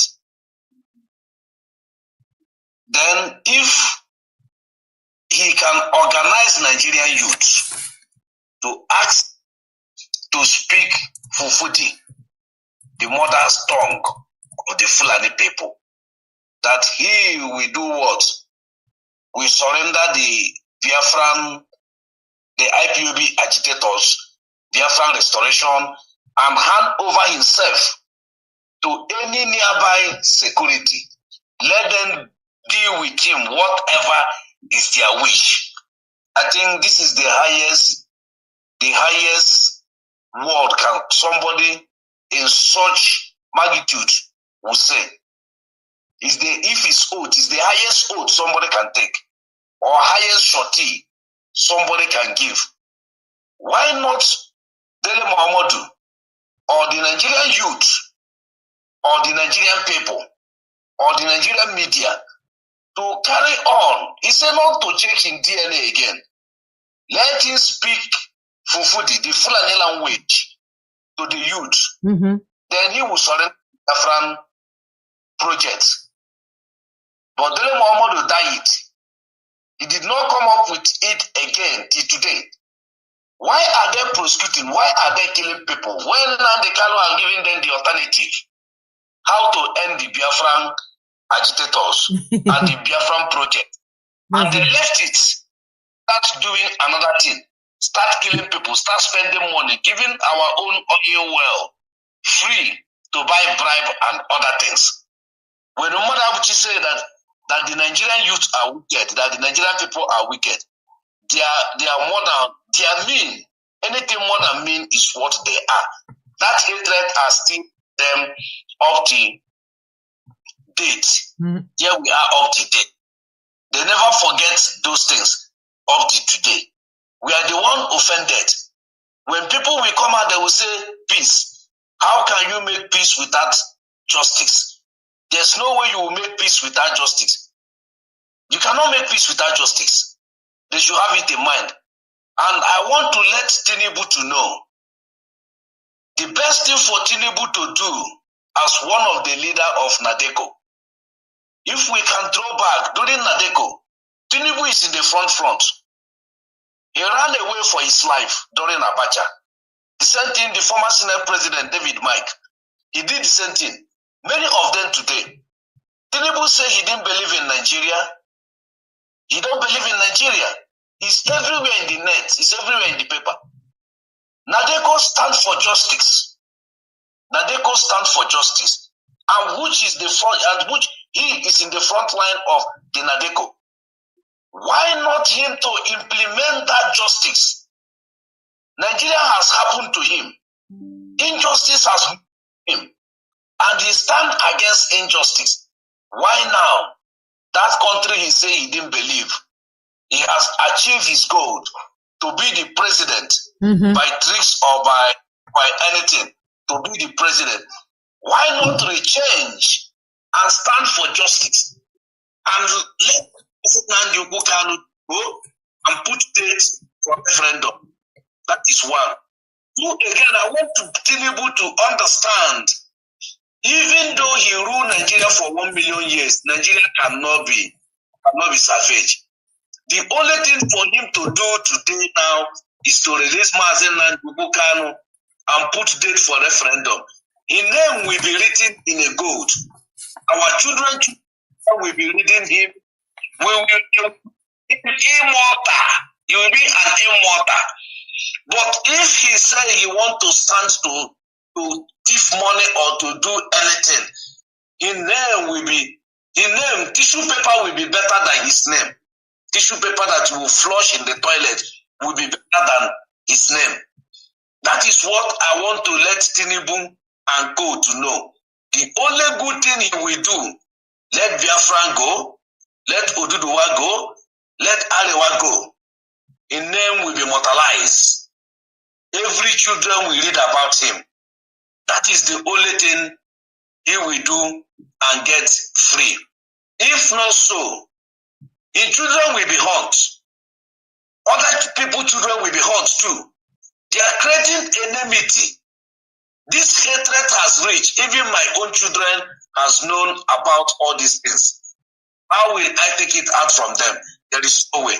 I have to tell them who they are. I have to tell them where they came from.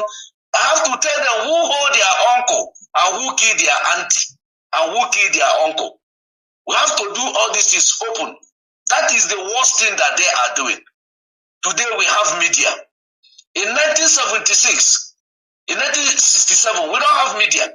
But today we have to media to come out to speak so that humanity will hear and humanity will listen to us. Keep on doing what you guys are doing. We know that some of our people will say that they are disappointed. I'm not disappointed. Nobody should sleep. Nobody should rest. We are moving. Binta Nyako that they are sending us to. Binta Nyako don't want this case. Why they are forcing it to Binta Nyako, Mutala Mohammed, Mutala Nyako is the husband involved himself in criminality and his son. They want to use it as a compensation. That's why they are bringing it back to that Fulani lady called Binta Nyako. But we are telling her that we will not use our leader for your son and your husband. No. Our leader shoe. Even Nigerian president, the whole African president cannot wear our leader shoe. Yeah, Mazi, please round up. Yeah. Thank you. Yeah, the shoe is too big for them. Thank you so much. There will. Thank you. Over to you, Mazi, evangelist. Okay, thank you. Let me just touch it. Okay, on our sister's own, I will pick from there, just drop some things that, she talked about their fundraising, as I mentioned before. It was when the very politician that contracted them said no, we will no longer be pushing money to infiltrator chief individually. What we will now do is, we will now tell him, because this very fundraising was organized by the women that was sent to America by politicians, and not only America, other countries. So these governors, who most of them are Devuma, everybody call her own women, they now organize and told the Birima that he should be calling for fundraising. Now, during this fundraising, this was how they brought our people into their fundraising. This fundraising is when the governors will send money to their agents in abroad. Now, if they call for this fundraising, the political agents in abroad will be giving money in the fundraising, £200, 400